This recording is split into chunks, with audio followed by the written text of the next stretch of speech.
The Wrong Way to Use Healing Magic, Volume 2. Kirakata Kirakata. Image summary. This is the cover art for The Wrong Way to Use Healing Magic, Vol. 2, featuring anime-style characters including a male protagonist, a girl with fox ears, and a blue bear. Image summary. A character introduction image shows 7 characters including Yuzato, Amako with cat ears, and a large blue bear called Blurin. Image summary. This image features 4 anime characters, Gladys and Halfa on the left and Felm and Rose on the right. Halfa says, "Allow me to welcome you all to Luckfist." Felm says, "I'll get you, Yuzato." Image summary. This is the contents page for The Wrong Way to Use Healing Magic, Volume 2, listing chapters such as Unhinged, The Black Knight Appears, A Return to Hell, and ending with Welcome to Luckfist, the School of Magic, followed by rescue team guidelines stating, "There will be no mercy." Chapter 1, Unhinged. The Black Knight Appears. I leaped into the heart of battle. I was a member of the rescue team, healing the injured with my magic and saving those on the brink of death. I felt the distinct fear that each decision might be my last. I ran through the battlefield, helping those in need and carrying an injured knight when... Whoa! The demons had used a wounded soldier as a trap to lure me in, and I'd stepped smack bang right in the middle of it. As I hefted an unconscious soldier under each arm, the surrounding demons focused their attacks directly on me. They launched fireballs, sent earthen spears thrusting up from the ground, and fired bullets of water. I slipped and dodged the attacks with everything I had, all the while working my healing magic on the soldiers in my arms. "What the hell is he?" cried one demon. "He doesn't move like a human, I can't hit him," shouted another. "Wait, don't tell me. Is this one of the monsters that Commander Vergrit mentioned? Are they seriously just chatting while they have me surrounded? Whatever, I didn't go through all that training just to die in a dumb trap." "Coming through," I shouted. With my arms and legs wrapped in healing magic, I weaved past the demons' magical attacks and launched a kick at the nearest one to create an opening. Herk! The demon flew across the ground, rolling to a stop a few meters away, completely unconscious. The other demons froze in shock at the sight of their comrade, broken with a single kick. Now's my chance. I leaped into the air and off the shoulders of an ogling demon, breaking free of the trap. The demons were in disarray, but they still tried to give chase. I shot them a brief glance before breaking into a full sprint. They didn't have a chance of catching me, and their angry shouts faded as the distance between us widened. I passed the still unconscious knights I'd been carrying to some men in the rearguard, then took a breath and leaped back into the fray. "This is brutal," I muttered. I frowned, looking for someone to aid, surrounded by the stench of blood. Around me were the fallen, both knights and demons alike. My ears rang with screams and the clashing of weapons. This place is hell. There was no other place that so perfectly epitomized the word bloodbath. And yet here I was, fighting at the heart of it. But I wasn't here as a knight, battling to fell my enemies. I was part of the rescue team, battling to save lives. And I didn't have time to tremble with fear. "The battle rages on," I muttered, picking up my pace. I was determined I would be strong in the face of this war. I saw a knight, his face twisted in pain. I saw a demon standing before him, blade in hand, readying a finishing blow. I moved with blinding speed, weaving through the knights and the demons, rushing to the injured man's aid. Blood poured from his leg. He had nowhere left to run. "Not while I still stand," I whispered. I took a deep breath and kicked hard off the ground, leaping forward. Every fiber of my being was focused on saving the life that was about to end in front of my eyes. The battle between Linger Kingdom and the Demon Lord's army was a harsh, savage thing to behold, especially for those of us who'd been summoned from somewhere considerably more peaceful. The stench of blood, the feel of enemies falling to my sword, I couldn't stand it. It was a feeling that went beyond mere description, but Kazuki-kun and I were the heroes of Linger Kingdom now. We trudged past the corpses and continued onward. The Demon Lord's army had a slight upper hand. If we could push through their main forces and take down their commanding officer, it would mean victory for Linger Kingdom. But we had an ocean of demons to get through first. "Senpai!" At Kazuki-kun's shout, I realized that a demon had crept up behind me, his spear at the ready. I twisted as he thrust his blade, dodging the blow. I sent the tip of his spear flying with a slice of my sword. The demon clicked his tongue in frustration as I pushed my palm toward him and unleashed a lightning strike. Huh! The lightning fired at the sound of my battle cry, passing through the demon that stood before me and striking those at the ready behind him. But it didn't matter if I could control lightning, and it didn't matter whether or not I was a hero if I was caught off guard again. It could spell my doom. "Heroes," said the knight captain, running up to Kazuki-kun and me to give a status update. "We've cleared the enemies in the surrounding area. Make sure the injured are taken to the rear guard. The rest of us will continue to push forward," I told him. "Understood."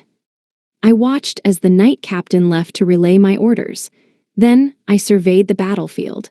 Around us were the scattered bodies of the demons that had tried to kill us. "They're invaders now, but they had lives once just like us," I began. To say I could take a life without feeling its weight was a lie, but that alone was not enough of a reason to put my friends and my allies in danger. I would keep pushing forward. We would keep pushing forward. "Looks like we're clear of enemies here," said Kazuki-kun, sheathing his sword and walking over to me. "Yes," I said, roused from my thoughts. "But their main base, their headquarters, is still some distance away, and we're not clear of the danger here either." "Oh, yep." A giant snake, a monster, was running rampant in another part of the battlefield, a little ways from us. It was injuring and wounding a great many knights, enough that I wanted to run in to provide support. But I knew, at the same time, that if Kazuki-kun and I left our current position, ultimate victory for Linger would only grow more distant. "Senpai, we have to hurry," said Kazuki-kun. "We'll do what we have to, then come back and kill that snake." "Good call, let's do what we came here to do." I looked out over the knights behind us, all of whom had come on the knight captain's order. We'd taken noticeable losses since the start of the battle. Fortunately, the fallen knights were carried away at blistering speed by the rescue team, and with Kazuki-kun and I constantly pushing forward, we had yet to see any casualties. "Knights," I said, "prepare to move onwa." But before I could finish giving my order, I felt a sudden, indescribable chill and heard the shuffle of heavy metal drawing closer.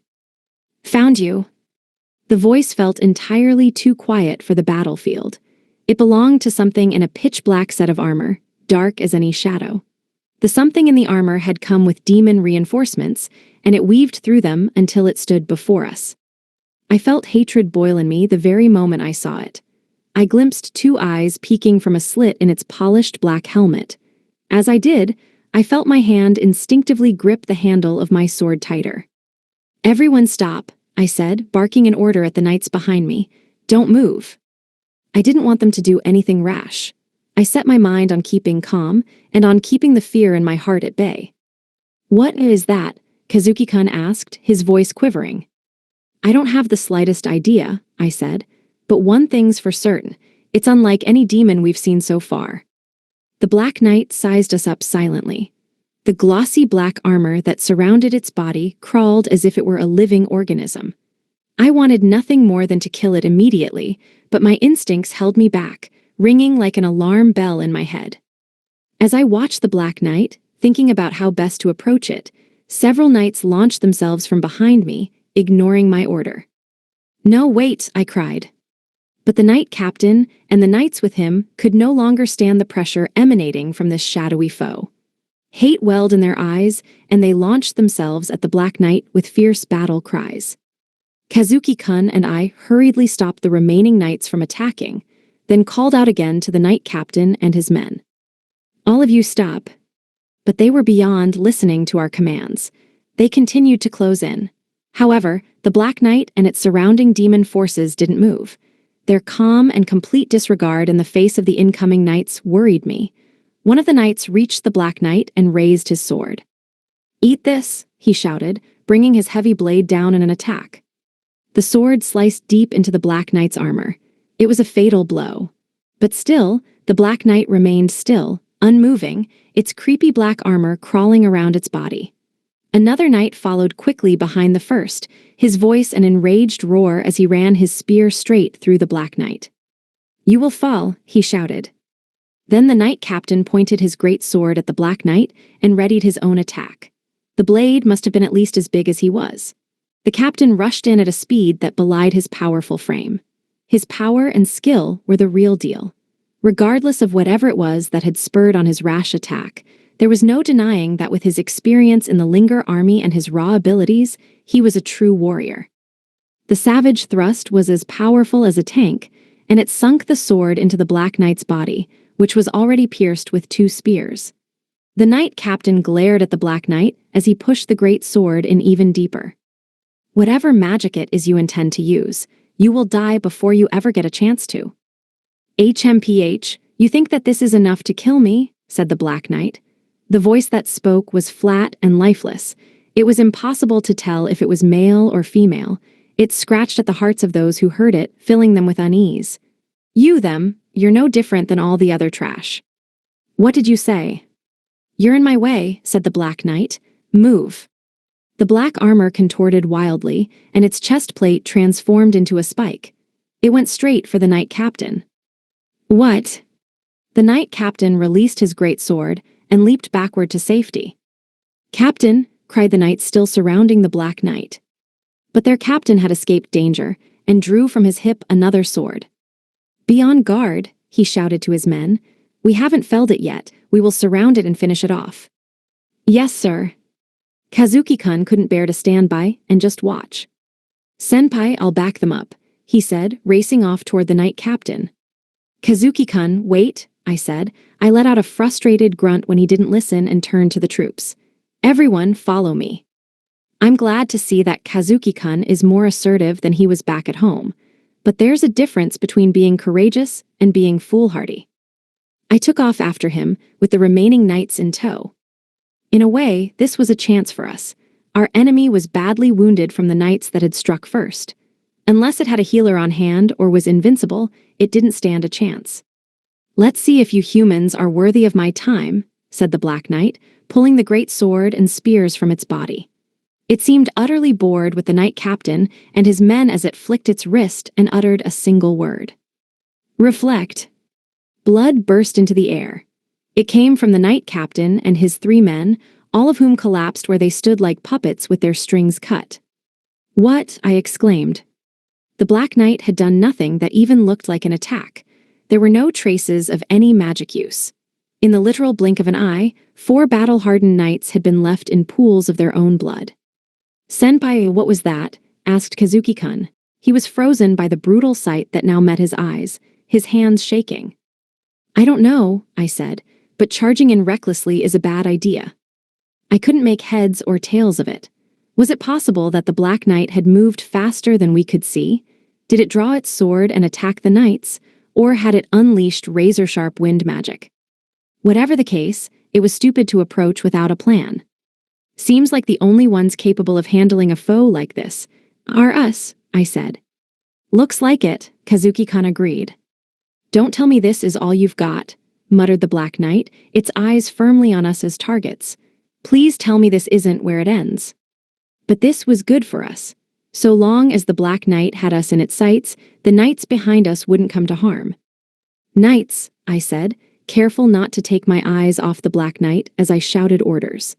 "Can we rely on you to handle the surrounding demon forces? We need you to keep them occupied and hang on long enough for us to take this Black Knight down. Leave it to us, heroes. We'll see your orders through or die trying." I chuckled. "That's the spirit," I said. Now I knew we could fight without fear of being ambushed. I readied my sword and stood next to Kazuki-kun. The Black Knight remained ever motionless before us. Is it simply a show of bravado, or does this knight not have a fighting stance to begin with? "I'll go first," Kazuki-kun stated. "We still don't know enough about our enemy. Kazuki-kun, don't attack it directly with your magic," I said, then turned to the knights. "As soon as Kazuki unleashes his spell, move in on the demons." "Understood." Kazuki-kun held his sword in his left hand as he raised his right palm toward the Black Knight. While my lightning magic was great for area of effect damage, Kazuki-kun's magic was better suited to a single point of attack. He turned his magic into a ball of light. It was deadly accurate and contained powerful piercing strength. However quick you are, you can't outrun light, he yelled. The ball of light flew from Kazuki-kun's palms straight toward the Black Knight. There was no dodging it. The magic struck the Black Knight in the left shoulder, and smoke rose from the point of impact, a side effect of the light magic's purifying effects. HMPH. Interesting, said the Black Knight before giving orders to the demons waiting behind it. Take care of the knights. Even now, the Black Knight showed no signs of being hurt. The damage to its armor from the Knight Captain's attacks had also disappeared entirely. Light magic should be its weakness. What is going on? It's no good, said Kazuki-kun. My light magic doesn't work. Light is quite the rare type that, said the Black Knight. I've never faced it before. How intriguing, reflect. It spoke the exact same word it spoke when the Knight Captain fell. Reflect, what does it mean? Suddenly, Kazuki-kun collapsed to his knees, clutching his left shoulder as he screamed in pain. What's wrong? I shouted. It's my shoulder. It's like it's burning. Your shoulder. Blood dripped from the gaps in his armor around his shoulder. What happened was something fired into the gaps in the armor, but I didn't see anything like that. This is a direct attack under the armor, I asked. Kazuki-kun cast first aid magic on his shoulder. I'm okay, he said. But I knew that his first aid was little more than a stopgap solution. It was like putting disinfectant and a Band-Aid on a wound that needed stitches. With enough time, he'd be able to heal himself to almost full health, but... Look out, I yelled. A mass of black swiped at the two of us, and I blocked it with the flat of my sword. The black shape had come from the Black Knight's arm. It was less like armor and more like a tentacle or feeler, and the sight of it made me feel sick as it slunk back into the Black Knight's body. So it can change shape in order to attack too? This is bad. We still haven't figured out how it works yet. Such a pity, murmured the Black Knight. What do you mean? I shot back. The Black Knight chuckled. What indeed? Easily as creepy as it is dangerous. It felt like we were facing off against a monster that wasn't of this world. I weaved into the midst of the battle. The battlefield was a mess of friends and foes, and at their feet were the bodies of the fallen and the dead. I did my utmost to heal the injured. Wiping the sweat from my brow with my sleeve, I felt the heavy pressure of being in the midst of war. Please try not to overdo it, I said as I healed one knight, already looking for the next in need of aid. The stench of death wafted up around me, and I held back the urge to vomit. I kept moving forward. You knew this was what it would be like, I muttered to myself. I knew that death thrived on the battlefield. I knew that I might fall here and breathe my last. I knew it, but I would not fall back. I was a healer and a part of the rescue team. It was my responsibility to help those who fought. And besides, I'd made a promise. I would protect them all, the kingdom we now called home and my friends. That's why But before I could finish the thought, my head was assaulted by searing pain. At the same time, I saw an image like a still frame flash before my eyes. I saw Inukami-senpai and Kazuki being killed. I cast my healing magic, but the pain refused to recede, the vision never leaving my sight. Damn it, what the hell, I muttered. You stop and you die, cried a demon who saw me writhing and took it as a golden opportunity to slice me down with its axe. No, not here, I yelled. I rolled to avoid the blow, but the axe gouged into my right arm, slicing it open. A grunt escaped my gritted teeth. The wound wasn't anything to worry about, but my head still felt like it was going to split open. What is this? Are Inukami-senpai and Kazuki in some kind of danger? I left the demon where he stood and tried to run, but my vision wavered and I tripped over a corpse, tumbling to the ground. Die, the demon growled, bringing its axe down for a second time. I couldn't heal an attack that killed on impact. That was impossible. If I died here, Kazuki and Inukami-senpai would be helpless. I'd never get to them. I raised my arms, prepared to lose them in order to defend my head, and braced for impact. You will not touch him, demon, someone shouted. Herc, the demon grunted. The axe-wielding demon was sent flying to the ground. I lowered my arms to find a knight where the demon once stood, sword in hand. Are you okay? He asked. Wait, why are the knight from before? I'd saved his life. I'd never thought he'd be back to return the favor. Without him, I might have died. I let out a sigh of relief, then suddenly remembered what I'd seen. The aching in my head began to subside. Oh no, in Yucca, I mean the heroes, do you know where they are? The heroes, they're at the front lines, but… Got it, thanks, I said, taking off into a sprint. Be careful. You too. The front lines weren't too far from where I was. And if what I saw through my headache was a premonition, then there was no time to lose. Please, guys, be safe. Come now, what are you waiting for? Said the Black Knight, goading us. Don't tell me you're afraid already. I grit my teeth. This was no time for acting rash. Senpai. Cool it, Kazuki-kun. We don't want to move in unprepared. The attack to Kazuki-kun's shoulder had struck without touching his armor or the clothing underneath it. The bloody wounds of the fallen knights, too, somehow opened underneath their clothes. With one eye still on the Black Knight, I took better stock of the injured knights. One looked as if he'd been cut, and two appeared to have suffered stab wounds. The knight captain, too, had been run through by a blade. And then Kazuki-kun, I muttered. Just like that, everything clicked into place. Everyone's injuries reflect the very attacks they launched on the Black Knight. That was why, when the Black Knight had attacked earlier, it had uttered the words, "Such a pity." It was because… That armor, I said, it reflects any attack back on the attacker. Well, aren't you the smart one, said the Black Knight. Nobody else has worked it out quite so quickly. But it doesn't even seem to care that I understand how the armor works. The Black Knight is still convinced it has the upper hand. And for now, that was true. I still didn't have a strategy for countering the armor. I had to assume that the Black Knight's armor would also reflect blunt weapons. Blades were of course out of the question. The armor reflected any and every attack. We didn't have any real choice but to avoid battling the Black Knight entirely. Don't think that running is an option, said the Black Knight. It's not. You two are much stronger than the others, so I'll make you struggle and flail and suffer, and then watch you die. Then we don't have any other choice, I said. We fight. The other knights don't stand a chance against this thing. But Senpai, if the Black Knight really does reflect any attack, how do we kill it? Kazuki-kun, there's something I want to try, but it's kind of reckless. My guess was that because the Black Knight uttered the word, reflect, there were certain conditions that had to be met for its counterattacks to work. If that was true, I wanted to find out exactly where we could attack from. That meant using non-lethal blows and attacking with light gashes until we discovered a weak point. I whispered the idea into Kazuki-kun's ear and explained my strategy. Then, I had the knights behind us ready to handle the periphery. Senpai, Kazuki-kun said, frowning, that's way too dangerous. Ha, I said with a grin. If worse comes to worst, we'll just get Yuzato to heal us. Kazuki-kun sighed as I readied my sword. I just knew you were going to say something like that. Kazuki-kun was the key to my strategy working. I had to support him at every turn. Let's get to it then, I said. I dashed at the Black Knight, with Kazuki-kun close behind. HMPH, still intent on meeting your deaths. You should know better, said the Black Knight. Like we were ever going to back down, I quipped. The Black Knight morphed its armor into another piercing feeler thing, which stretched out and aimed right for us. Attacking it would only mean attacking ourselves, so we ducked under it.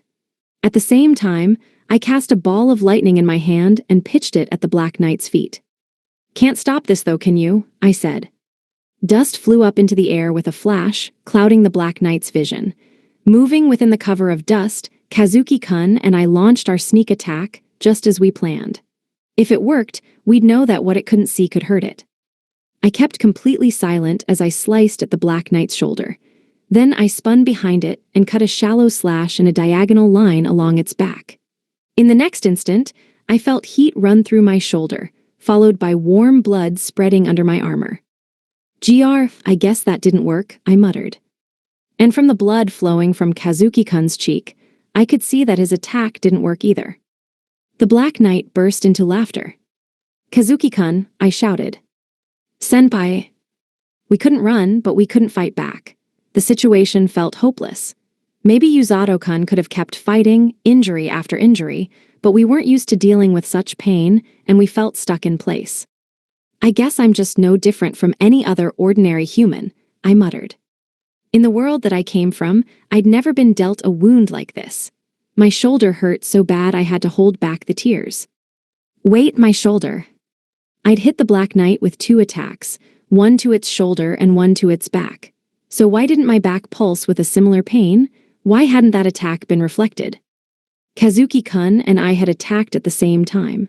My first attack opened our offense, but I launched my second at the same time as Kazuki-kun's. But only his attack had been properly reflected. Is it possible, Kazuki-kun? I shouted. One more time, attack. I sent lightning flowing to my feet.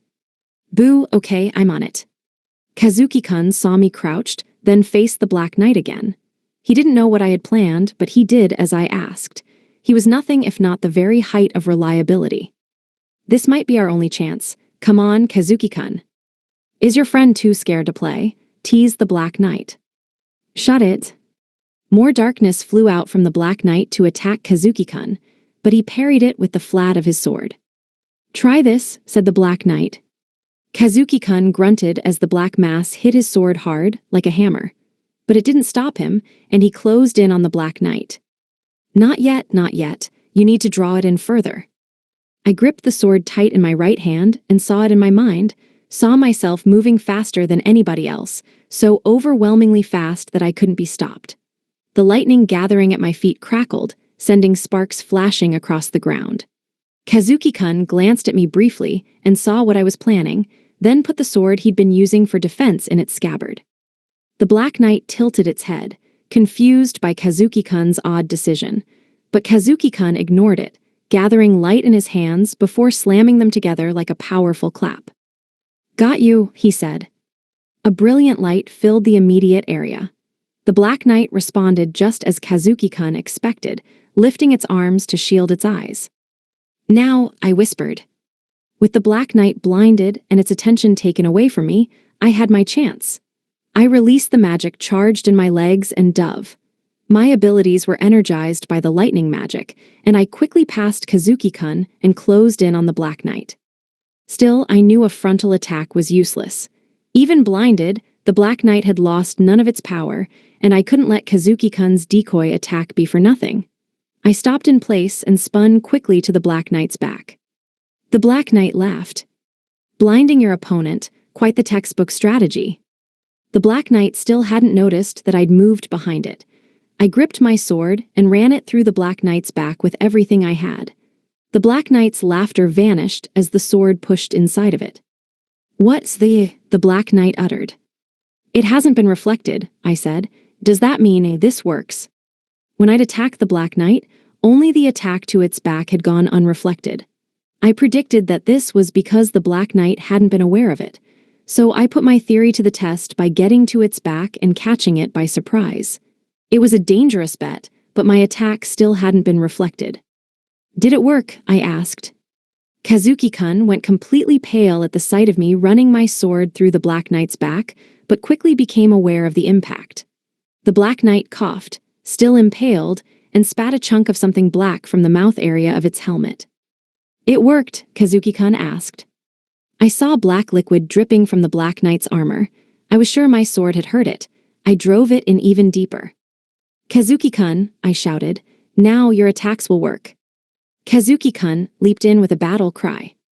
How no, spat the Black Knight. Not here, not like this, not.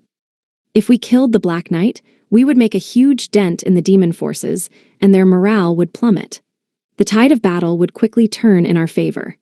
Kazuki-kun neared the Black Knight, channeling all his strength into his sword, everything he had in a decisive, killing strike when. Not ever, said the Black Knight, its voice dripping with derision. I felt a fierce pain shoot through my chest. Huh, I exclaimed. Blood stained my clothes through the gaps in my armor. It bubbled up into my mouth. I released my sword and fell to my knees, unable to stand. As I struggled to grasp what had just happened, blood splashed across my cheek. No, Kazuki-kun. I looked up to see Kazuki-kun impaled on the Black Knight's sword. He was slumped there, his sword still held high. The Black Knight let loose a terrifying laugh. W.I. The Black Knight turned to look down at me. You thought your attacks could harm me? That was a mistake. This armor is my magic. It is me. It is all-powerful and nothing can hurt what lies within it. The reflection isn't automatic, I choose when to use it. It doesn't matter if I see an attack, feel it, or realize that it's happening. None of that matters at all.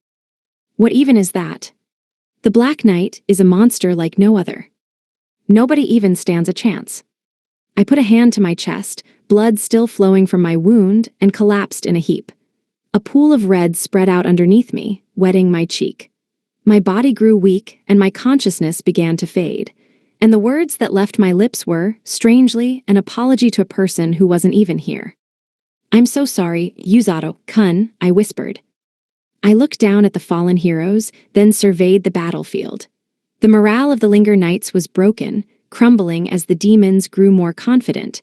It was simple, and I suppose simple was good enough. All the same, I could not help but wonder what it was we would ultimately earn with this battle. What did the Demon Lord have in mind, sending us out to this battle? I pondered.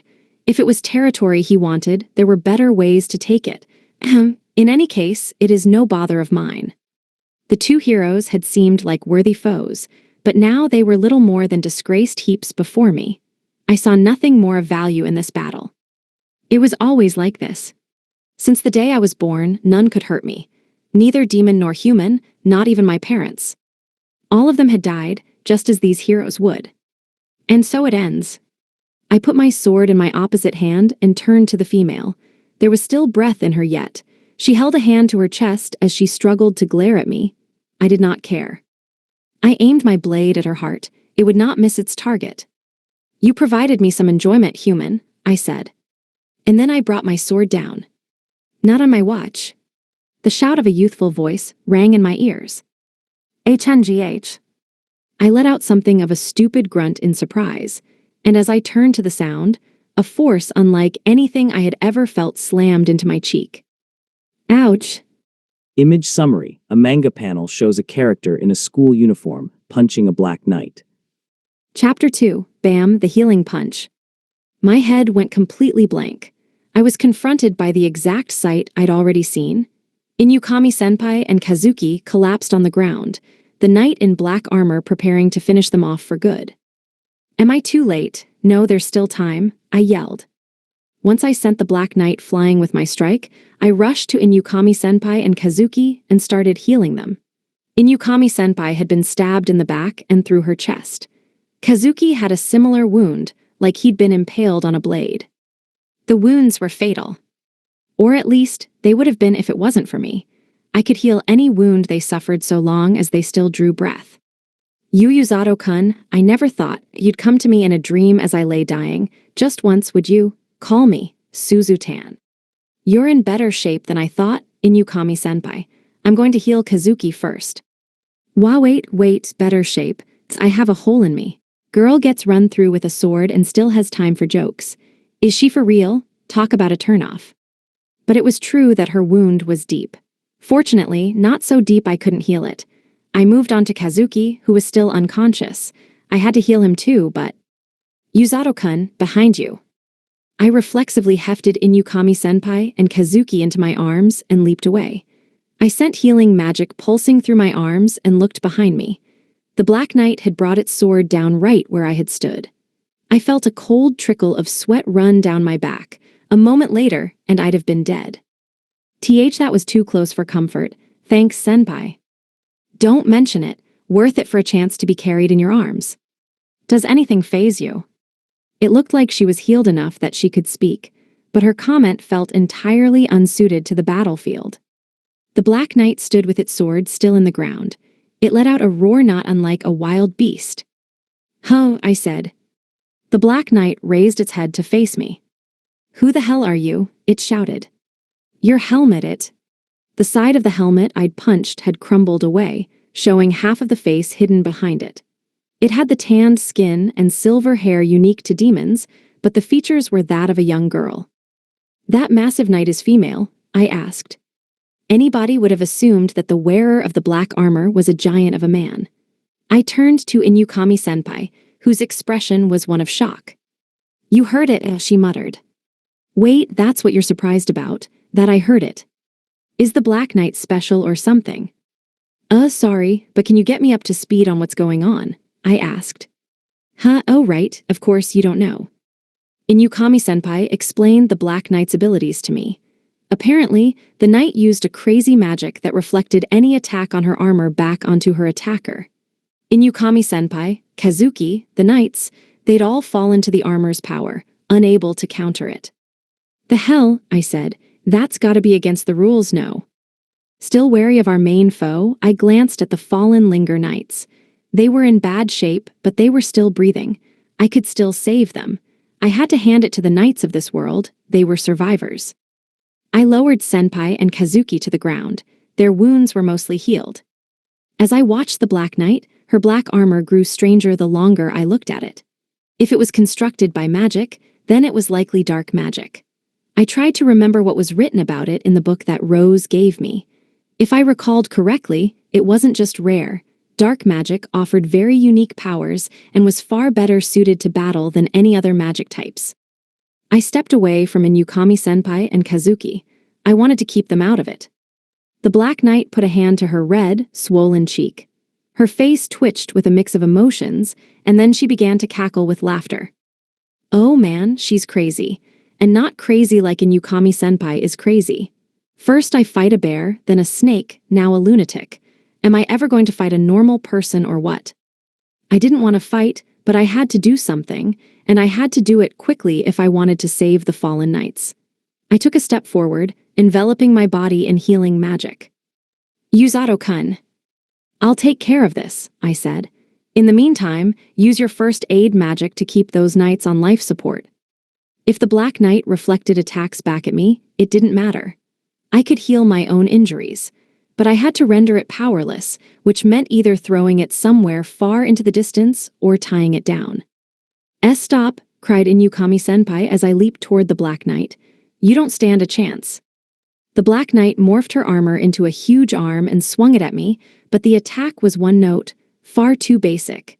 It was meant to draw an attack from the enemy that could be reflected, and maybe that was what would happen, but the pain wouldn't bother me. I launched a right kick and felt a sickly, slimy sensation on the sole of my boot as I sent the arm flying. My foot, it doesn't hurt. Did she not reflect it? What? Shouted the Black Knight. I couldn't understand why she was shocked when she was the one doing the attacking. Still, I didn't feel even a sliver of pain. Something isn't right. She can't possibly be out of magic already. Perhaps she didn't use reflect this time. The giant arms swung at me again. I parried the blow and got closer to the Black Knight, using a spin kick to knock the arm out of my path. It wobbled like an octopus tentacle, and I crushed it under my foot, closing in even closer to the Black Knight. Take this.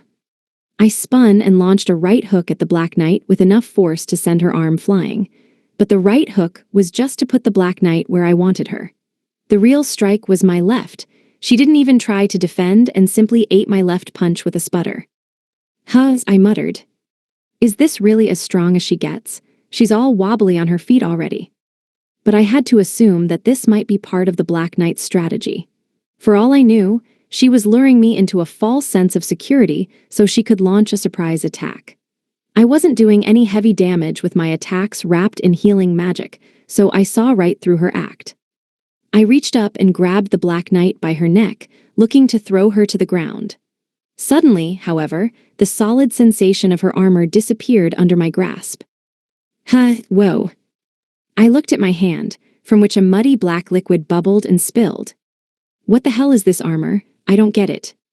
Oop, I sputtered, noticing the Black Knight's other hand flying toward me. I leaped back to where Inukami-senpai was.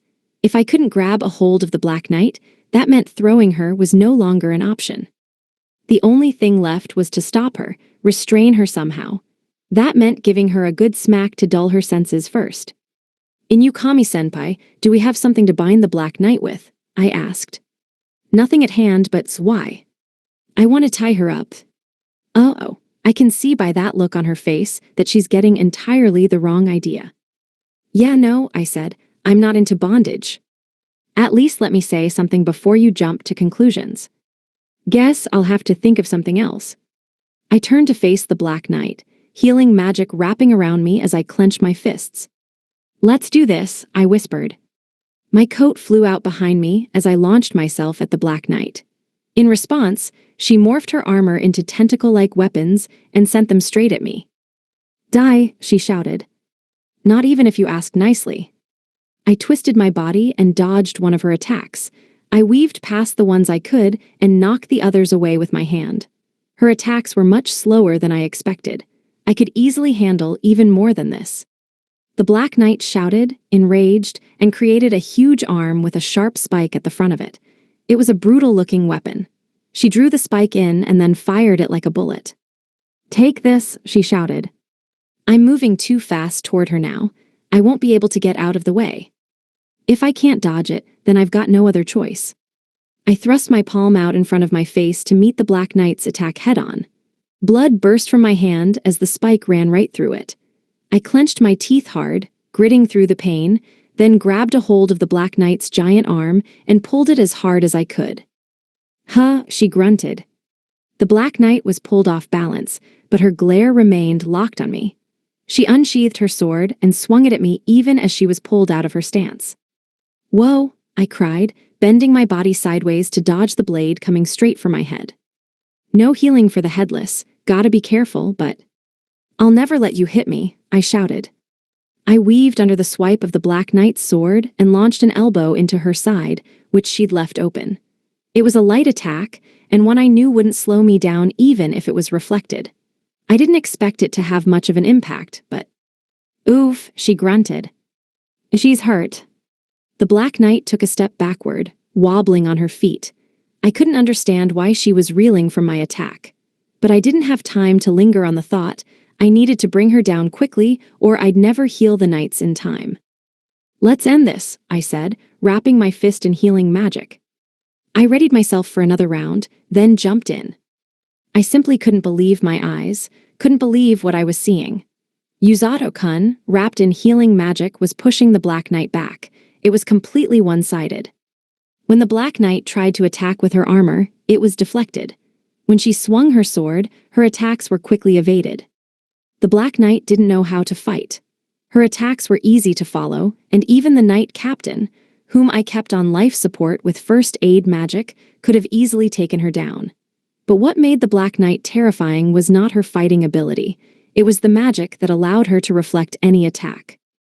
And yet here was Yuzato-kun, in the face of this impenetrable magic, landing punch after punch on the Black Knight as if it were nothing. Yuzato-kun grunted as he launched a kick. The Black Knight heaved as she took the shot, the attack easily breaking the black clump she'd put up to defend herself. But even then, Yuzato-kun never looked as if he felt his own hits reflected back at him. I couldn't understand it. The magic of the Black Knight's armor was still at work, but for some reason, it had no effect on Yuzato-kun. Why is Yuzato-kun using his healing magic anyway? I knew that he used his healing magic to stave off exhaustion, but he had the healing magic encircling his fists and feet too. Doesn't that mean that with every attack, he's healing the Black Knight? "No way," I stated out loud. "Is there something about Yuzato-kun's healing magic that counters the Black Knight's own magic?" Whenever the Black Knight launched a feeler at Yuzato-kun, it was countered by a strike of some kind, and its form crumbled into a kind of sludge.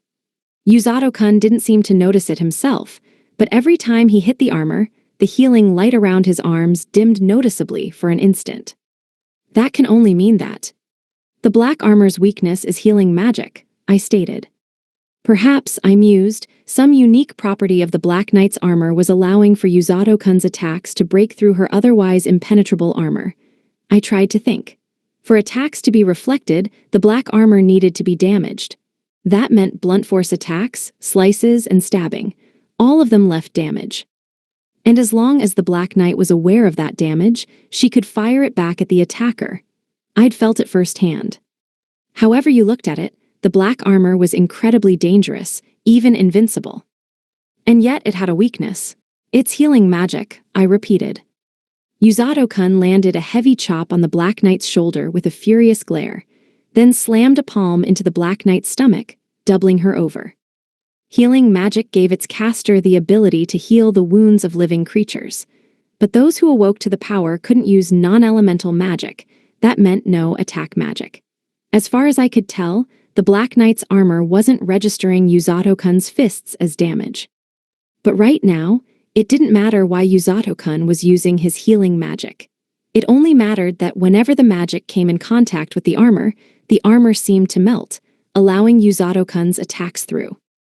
The Black Knight's armor reflects any damage it takes, but it can't reflect Yuzato-kun's attacks because he's healing his attacks before they can be reflected. All that remained then was Yuzato-kun's fists, his kicks and palm strikes. This was above and beyond simply hitting and being hurt. I couldn't help but laugh. It was outrageous, unbelievable. That is not how you're supposed to use healing magic, I muttered. Even if you could use healing magic, who would even think to use it when attacking? And since when did healers run around beating people up anyway? The answer, of course, was they didn't. Just then, the Black Knight let out an enraged, frenzied cry at the one-sided barrage, raising her sword up high and wrapping it in her black armor. "Wah," sputtered Yuzato-kun. Use, I'll kill you." The Black Knight's eyes, visible through part of her helmet, were empty. She'd lost the grip on her own sanity. Her armor crawled and writhed in response to her shout, flowing to her sword. It wrapped around the blade, transforming it into a huge, great sword. Yuzato-kun seemed to sense the danger and leaped back to where I was. Yuzato-kun. No need to worry, I'll finish her here and now." Finish her? I couldn't believe what I was hearing, but Yuzato-kun stared straight ahead at the Black Knight, swinging her sword. She'd lost sight of everything but him. She swung her sword recklessly, wildly, prepared to destroy everything and anything in her path. "I don't know what magic she uses, and I don't care," said Yuzato-kun. "My job is still the same. Make sure she can't hurt anyone else and help the fallen knights." He clenched his fist tight, pouring his magic into it. It was just like the first time I saw it, a beautiful and warm healing light. He dashed toward the knight, his right fist held back and emanating a green glow. Yuzato-kun. I called his name before I even realized, but he was beyond my worry and my fears, picking up speed with each step he took. The light of the healing magic trailed behind him like a green comet. Yuzato-kun had worked hard to make the most of the two things he'd come to this world with, his physical abilities and his healing magic. Not even the Black Knight's sword could stand in his way. Which was why Yuzato-kun's fist slammed into the Black Knight's stomach. She heaved at the impact of the strike. Perhaps due to the overwhelming amount of magic, her body glowed green through the gaps in her black armor for a brief instant. But one thing was clear. The strike had knocked her out cold. She collapsed, and Yuzato-kun quickly tied her up in his rescue team coat. Talk about a sudden death round. Or, sudden life, I guess, muttered Yuzato-kun, hefting the Black Knight onto his shoulder. Well, whatever. At least the healing punch finished the job. All I could do was watch, perplexed, my head tilted in confusion. With the Black Knight tied up and out of action, Yuzato-kun ran over to me and began healing the knights I'd been keeping alive with first aid magic. He's so quick, just like when he healed my wounds. Real healing magic is on a whole other level. "What's a healing punch?" I asked as I watched the color return to the knights' faces. "You've got me totally stumped." Yuzato-kun looked suddenly awkward. "Oh," he said, you heard that." Why does he suddenly look like I'm the last person he wants to explain it to? "It's just wrapping my fist in healing magic. That's it, the captain taught me." "Rose?" "Yep, she said that if your aim is just to knock someone out, then you heal 'em as you hit 'em. I'm kind of a coward, you know? I don't want to hurt anyone, so it sounded like a good idea to me." Wait, Yuzato-kun, I think you've got things mixed up. So the logic is, you hit them to hurt them, but then you heal them, and because you heal them, it's okay? That doesn't make sense. In the end, you're still hitting them. Yuzato looked perplexed at my own confusion. Is something wrong? I mean, all her injuries are healed. She went unconscious because of the shock and the pain, but now she's not a problem, and I didn't even leave a bruise. I've actually already used this attack a few times to keep enemies off of me, and it feels pretty great. Yuzato-kun, someone has had a really legit bad influence on you. Then again, there's something crazy and insane about this world that's having that same influence on all of us. If not for the way the Black Knight's armor reacted to Yuzato-kun's healing punch, we would have been goners. That much is certain. You're so reliable, Yuzato-kun. Nah, I don't deserve that kind of praise. But more importantly, what are we going to do about the Black Knight? Asked Yuzato-kun, pointing to the girl on his shoulders as he stood. I can't just stay here with her for the rest of the battle. She'll be taken as a prisoner, I imagine. They won't torture her or anything like that, will they? I kind of feel like someone already tortured her, to be honest. But I didn't think that was what Yuzato-kun was getting at. King Lloyd doesn't seem like the type, I said. I'm sure they'll only go as far as interrogating her. Lloyd was such a kind ruler. I just couldn't imagine him being cruel. But there was one thing that kept bothering me. How long are you going to stand there carrying the Black Knight? I mean her on your shoulder. Isn't it fine just to put her on the ground? No, you'll make a girl a little jealous. You'll make me jealous. Yuzato-kun looked a little sheepish as he glanced at the Black Knight. My rescue team uniform acts as a kind of beacon. It lets knights know where the rescue team members are, so I can't just leave her lying around, he explained. I see, then we'll have the knights bring a rope or something, and also, I began. And also, thanks, you saved us. If you hadn't come when you did, we'd all be dead, I concluded. That wound of mine was fatal. It hurt like nothing I'd ever known. I'll never forget the feeling of my blood leaking, draining from my body like that. I remember the words of regret that ran through my head. Is this where it ends? To die without even leaving a mark, to die having achieved nothing. To die as I let my friends and brothers in arms die around me. It was the overwhelming pain of having given it my best, only to be left unable to keep my promise to protect the kingdom, the place we now called home. Those thoughts crowded my brain, drowning me, and then, you came. And I couldn't have been happier.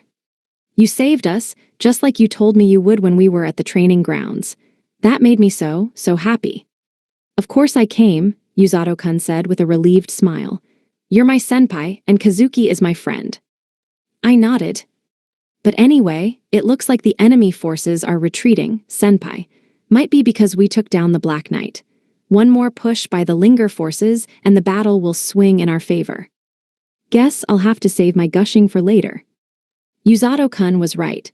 Our forces were fighting back, and with Siglis leading them, we had a real fighting chance. Suzune-sama, Kazuki-sama is awake, cried a nearby knight. Yuzato-kun and I rushed over to Kazuki-kun. It seemed he'd heard the details of the battle from the knight by his side, and he flashed us a smile as he rubbed at his stomach, where he'd been wounded. Are you okay, Kazuki? Asked Yuzato-kun. Kazuki-kun laughed. Looks like you made it just in time. Thanks, you saved my life. I'm so sorry, I said. This never would have happened if I hadn't been so reckless. Don't apologize. We didn't have much of a choice against that Black Knight, Kazuki responded. Kazuki-kun stood to his feet and sheathed his sword. He gave his cheeks a slap as if he were waking himself up after a nap. All right, he said. We've got a battle to fight, senpai. Let's go help the knights at the front lines. There was no point in asking him if he was sure he was okay. My own wounds were just as healed as his were. And we both had Yuzato-kun to thank for that. He'd brought us back from the literal brink of death. Yuzato-kun, my life is now in your. Save the small talk for later, yeah. I swallowed my words and looked out at the battlefield. The Linger forces were fighting back and pushing the Demon Lord's army back. It wouldn't be easy, but if we could keep up the pressure, we had a real chance of achieving victory here. Let's hit them hard before they can regroup, I said. Kazuki-kun, are you ready? Good to go. I'll head to the front lines just as soon as I make sure the Black Knight is properly bound, added Yuzato-kun. In that case, it looks like this is where we'll part ways for a time, said Kazuki-kun. Yuzato-kun was as important to this battle as we were, though for different reasons. He couldn't afford to stay here for the entire battle with the Black Knight bound in his coat. A knight delivered him the rope we'd asked for, and he quickly tied up the Black Knight's arms and legs. But it was I'm getting strong, sinful, and indecent vibes from this, I said. I told you already, said Yuzato-kun, I'm not into that kind of thing. Now that the Black Knight wasn't going to be an issue, Yuzato-kun took back his coat and gave it a shake to make sure it wasn't ripped or torn anywhere. It looked like it had some weight to it. Well, that takes care of that then, he said as he put his coat back on. Sir Usato, what should we do with her? Asked a knight. I don't have the authority to decide, so we'll have to leave that to Commander Sigles. Can I ask you to watch over her until he has a chance to make a decision? I'll be needed on the front lines. Yes, sir, replied the knight, nothing if not conscientious. Usato-kun nodded, feeling a bit awkward at the interaction, but by the time he turned back to face Kazuki-kun and me, he had his game face on. Senpai Kazuki, he said, please don't put yourself in danger like that again. My healing magic is not all-powerful, even I can't raise the dead. Got it, we'll try not to push it. You look out for yourself too, okay? I told him. Usato-kun looked relieved at my reply. Then he turned away from us and got ready to dash back out and into battle. Kazuki-kun and I were readying ourselves to do the same. Good luck out there, Usato-kun, I whispered. But as I turned back to the knights, awaiting my orders. Hang on a minute, said a voice. Herc, squealed Usato-kun. In the next instant, a beautiful green-haired woman appeared, gripping Usato-kun by the collar of his coat and stopping him before he could go anywhere at all. She came out of nowhere. She had the glare of a monster, an oppressive, overwhelming aura, and a ferocious attitude hidden beneath her stunningly beautiful features. Yes, she is the most frightening, most wicked. What is the meaning of this? Explain yourself, Usato, Rose barked. I will explain everything. Just let me go, Captain. She was my teacher, my superior, and the captain of the rescue team. Rose, and she looked down at me with a slight annoyance in her eyes. Well then, what happened? Wells. I stammered my way through an explanation of recent events. At the end of it, Rose crossed her arms in thought. Oh man, what do I do? She's terrifying. She's going to smack my head off my shoulders, I just know it. Or maybe she'll settle for throwing me smack bang right in the middle of the Demon Lord's forces. I'd heard the heroes were in trouble. That's why I'm here. Surprised you handled everything already, though. Sorry. No apology necessary. You did good. So what should I do now, Captain? I had a feeling I'd be heading back into battle, but decided it best to ask Rose first. What indeed, said Rose, glancing at Inukami-senpai and the knights with her. The heroes are back in action, we've captured one of the enemy's key warriors, and now their forces are in disarray. Perfect. Right, I stated. We're heading back to camp, she said. What? I exclaimed. I couldn't understand it. She wanted us to retreat. If she was ordering me to return to Ururu and the others at the rescue team camp, did that mean I wasn't necessary on the front lines anymore? We're not needed here anymore, said Rose. The battle is swinging in our favor. Unless the enemy forces have some hidden ace up their sleeve, we'll be fine. From this point, we'll only get in the knight's way. So it's best if we do our healing back at camp. Exactly. That makes sense. I'll head back with Rose then. Even if I retreated, there was still a lot left for me to do. A part of me felt relieved to not have to run through the bloodbath of the battlefield, but the rest of me worried about Senpai and Kazuki. Yes, they were covered in blood, but they both looked ready for action. They'd healed up nicely. That at least made me feel better. Kazuki, Inukami-senpai, I said. I'm heading back to camp, but no dying out there for either of you. You're heroes. You smash those demons and you come back safe, okay? You got it. I fully intend to treasure the life you saved, said Senpai. Look after yourself, Usato, added Kazuki. There was a weight to the words Senpai spoke. I smiled in reply to both her and Kazuki, then left them with the knights and ran back to the rearguard with Rose. She muttered something under her breath as she sped off, but it was lost in cries that rang out through the battlefield.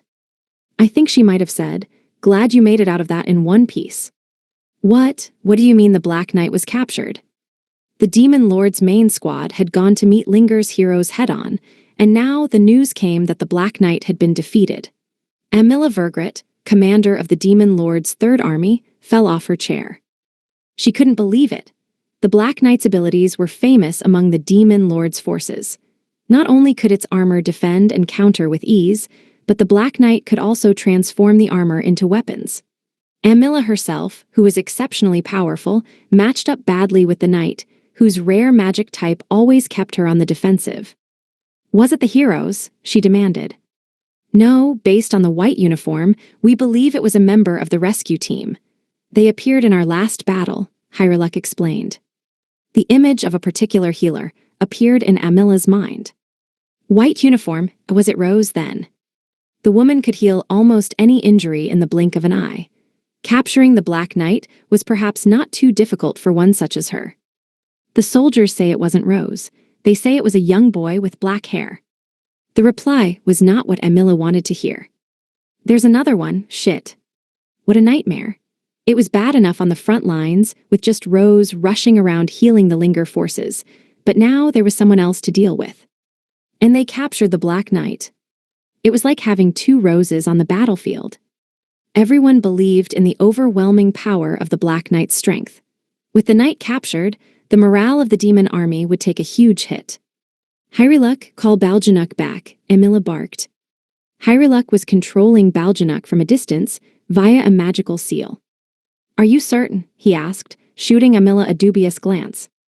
Amila was going to take the best option available, though it vexed her to do so. Perhaps it would be best if I was out there, but as it stands, we won't be able to defend our base with just our soldiers. Commander Sigles still hasn't stepped foot on the battlefield either. It is pointless to keep fighting, she lamented. Indeed, we don't have the luxury of healing magic, which means there's nothing we can do to aid our fallen, Hyreluk noted. Healing magic was a magic type unique to humans. Because the magical properties that allowed for magic differed between the two races, there were no demons capable of using healing magic. It was unknown exactly why, but it was a vexing reality for the demons. I will take full responsibility, said Amila. Your snake will be put to better use in our next battle, Hyreluk. At present, it will only impede the retreat of our soldiers. Call it back. Understood, you're making the right decision. The humans were simply stronger this time. What is it? It's the heroes. Hyreluk held his head in his hands. Through the magical seal in front of him, which showed what the snake Baljanuk could see, there appeared the two heroes standing side by side. In front of us was a giant snake. A monster. The knight's attacks had been entirely futile. This was unlike any snake we had ever known, and it hissed poison gas as it curled up in weight. But I was strangely unafraid. The enemy soldiers are retreating, I said. A little more and it's all over then, Kazuki-kun asked. I sure hope so. I stared ahead toward the snake, which glared back at us. It bared its huge fangs and let out a guttural roar in an attempt to intimidate us. Looks like the snake is still raring to go, I said. Senpai, we can't allow it to harm anyone else. I know, that's why we're taking it down. I took my sword from its scabbard and cast my own magic. Electricity flowed from my hand into the blade of my sword, imbuing it with a golden light. Kazuki-kun did likewise, sending light magic into his sword, while also gathering it in his free hand until he had a sphere of light and a blade ready to dispel evil. No more humiliating ourselves in battle, I said. Just like Yuzato said, smash the demons and go home safe, said Kazuki-kun. Surrounded by light and thunder, Kazuki-kun and I clenched our swords tight and dashed toward the snake. It was a fearsome enemy, but it would not stand in our way. Not now. We had something to fight for. We had a friend awaiting our return, and we had people to protect, people who had kindly welcomed us into the world they called home. This was why I wielded my blade. I saw a light flashing on the front lines of battle, and the figure of a giant snake. Image summary. A grayscale manga illustration shows two heroes, one male and one female, ready for battle, surrounded by light and thunder. Image summary. Two anime heroes charge into battle, surrounded by light and thunder. It looked not unlike the giant snake I'd encountered in the forest, but I didn't need to worry about Senpai and Kazuki, who were fighting it. I didn't need to worry because they were heroes. If it struggled with the likes of me, it didn't stand a chance against them. Yuzato, you better not be slacking off, shouted Tong as he carried another injured knight into the tent. Shut your trap, I'm no slacker, I shouted back, laying the knight down on the hemp mats lining the ground. The tent was packed, so I got to work healing the wounded knight immediately. NGH ha, he muttered. Are you okay? I said, putting a hand to the muscly knight's shoulder where he was injured. I could tell by his complexion that it was poison, probably from the snake out there on the battlefield. Ordinary first aid magic wouldn't heal him, but my healing magic could. I closed the wound quickly, then put my hands to his shoulder and ribs and sent healing magic rushing through him. "I'm getting kind of tired," I said with a sigh. Come to think of it, I'd been running nonstop. And yeah, it was to help those fighting on the front lines, but it sure was a lot of footwork. If the old me could see me now, he probably wouldn't believe it. He muttered the knight. He was regaining consciousness now that the poison in his blood was starting to fade. I knew he'd be fine, so I turned my attention to whom to help next. "Why you're on the rescue team," the knight said as I stood to my feet. "You saved me, thank you." "I'm just happy you're still alive," I said. "Please rest a little longer. You'll need a little time before you can start moving again." I looked around for someone to heal. There were so many from the main force.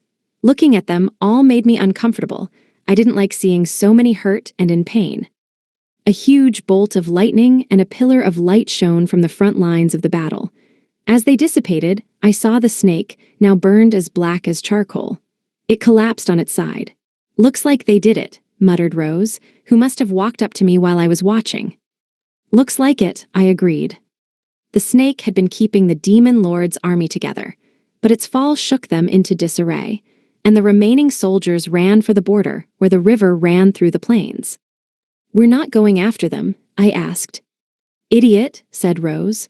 "Even if we've won this battle, we're still lacking in backup support. There's no need to drag the battle out and make any unnecessary sacrifices. We're better off preparing for the next one." "So they'll be back." Rose said nothing in reply, only nodded. Then she knelt down and put a palm to the wounds of a knight who was just then brought to the tent. I was about to tell her that I would take over and do it for her, but she stopped me with a hand. "By saving the heroes in this battle, you paved the way to victory for us," she said. "But if I hadn't gotten to them, you still would have. Either way, they would have been saved." "No, if you hadn't gotten to them, they would have died." Rose finished healing the knight in seconds, then ran a hand through her hair and looked at me. "You saved them," she said. "Not Siglis and not me. We were able to end this battle quickly because of you. If we'd screwed up, the heroes would be dead, and the battle could well have been lost." Rose stood to her feet, her gaze firmly on my own. "You did good, Usato. You did exactly as a rescue team member should." Wow, so even Rose is capable of praising people. But what is this? I'm really happy. I don't know if it makes up for the hell that I went through to get here, but I feel like all my hard work was worth it. I was summoned to another world. Taken away by Rose. Made friends with a thuggish-looking gang. Got thrown into a hellscape of a training routine. Then got thrown into a forest. Chased bears and met Blurrin. Fought a snake and almost died. Drifted into the forest with Inukami-senpai. Met Orga and Yururu. And then, when the real battle started. I muttered. My cheeks were wet. I didn't want to cry, but the tears refused to stop. I wiped at them with my sleeve, but they just kept flowing from me. I felt something cover my head. Rose had put the hood of my uniform over me. "So you do have a childish side in there," she said. "Of course," I said. "I'm 17. I realized then that when I first came to this place, I was anxious and scared. Everything happened so fast that I didn't even have a chance to know how I felt. Rose's words seemed to break the dam of emotions inside of me. "It's so terrifying out there on the battlefield," I said. "The demons too, I saw so many out there just dying. It was so hard. But I had also made important connections. With Inukami-senpai and Kazuki. With the king and everyone at the castle. With Rose and her idiot crew, and with Yururu and Orga. Since I came here, those ties had brought me happiness. I was just a boring kid in my old world. I didn't deserve these blessings." As magic launched to signal the end of the battle, I looked once more at Rose. "I'm glad I met you, and I'm so glad I could help," I told her. Rose's eyes grew wide with surprise, but then she shot me a wry grin, and there was kindness in her eyes. In the past, there were others who said that same thing to me. "They're little more than memories now, but you are still here. You did good, Usato. You came back." "Thank you," I replied through the tears. But I realized then that I'd hit my limit. My legs wobbled underneath me. I just couldn't get them to listen to me. As my consciousness began to fade, I felt Rose grab me by the waist and heft me onto her shoulder. "Huh," I muttered. "All out of magic and all out of stamina," she said. "You did the best you could. Rest now because you're in for a heck of a time when you wake up." Rose smiled at something that was very amusing to her, but I didn't have much time to think about it as I slipped into unconsciousness. Chapter 3: New Beginnings. We had earned victory over the Demon Lord's army. And though the Linger forces had suffered their fair share of casualties, I was glad at least that so many had survived. The work of the rescue team had not been in vain, I could say that much for certain. However, there had still been much to do after I passed out, and it hadn't been easy. The wounded who could not move on their own had to be helped, discarded weapons had to be gathered so they could not be put to nefarious use, and a host of other similar tasks had to be seen to once the battle was over. Tong told me all of this, complained about it, really, after I woke from a 3-day slumber, so it must have been tough work. Putting aside Tong himself and his fellow meatheads, Orga and Yururu weren't particularly physically strong, so I was really glad to hear that the rescue team members were all okay. The day after I awoke, Inukami-senpai and Kazuki received medals of valor from the king, which were awarded in front of the kingdom's citizens. I was clapping and thinking about how amazing it was when Rose and I were called up to the king too. Huh, why me? I was all sorts of confused, but Rose had this wicked grin on her face, and she slapped me on the back and forced me up toward the king. When I reached him, the citizens, mostly the knights, let out a tremendous cheer. I decided the best approach was to bow my way through it all in typical Japanese fashion until Rose punched me, and then I hobbled over and received a Medal of Honor for valiant work in the field. When I asked what I'd done, I was told the medal represented my contribution to our victory, the many lives saved, and the successful capture of an enemy captain. "Take it," said Rose, "it's an honor."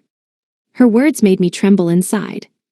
"It was this whole royal ordeal, Blurrin," I said, "nothing like I'm used to." Blurrin growled in response. After that, I'd spent the next week living pretty much the way I was used to, and that brought me to Blurrin's stable, where I told him all about the last battle. Blue grizzlies were known for their intelligence, and it was said that with work, they could even understand human language. With that in mind, I took it upon myself to talk to Blurrin often. Unfortunately, the grizzly only let out a long yawn like a cow mooing. He showed exactly zero interest in my story. "I really should have brought you with me," I said. "And speaking of which, you've got to get some exercise. Too much loafing and you'll forget your wild roots." I slapped the bear lightly on the head until he stood to his feet. I usually carried Blurrin on my back, but I figured it was good sometimes to make him walk on his own. I'd also been summoned by the king, so I thought I'd take Blurrin along with me for the walk. He was getting bigger little by little, but if he only ever got fatter, he'd end up just a useless glutton. "Let's go, Blurrin," I said. The grizzly growled a lazy response and walked alongside me. I chuckled at the sight of him lumbering along, just another fun part of our everyday life.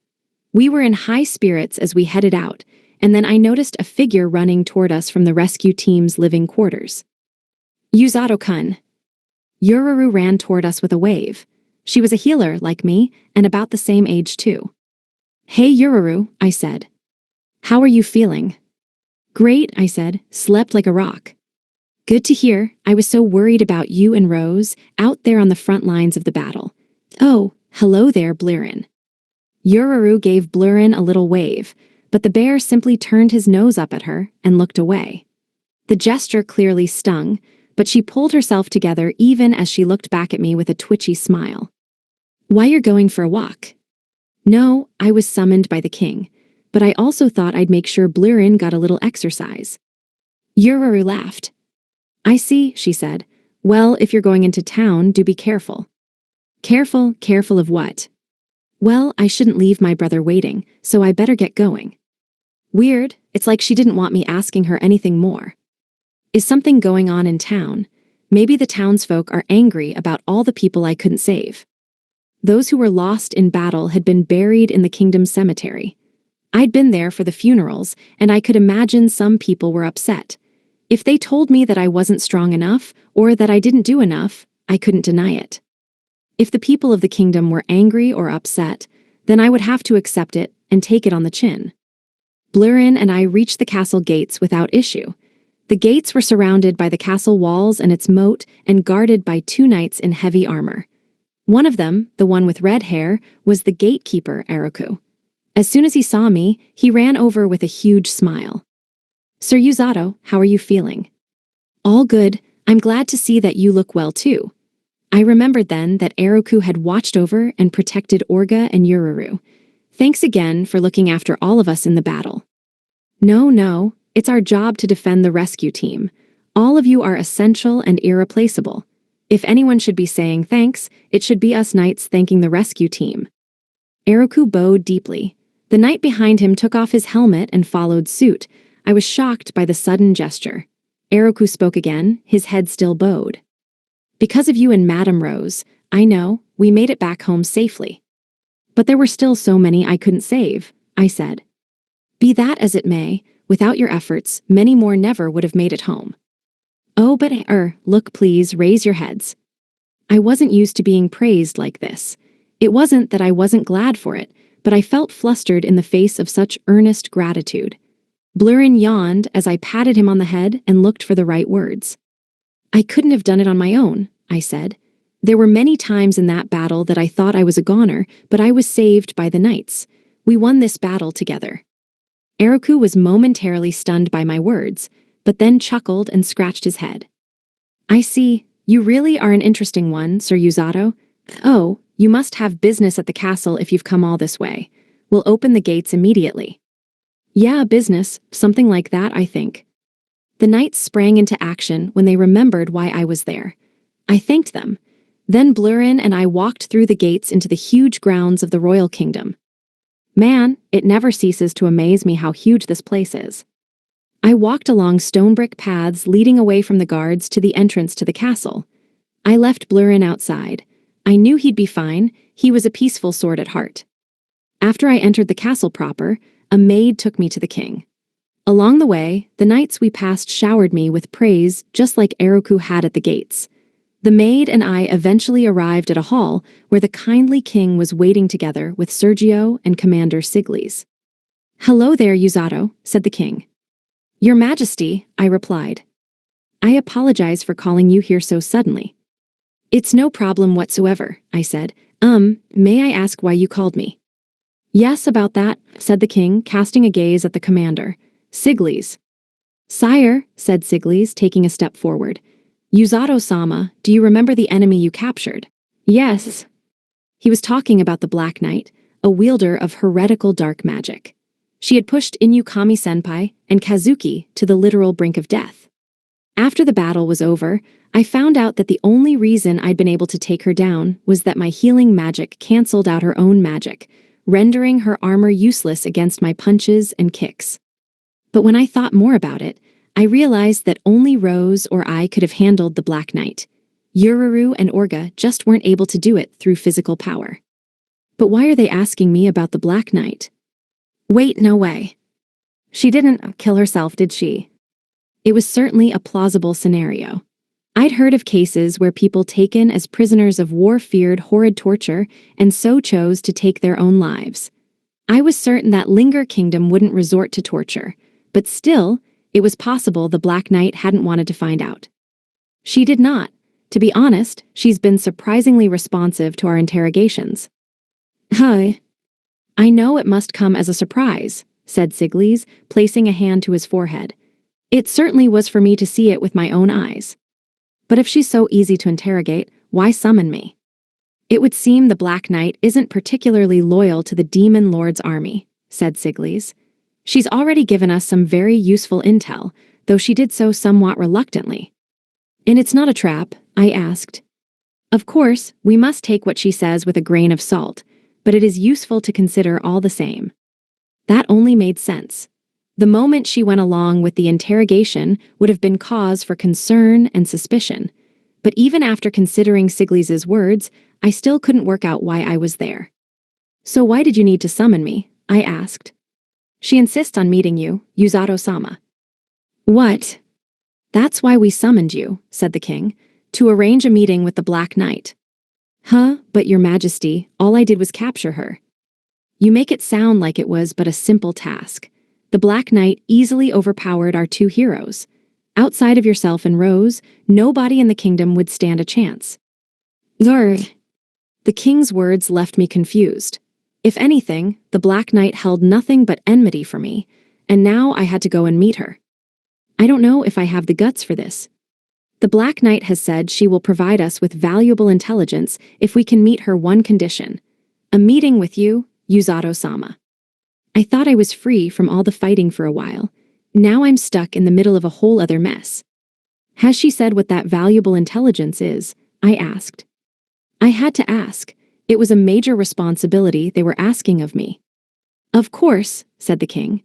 She has agreed to tell us the magic types of the commanders of the Demon Lord's 2nd and 3rd armies, along with their powers. Damn, that's not just valuable, it's practically priceless. The sound of footsteps echoed as we walked down to the basement.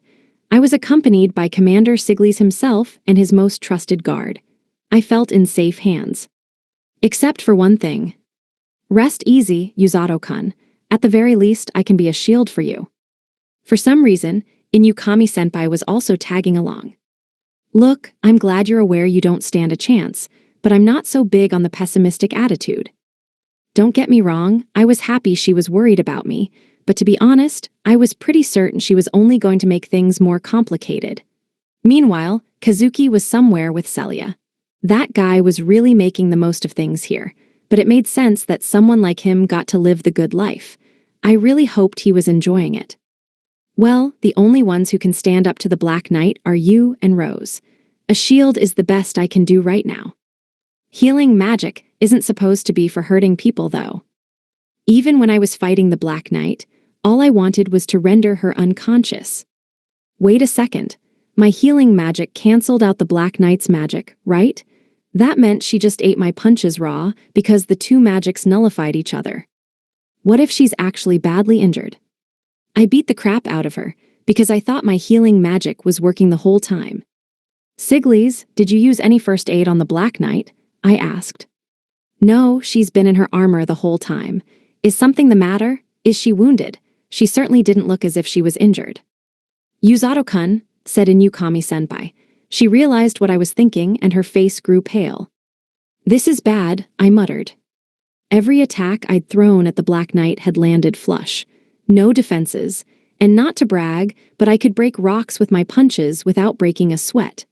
Inukami-senpai and I took off down the stairs and deeper into the basement.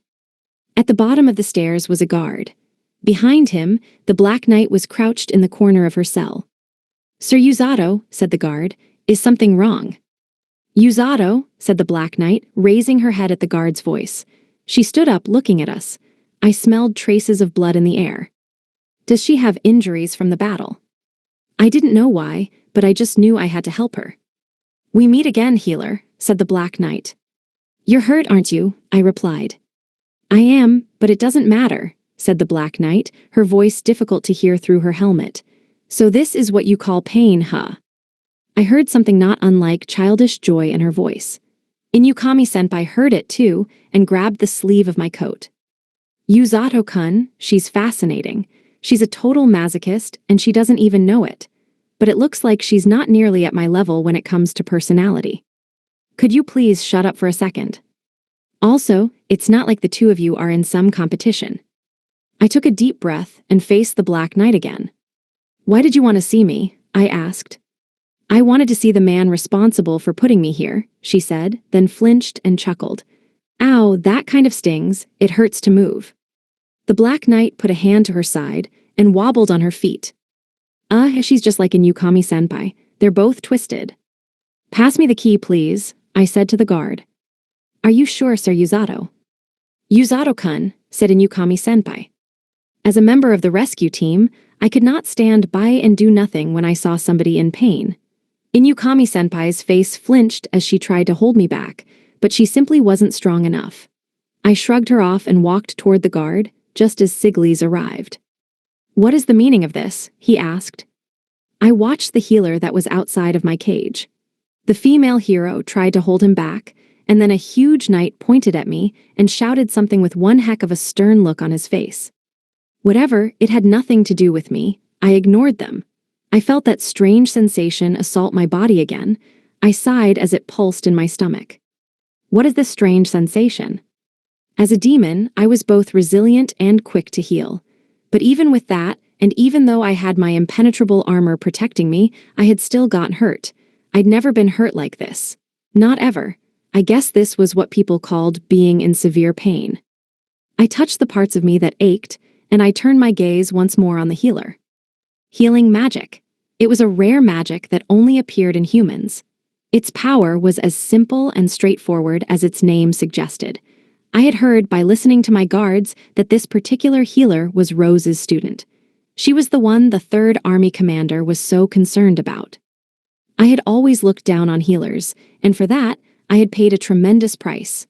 Who would have thought it would break through my dark magic? It was you. You're the one who hurt me. The one who gave me this pain, this defeat.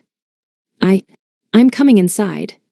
The cage door opened with a clank as the healer stepped into my cell. What now, torture? I asked. Put out your hand. Huh, why? I said put out your hand. Eep. My hand was out before I realized it. So the Linger Kingdom's healers have learned to utilize the power of a murderous glare. Then, in that single instant, the calm, merciful look on the healer's face had morphed into that of a monster. I was used to being berated and shouted at, but this was a moment of true fear.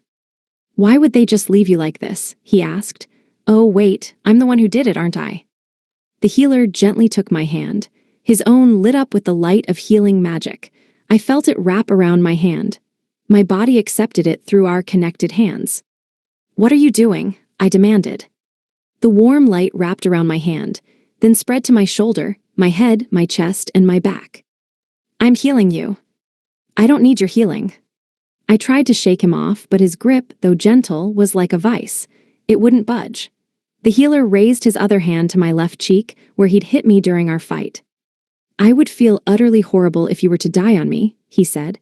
I don't want that hanging over my head, so shut up and let me heal you. The magic passed through my helmet and his hand touched my face. It was unbelievably warm. Until now, I hadn't let anyone touch me, not even my parents. But for some reason, I found myself placing my hand upon the healer's own. Yuzato-kun, shouted the hero outside the cage. It's fine, probably, said the healer. Probably. I didn't know how to express the feelings that welled inside of me.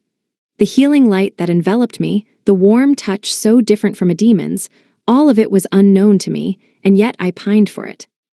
I let out a sigh as the hand on my cheek relaxed, and the healing magic surrounding me dissipated. The pain that once racked my body was gone within seconds. And yet, I did not release my grip upon the healer's hand. A suspicious expression grew upon the face of the healer. Maybe let go of me, please, he asked. I'm kind of scared now. Just a little longer. Huh. Touch me, please, just a little longer. His hand touching my cheek. It's wet. No, not his hand. My other cheek is wet too. I didn't understand. I reached up and touched my cheek, my helmet disappearing as I did so. The healer let out an exasperated sigh. How am I supposed to say no when you go crying on me like that? Image summary. A manga-style drawing shows a crying woman with horns, her cheek being touched by a hand. Ah, that's what it is. I'm crying. Through my wavering gaze, I saw the awkward look upon the face of the healer, and I felt that I was seeing a human for the first time. I had seen him and everyone in this world as pointless, without value, but warmth now bloomed at the bottom of my heart. It would not be long before I understood that sensation to be kindness.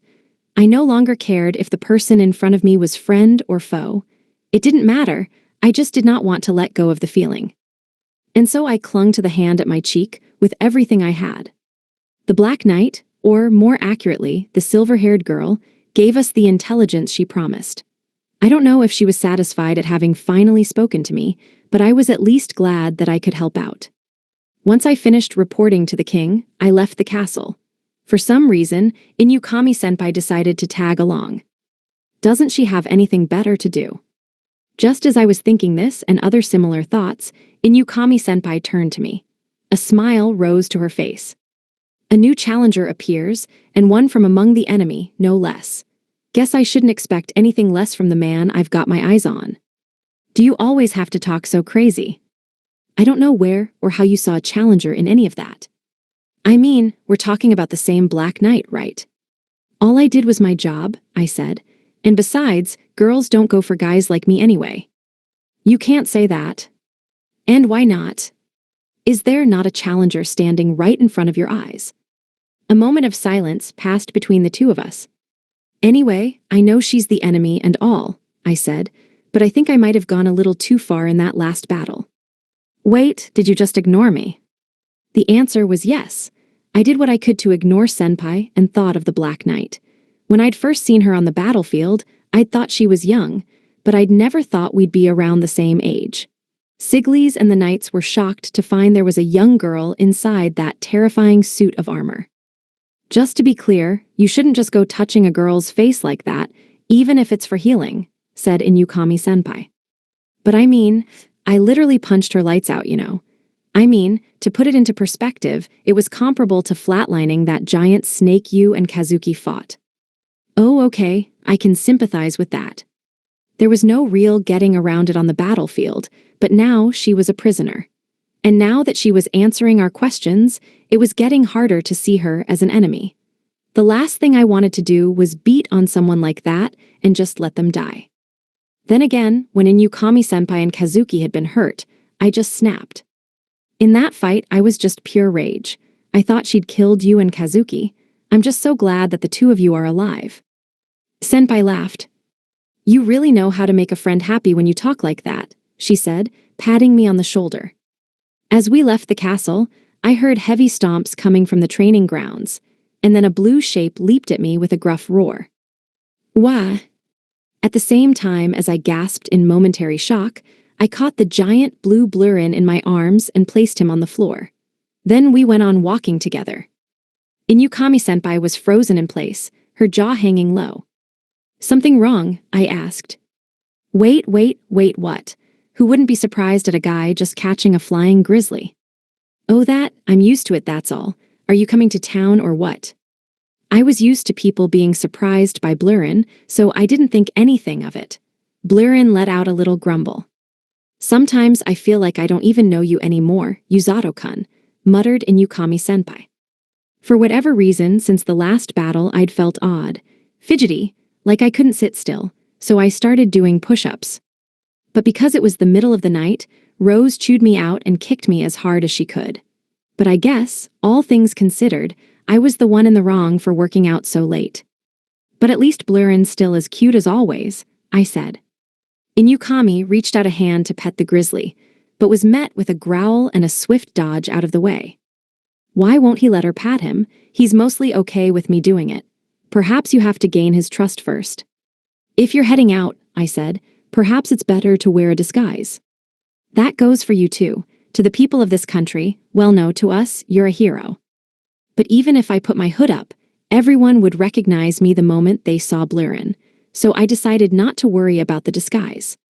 So you're heading into town too, Yuzato-kun? Asked Inukami-senpai. Yep, I saw Yururu before heading to the castle, but I wanted to drop by and say hello to Orga too. You're both healers after all, she said. Right, Orga is different to me. He's not physically strong, but his healing magic is levels above my own. Really? I'd heard that just like me, Orga had collapsed at the end of the battle too. He'd woken up much sooner than I had, but all the same, I was still worried about him. I mean, I knew he'd be fine because he had Yururu, but I still wanted to drop by.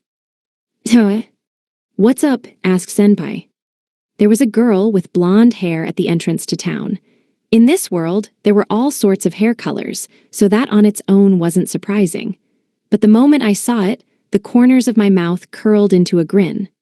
The girl was facing away from us, but I could still clearly see the triangular ears poking up from her head. I took off after her immediately. Got you, I shouted. Yuzato-kun, cried Senpai. I hit the ground so fast, I covered the distance between us in seconds. The Beastkin girl turned as if she was expecting me. I grabbed her under the arms and lifted her up into the air. You have some explaining to do, I shouted.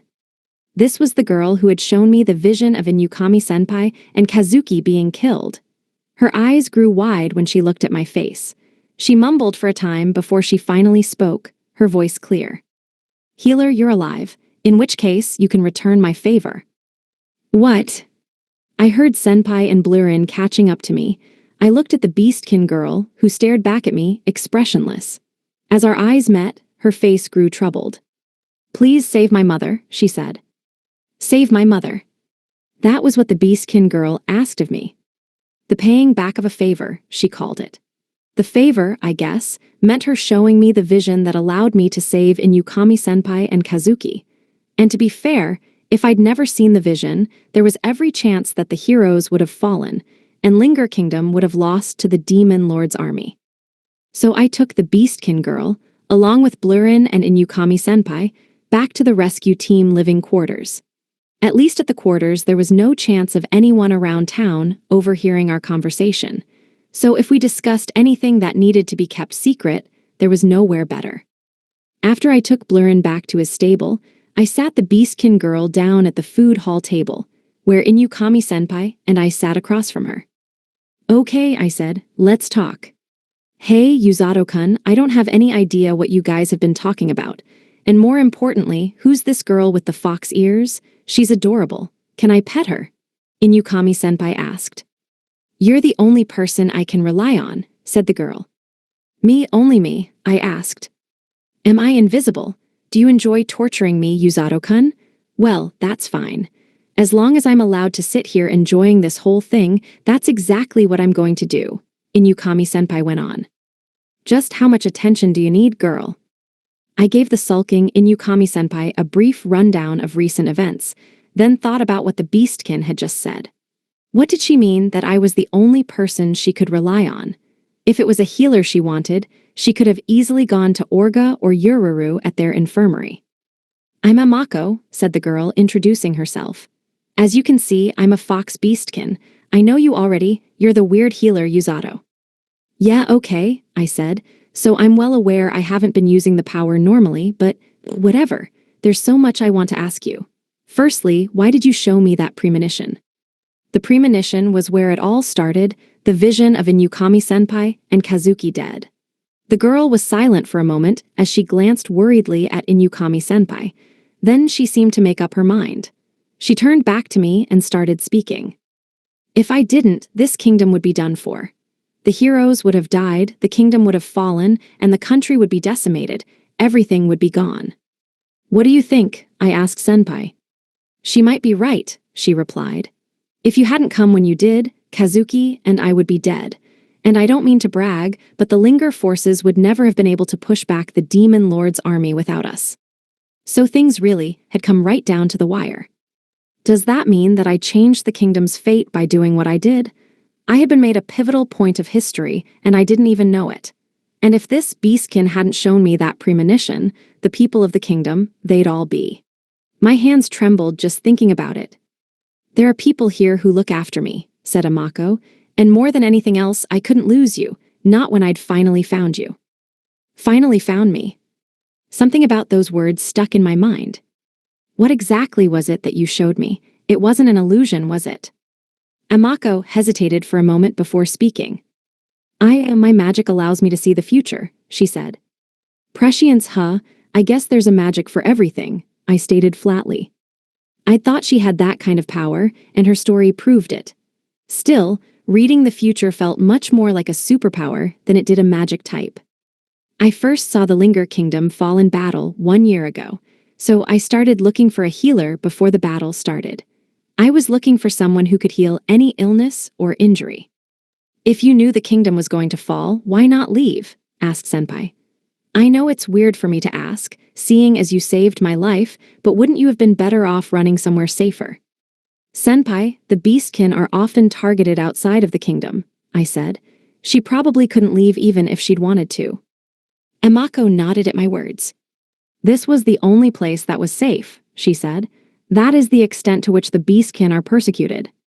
It was very likely that this girl had been through terrifying ordeals just to get to the kingdom in the first place. Even if she could see the future, she was still a mostly powerless child otherwise. I came from the country of the Beastkin, said Amako. The Beastlands. That's quite the distance, said Inukami-senpai. How far is it from the Linger Kingdom? I asked. Way too far for such a young child to travel alone. Based on Senpai's serious expression, I could tell it was no short distance. It wasn't hard on you, I asked. I didn't think it so, because I focused on saving my mother. Your mother, is she sick? They say she can't be healed normally, she won't wake up. And so she needed a healer. Beastkin can't become healers, that magic is for humans only. But no matter where I went, there were no humans who could heal my mother. Nobody would help me because I'm a Beastkin. Racial discrimination, muttered Inukami-senpai. But I was thinking about something entirely different. Amako had been to a number of different countries in search of a healer. I had to imagine her magical powers of prescience helped her out of a few tight spots too. With such a powerful and convenient magic at her disposal, why would the Beastkin even let her out of the country in the first place? Amako went on. I found only 3 healers in this country, and I saw only 2 of them in futures where my mother and I were saved. And those 3 were Orga, Yururu, and the rescue team captain. Yes, but when I got here, things didn't work out. How so? The 2 people at the infirmary can't fight. The other one, the scary person, she listened to my story, but she wouldn't come with me. Oh, I could see that. Neither Yururu nor Orga had the strength and stamina for a long journey. Rose, on the other hand, was the leader of a small organization. She couldn't just pick up and leave whenever she wanted, though I could also picture her hearing the story and being like, yeah, right, what a cock and bull story. And that's where I come into the picture, I said. You're the one who could come with me. I knew it the moment I saw you. You could change the future of the kingdom and save my mother. That's why I showed you the vision. Is it easy for you to show other people the future? I asked. That was one heck of a headache. It was so bad I thought my head was going to split open. It takes a lot of magic power for me to show people my visions. After I showed you, I slept for 3 days and 3 nights. So that explained why I couldn't find her after the first vision. Still, she was responsible for saving Senpai and Kazuki. And not just them, but the citizens of the kingdom too. I wanted to help her out, but this was getting to be a much bigger problem than I thought. According to Rose, the Beastkin didn't take kindly to humans. And until we knew who this girl was to the Beastlands, I didn't want to do anything rash. Well, let's talk to the king, yeah? I said. We'll have to explain it to him, so will you come with me? To see the king, me. I don't think he'll mind. Of course, he was royalty. We'd need to make an appointment. I'd have to go through Rose to get it. Okay, I said. Let's start with the rescue team captain. You can stay here with Inukami-senpai. And if she tries anything weird, you just shout for me, okay? Yuzato-kun, really, who do you think I am? Inukami-senpai grumbled.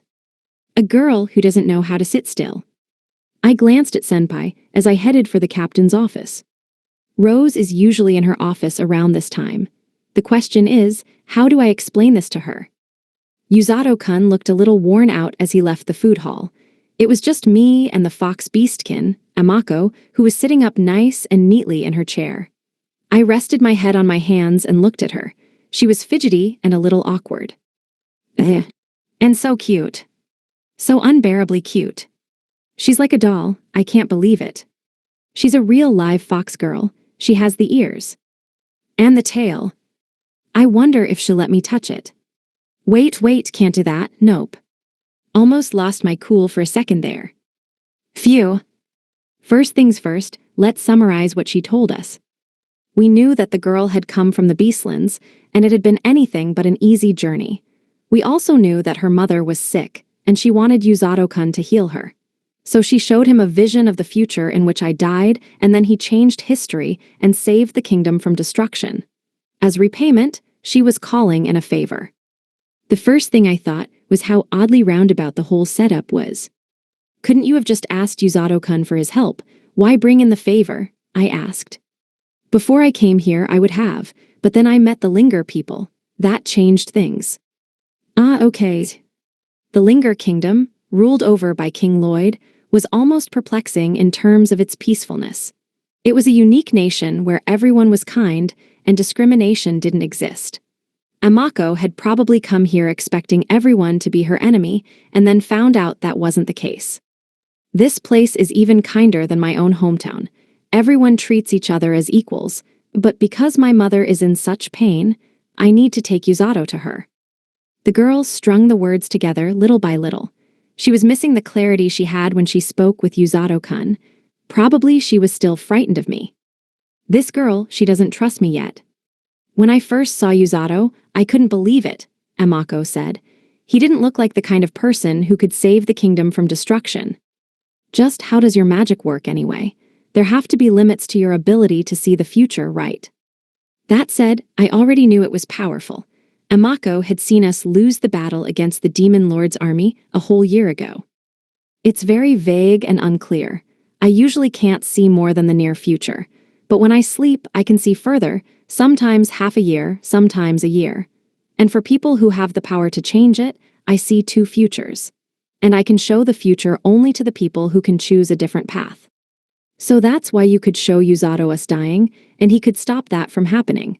Is prescience a common magic among the beastkin? It's connected to my bloodline. Your bloodline?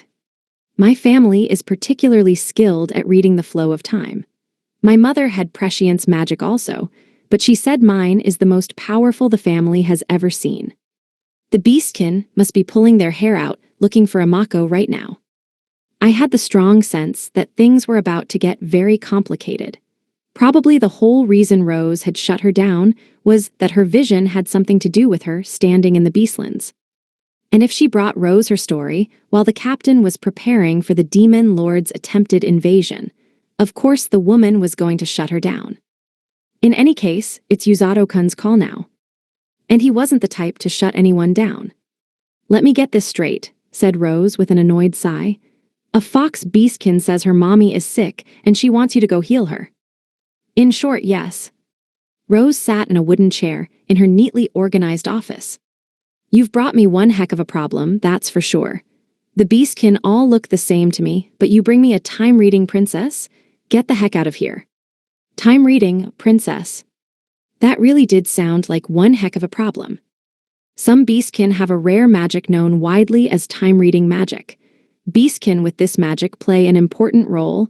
They see disasters coming, and they warn everyone of them. If a girl like that is here, in the Linger Kingdom, it may cause the Beastlands to take a hostile stance against us. I mean, they already don't think much of us as it is. Even now, while the Demon Lord's army might invade at any moment, I asked. Well, the Beastkin hate us more than they hate the demons. I'd had a feeling that Amako was something special to her people, but I hadn't imagined this. I was glad I brought the topic to Rose first. Who knows what trouble I'd have gotten in if I'd just gone gallivanting outside of the kingdom. What's your opinion on it all, Captain? I asked. I want to flat-out say no, but I can't make that decision without conferring with King Lloyd. The thing is, we won't be able to see him for a few days because he's arranging for a way to bring in the support of other countries. A few days? What am I supposed to do until then? Should I ask Amako for more details, or should I start training to prepare? In the meantime, you'll be training, said Rose, answering my internal monologue for me. Even if King Lloyd does let you go to the Beastlands, as it stands, you'll have a hard enough time just looking after yourself. So I'll toughen you up.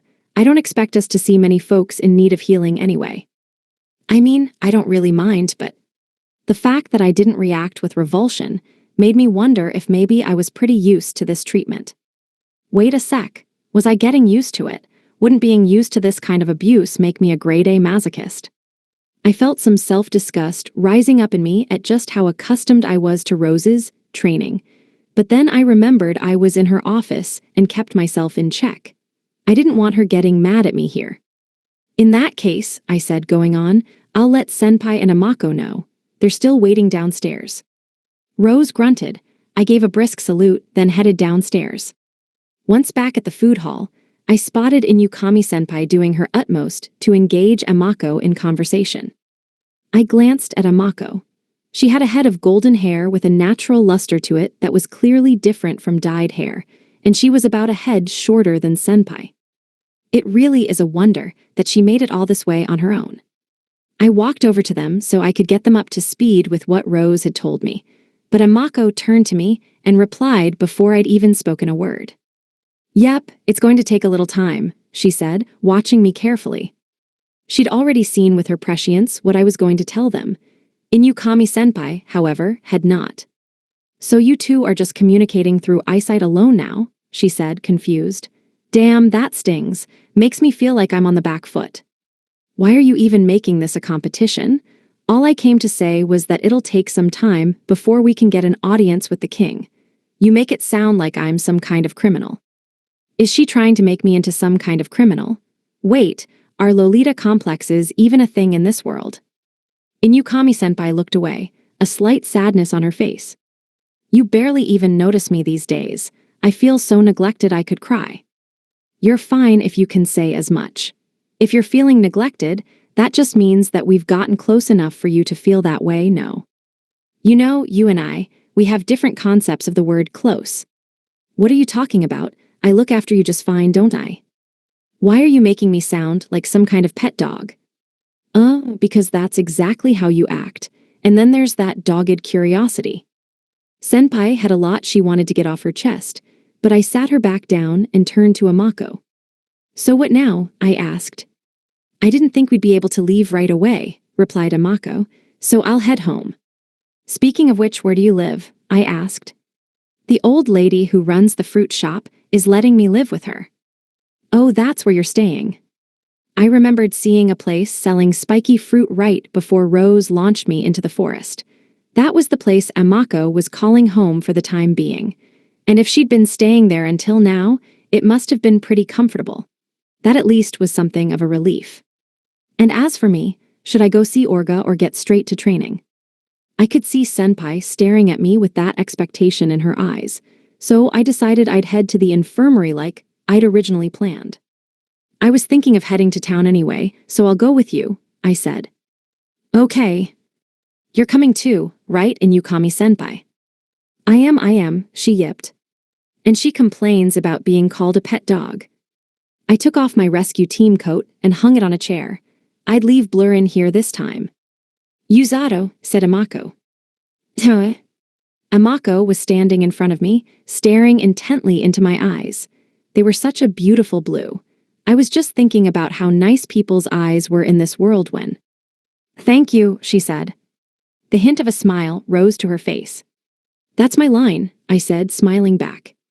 "Because of you, Senpai and Kazuki are both still here." A strange expression grew upon Inukami-senpai's face, and though Amako remained expressionless, there was a lightness to her step now. The three of us headed for town. Just as we were about to reach the entrance to town, Amako remembered something and turned around to look at Inukami-senpai and me. We looked at her, puzzled. "I forgot to mention," she said as if warning us, "that the two of you get totally mobbed by everyone." And then she took off running. I stood there, mouth agape, just watching her. Huh, what does she mean, everyone? Amako disappeared into the distance as Inukami-senpai gave me a hesitant tap on the shoulder. I looked around to see that the townsfolk were closing in, all of them filled with joy and clutching bags filled with produce they intended to thrust upon us. "Yuzato-kun," muttered Senpai. "How do you think we look to everyone right now? Do you think we look like a couple?" "Master and servant more likely.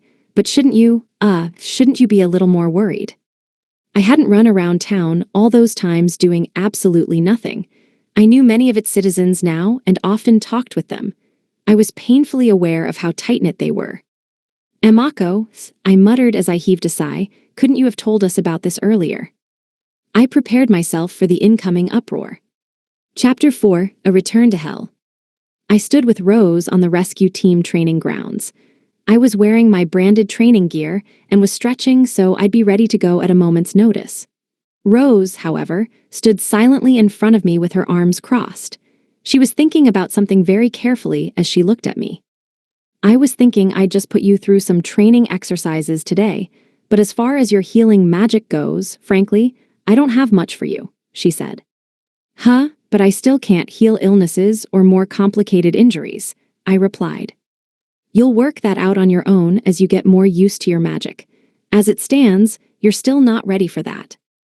Man, talk about shooting a guy's confidence down in one fell swoop. If that were true, what else was I supposed to do? Was she just going to tell me to work out again? I felt like I'd maxed that out, which meant it was about time to think of something new. To be frank, well, you're just on the cusp of having the right strength and stamina levels, which is enough for the time being, she told me. In other words, I still wasn't nearly strong enough. Just how far does this woman want to push me? So then what are we doing? I asked. Rose took a step back and began swinging her arms as a kind of warm-up. I immediately got a really bad feeling about it. It was like a vague chill running down my spine. Rose, meanwhile, cracked her knuckles with a grin on her face. I'm going to hit you, she said. I laughed. Yeah, but seriously though. I'm going to hit you right now. It will be faster than you can react, but try to get out of the way. Do you hate me? Is that what this is? If I eat one of your punches, I'll turn to dust. In the back of my mind, I saw Rose caving in that giant snake's skull. I couldn't even make a scratch on its scales, and she crushed it like it was nothing. You hit a person with a punch like that, and it's game over. You rely on your healing magic too much, Rose said. And yeah, I was the one who trained you that way, but we are ready for the next step. Punching me is the next step. That doesn't even make sense. I tried to make a getaway, but she had me by the collar before I got anywhere. Yeah, no, I cried. You'll kill me, Amako, didn't you see this future? Until now, your defense has been practically non-existent. You've managed to make things work, I'll give you that, but healing magic won't work on injuries that have been cursed. So you gotta learn to dodge and weave. I have zero confidence in my ability to do that. And didn't you say you'd hit me faster than I can do that anyway? And I knew that when it came to this woman, she'd use healing magic as an excuse to not pull any of her punches. But hey, said Rose, I'm no monster. I'll go easy to start with. No, things went off the rails the moment you talked about hitting your staff. Are you completely out of your mind, you? I'm sorry. Oh, I get it now, said Rose. You want a taste of full strength, and I am all too happy to oblige. I love that you love your training. Why does my mouth always work against me like that? Rose gripped my hand, then threw me up in the air. I let out a nervous chuckle in response and covered myself in my healing magic. As I felt myself fly through the air, I saw that I was going to land about 10 meters from where I was standing. At the last second, I managed to land on my feet. At the same time, I brought my arms up to protect my head and my heart. I said no defense, said Rose. Wait, are you? And then a shock ran through my body unlike anything I had ever felt. I thought she'd put a hole in me, it was so painful. Up and down suddenly reversed. The world spun, and I felt like I was going to be sick as I flew through the air again. Are you out of yours? Later, I would be able to say this much. I had never taken a hit like that in my whole life. Image summary. A manga panel shows a man with a shocked expression being grabbed by a woman with long hair. Line break. I came to under the tree next to the training grounds. I was blanketed in the pleasant shade of its leaves. It was nice. I imagined Rose had never given me a beatdown and claimed it was training. Have I been working too hard? Is that where the nightmare came from? Rose is nicer now, and here I am, still with this horrible impression of her. Can't have that. It's like Yururu said. She's fragile. I can't live my whole life being scared of her. Nope. Awake are you? All right, get up and let's go again, Rose said. And just like that, I had to give up my dreams and face reality again. Everything I'd thought since coming to, and the stuff that Yururu said, delusional lies. Time to face reality and get back into training. Surely, that's the easiest way to get back into it. Okay, I said. Yep, just because I wasn't injured didn't mean I could say it was all a dream. It was just like Rose to take such good care of me. She was the true portrait of a teacher. She was far too good a teacher for the likes of me. So good I wish she'd take on a different pupil. Relax, Yuzato, I went easy on you, said Rose. No injuries, right? Thanks. But the whole while I was thinking one thing, you really are a monster. That day, Rose ended up just punching me over and over again. A few times I thought I could almost dodge out of the way, but then Rose would speed up and I'd get smacked all over the training grounds. If this was what she called going easy, then I was terrified. That said, I did feel like my stamina improved. And I felt it even more after the following days. I really felt like I could withstand some hefty attacks. In old world terms, it was like being able to stand up against a missile without breaking a sweat. I mean, I was only 170 centimeters tall, and I was about regular weight for my height. Just a regular guy getting thrown from one end of the training grounds to the other, eating punches that sent me flying through the air. I'd gotten to the point that most attacks just didn't faze me anymore. In the last half of the training, right when I'd think about dodging, she'd slam me with a critical hit. I legitimately think Rose might have forgotten the point of the training. Just like that, I'd been through 4 days of Rose's training. She gave me a break, and so I headed for the castle. Rose had some errands to run, which meant I had a day to myself. I didn't have any particular business at the castle. I just wanted to drop in on someone I was curious about. I ended up talking all about my recent training. So then, get this, I said. The captain sent me soaring through the air with a punch over and over again. She's awful. What are you doing here, seriously? Asked the Black Knight. That's where I was, standing at the Black Knight cell, unloading my woes. Oh, I just wondered how you were doing, I said. The knight didn't show her face. She was just sitting in a corner of her cell in full armor. She'd been peaceful and quiet ever since I'd healed her. Still, the kingdom was at a loss for what to do with her. Some people were of the mindset that if she was dangerous, then we should execute her. But the king flatly refused that idea. You could say he was being soft, but I agreed with him, personally. I didn't want the kingdom to be a place with the death penalty. What are you going to do? I asked. I dunno, just stay here, I guess, she replied. Are you okay with that? Does it matter? I don't get to decide. It was a good point, but I still wondered what was going to happen to her. After all, I was the one who captured her, so I felt invested. If she did get executed, I'd feel awful. She started. No, it's nothing. Are we done here? All right, I get it, I said, standing up and leaving the cell. I wonder if I can ask Rose about the Black Knight. But also, it seems like she's got some plans of her own with the Black Knight.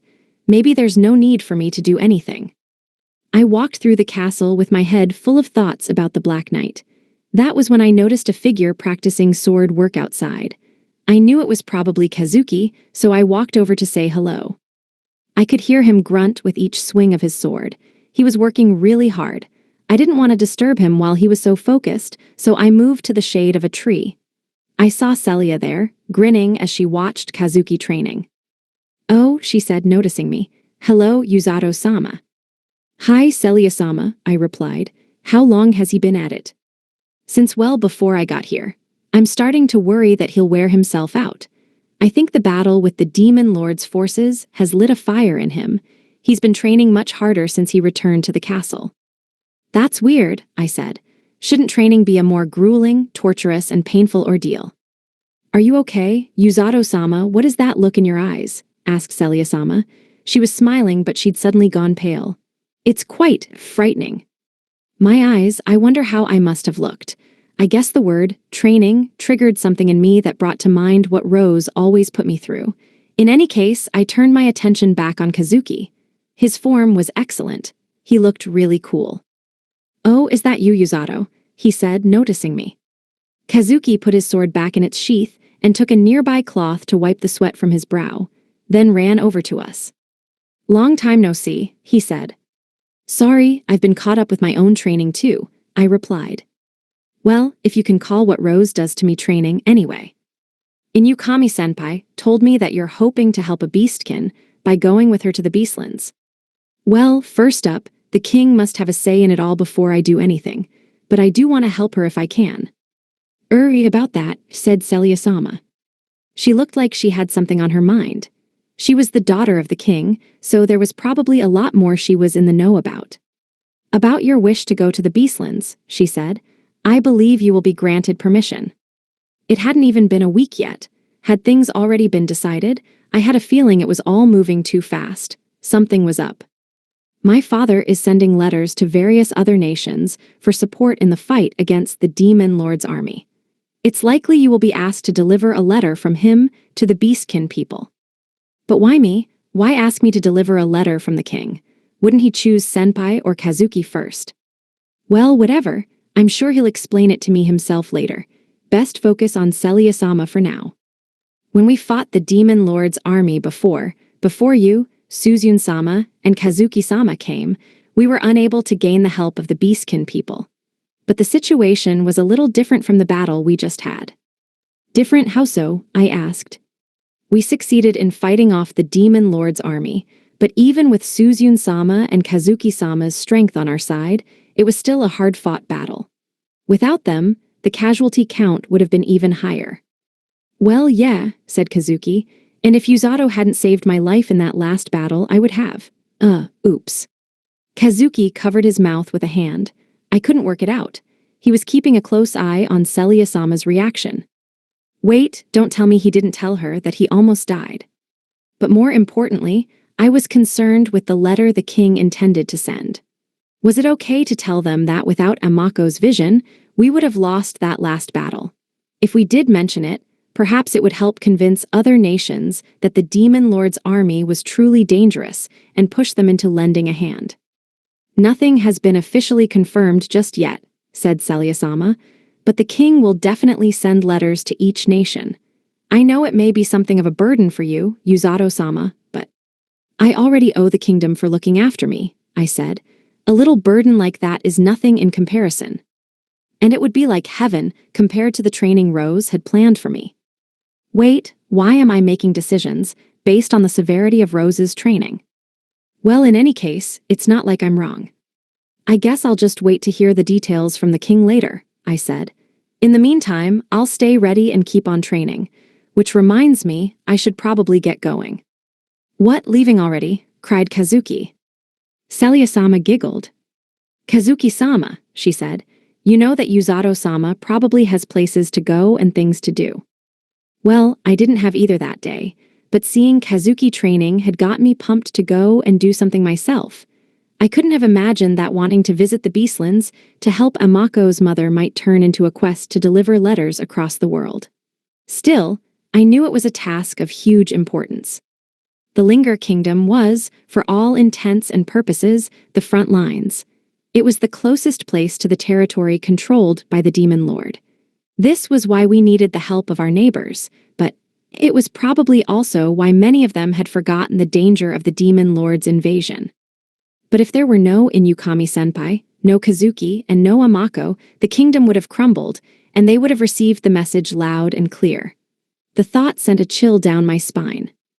As for us, Kazuki-sama, said Celia-sama, would you mind telling me in more detail what it was you said earlier about being saved? Pardoned. In great detail, please. Kazuki laughed nervously. Sorry. I chuckled as I listened to their conversation begin, but I was already heading back to the rescue team training grounds. Today that healer, Yuzato, came by. He unloaded his complaints on me and then he left. What was he even trying to do? Was he checking up on me to make sure I didn't run away? Even if I tried that, the Linger forces would be after me like a flash. But even if I made it back to the Demon Lord's army, there was only my boring old life to look forward to. Not that I was particularly keen on being executed. If they put me in magic lockdown restraints, then I'd have no way to use my armor. I'd be powerless. But just being scrubbed out of existence kind of rubbed me the wrong way too. Maybe if it looked like I was going to be killed, I'd just cause a ruckus until the healer came. Well, it's an idea at least, I said out loud. But I could wrap my head around the people here. They didn't torture me, and their security was really lax. Were they really trying to keep me locked up? But then the actual cell and surrounding architecture were really solid. It all agitated me to no end. It was like, do you want to keep me in or do you want me to escape? I wish they'd be more consistent. But the weirdest one had to be Yuzato. He healed my wounds and he made a point of coming to see me. I couldn't make heads or tails of the guy. What am I going to do? I muttered. I let my armor fade so I could feel the air on my body. The cell wasn't particularly hot or cold, but it felt nice. I leaned back against the wall. Go back to the Demon Lord and return to long days of boredom, or stay here, locked up in this cell. I didn't actually mind staying in the cell, but it bothered me that Yuzato came to see me. Nobody had ever actually tried getting to know me before. I didn't know what I was supposed to do. Why am I even thinking about getting to know that guy? I grumbled. He was my enemy. Nothing had changed that. And yet, suddenly, I became aware of footsteps coming down the stairs that led to my cell. At first, I thought it was a knight on guard duty. But then I remembered that they wore armor, and there was a unique metallic sound that came with their footfalls.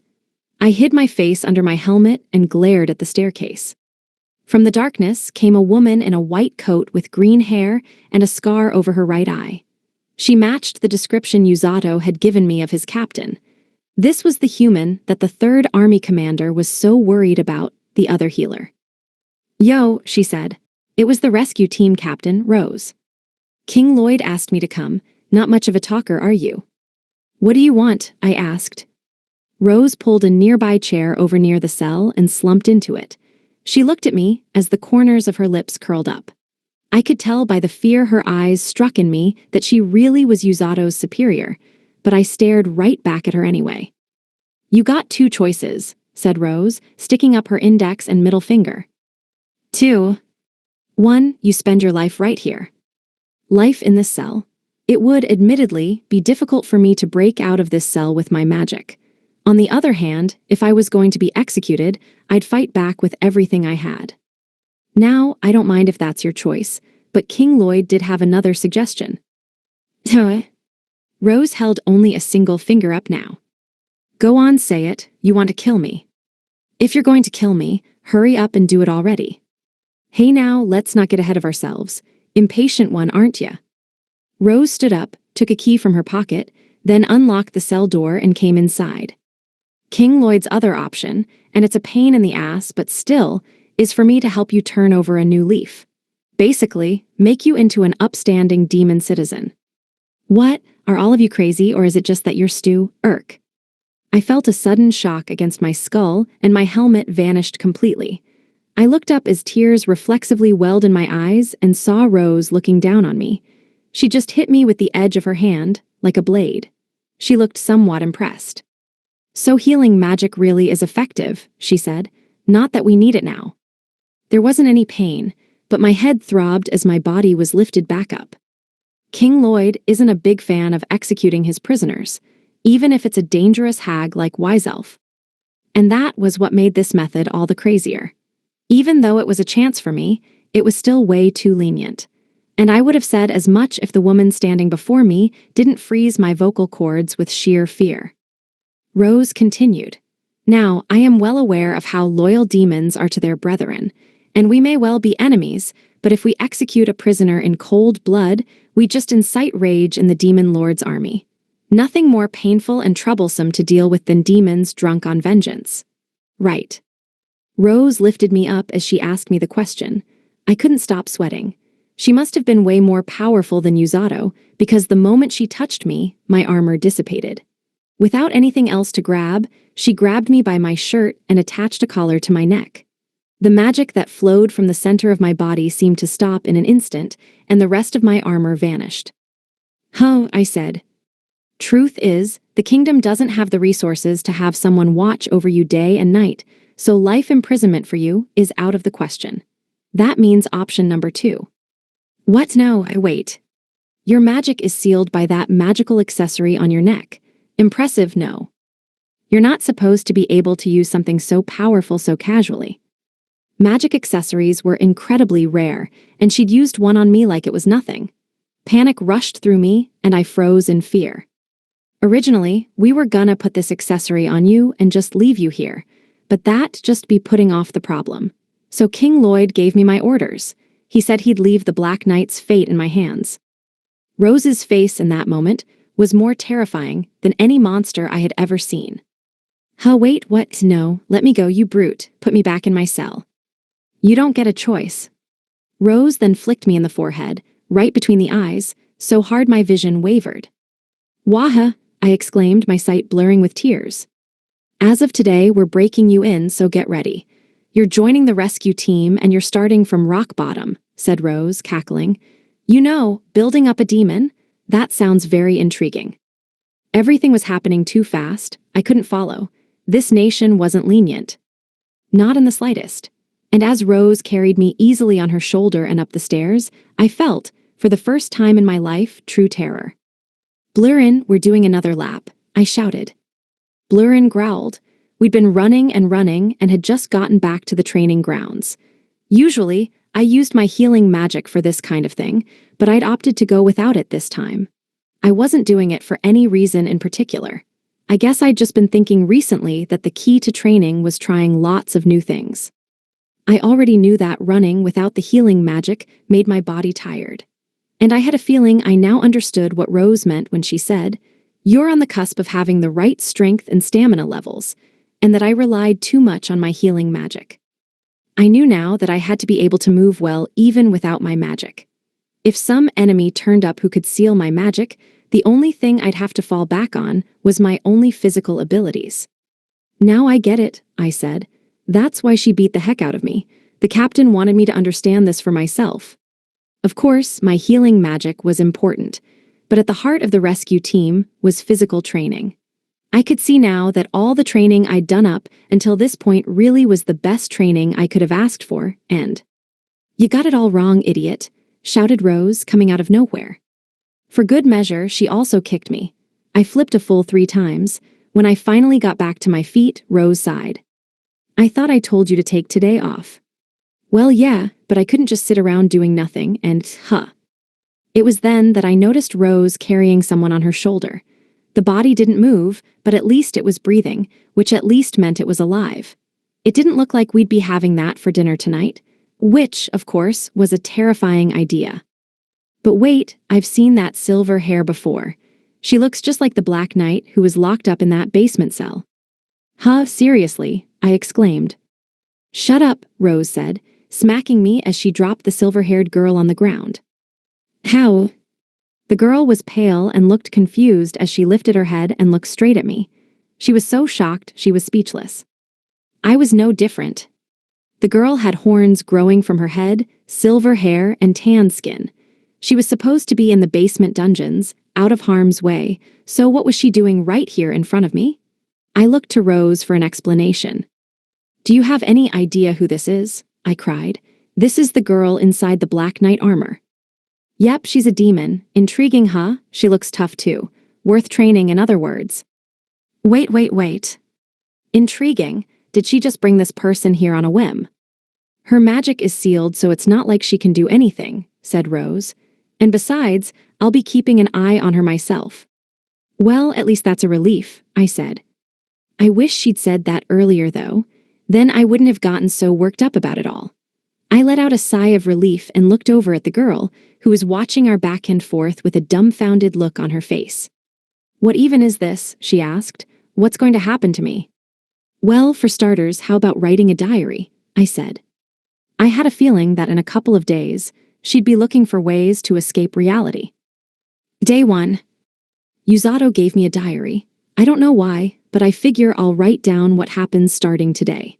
It's been a while since I wrote anything, but I remember how to do it better than I expected. That woman ripped me from my cell and took me to some place she called the rescue team headquarters. I have a collar on that seals my magic powers, and I can't get it off no matter what I do. Ever since it was closed, the clasp keeps warping and changing shape. That's pretty much all that happened today. Rose is going to start my training tomorrow, but whatever, I'm a demon. Human training is going to be a cakewalk for me. I'm not worried about a thing. Day 2. I thought I was going to die. I made a horrible mistake. I thought we were doing human training, but I got it all wrong. I was made to run an excessive distance with these 2 ogres called Tong and Alec, and these 2 goblins called Gomel and Gord. It was beyond excruciating. I told them they were all monsters, but they insisted that they're human. But if you ask me, they're monsters that Rose is raising like pets. I almost feel sorry for them. They really think they're human. I'm better physically equipped than most humans, but among demons, I'm not particularly strong. When the sun was at its height, I collapsed from exhaustion. I don't know if Rose was waiting for me to do that, but she came out of nowhere and gave my legs a slap and forced me back on my feet. All the pain went away, but it still hurt, just not on a physical level. I heard her mumbling. I only caught the words worse than and USA, but my eyes were all watery for some reason and I couldn't focus on what she was saying. This place is hell. I want to go back to my cell. Day 3. I can't move my body. Day 4. That woman is inhuman. She's crazy.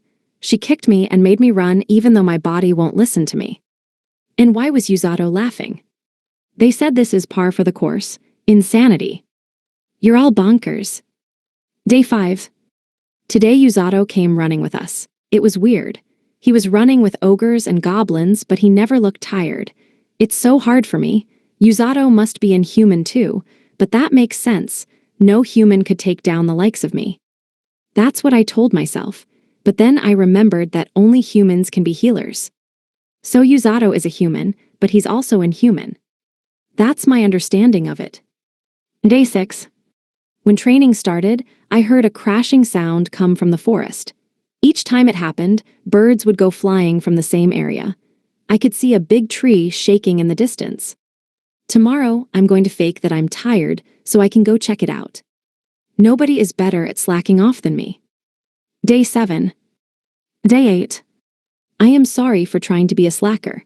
Day 9. This might sound unbelievable, but Rose is punching Yuzato with incredible force. She calls it training. Every time he gets hit, Yuzato spins and goes flying, and then he collides with the trees, after which he bounces on the ground a few times before finally coming to a stop. I thought he was dead, for real. Even ogres, which are mega powerful, don't make that kind of a sound when they hit people. He took a direct hit right to the center of his body, but Yuzato just got up and held his healing magic over his stomach and looked kind of hurt. That's it. I couldn't believe it, even though I saw it with my own eyes. If I don't write it down here, I don't think I'll believe even myself. Are we in Demon Lord territory? This surpasses even what happens there. I think I'm going crazy. Day 10. For whatever reason, Rose thinks I'm interested in Yuzato's training. Tonight during dinner, she said I could go along with his training tomorrow. Honestly, I was so tired from training with the ogres and goblins that I don't think I said anything clear in my reply. Still, this might be my chance. I was brought here against my will, but Yuzato's training has always been unknown to me. Now I'll get to see it. Yesterday I had to have been daydreaming. No human can do that. But this time, I'll work out the secret to his strength. Yuzato didn't like Rose's suggestion at all. Looks like he doesn't want me to know. It felt good seeing him look like that. I'm freaking exhausted, but at least I'll sleep well tonight. I shut my diary. I'd accidentally brought it to the training grounds. Then I opened it again to double-check what I'd written and closed it again. I must have been dreaming again. I wanted desperately for someone to wake me from the torture playing out before my eyes. Torture they called training. I told you to dodge. The only thing you seem to be able to do well is eat my shots, Rose shouted. You keep shifting your angle of attack every time I try. How in the world do you expect me to dodge that? Yuzato exclaimed. You telling me you can't look with your eyes and just dodge, you idiot. How could anyone just dodge? Yuzato had been hit so hard he flew off into the distance, but he jumped back to his feet like it was nothing and verbally blasted her. Over the last few days, a fear of that woman was carved into my very being, and seeing Yuzato not even flinch when she grabbed his head in her hands made me tremble. She spat Rose, one more time then. You think you're frustrated, you don't know the half of it, he spat back. Rose and Yuzato both returned to their spots on the training ground, glaring at each other. There were 10 meters between them. Yuzato stood on one side, his feet slightly apart and his eyes burning a hole into Rose. She stared right back at him, her eyes narrowed.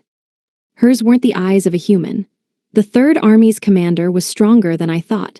Not just anyone could face off against a monster like this.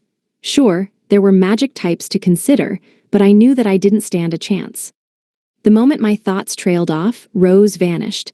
I couldn't see her at all. It was different from before when I'd been able to see her. I turned to Yuzato. Whoa, he shouted. In an instant, Rose had appeared in front of him, her fist flying through the air. But Yuzato had twisted and evaded the blow. Huh, you dodged it, I uttered. I couldn't believe it. Did he see her punch and then dodge it? Whatever the case, that was beyond human. I did it, this means. Don't let your guard down, said Rose. Yuzato had felt unbridled joy at evading Rose's attack only to eat a follow-up spin kick right to the guts.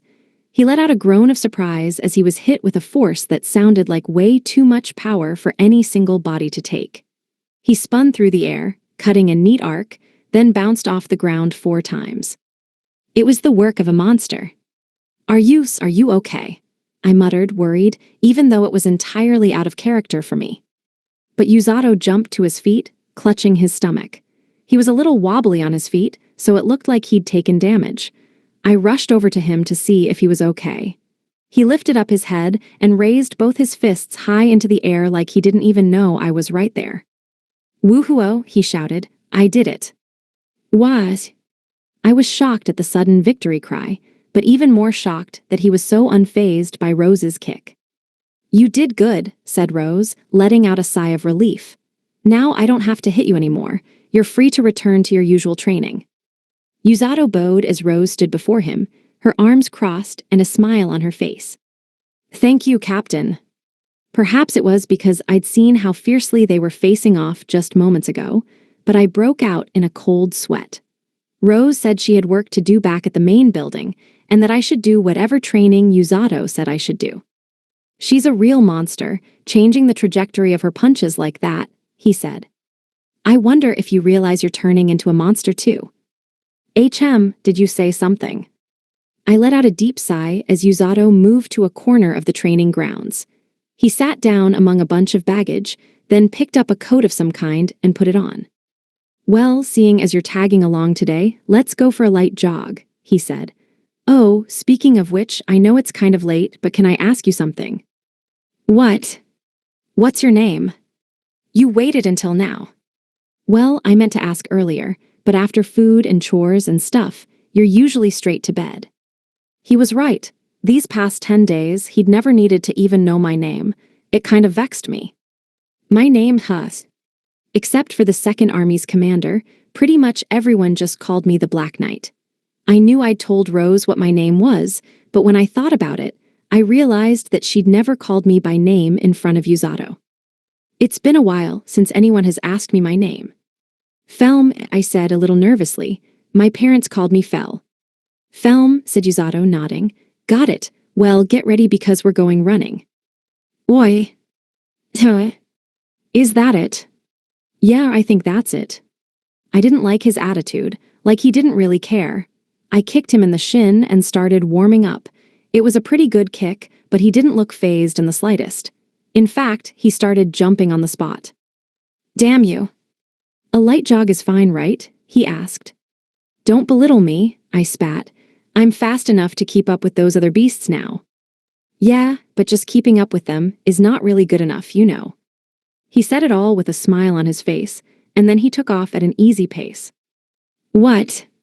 You dare to look down on me?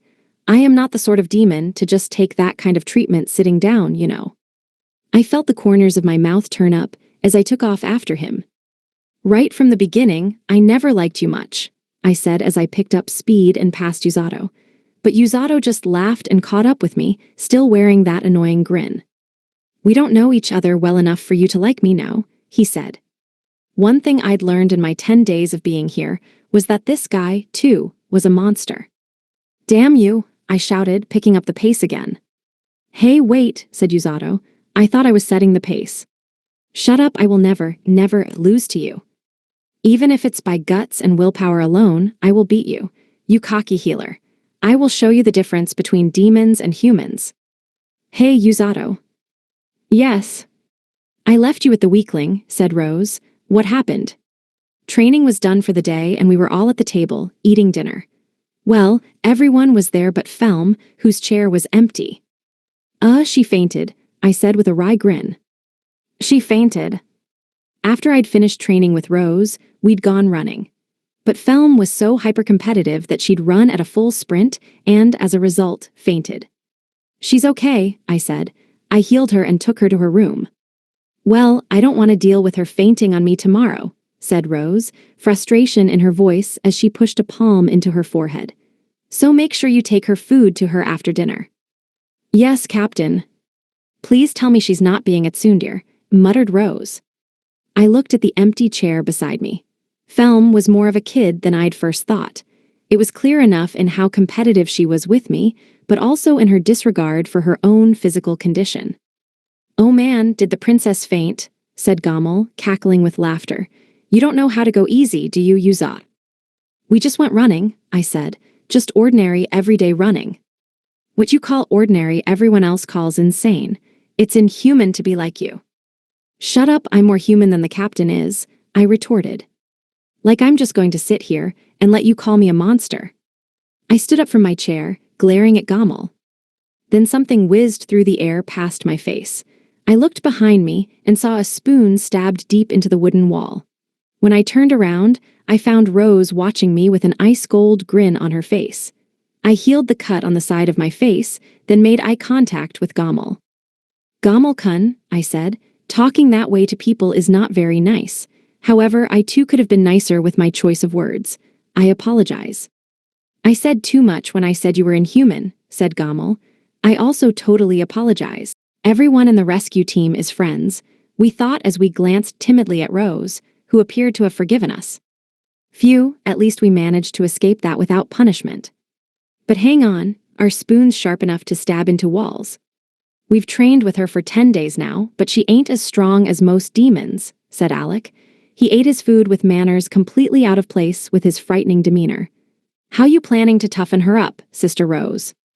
Yeah, that girl was born with a silver spoon in her mouth when it comes to magic, but if we break her, she'll come round. Right, Tong? Let it go, would you? He said. Tong looked away, suddenly awkward. He was an old hand with the rescue team and had probably been through a lot. Tong, did you do something to the captain? I asked. Shut your trap, it's none of your business, said Tong, shutting down my prying question. It must have been some embarrassing moment in the past he didn't want to see the light of day. I figured I'd just ask Alec or someone else about it later. That's what I decided as I washed my last piece of bread down with the rest of my soup. Yuzato, said Rose. Yes. What is it this time? New training? Surely there's nothing more grueling than what I just went through, right? Go to the castle first thing tomorrow morning. King Lloyd wants to talk to you and the heroes. You mean? Yep, he's decided what the Linger Kingdom is going to do next. Which means the letters to the other nations would be going out pretty soon. I was just glad that I'd completed Rose's training with a little time to spare. My endurance and reaction speeds had improved, and I'd be able to survive most battles, so long as I wasn't up against any crazy monsters. Wait a second, that training was supposed to hone my evasive abilities, but my endurance went up, probably not worth lingering on. I'm guessing I should take Amako with me too. That's part of it, don't forget to take her. Does the king want to meet her? In any case, I'd just go pick her up before going to the castle. I cleaned up my plate and thought about the immediate future. Yeah, there was the actual passing out of the letters to think about, but there was lots we'd have to be careful of on the way, things like areas we needed to avoid, villages and other colonies, and even treacherous mountains.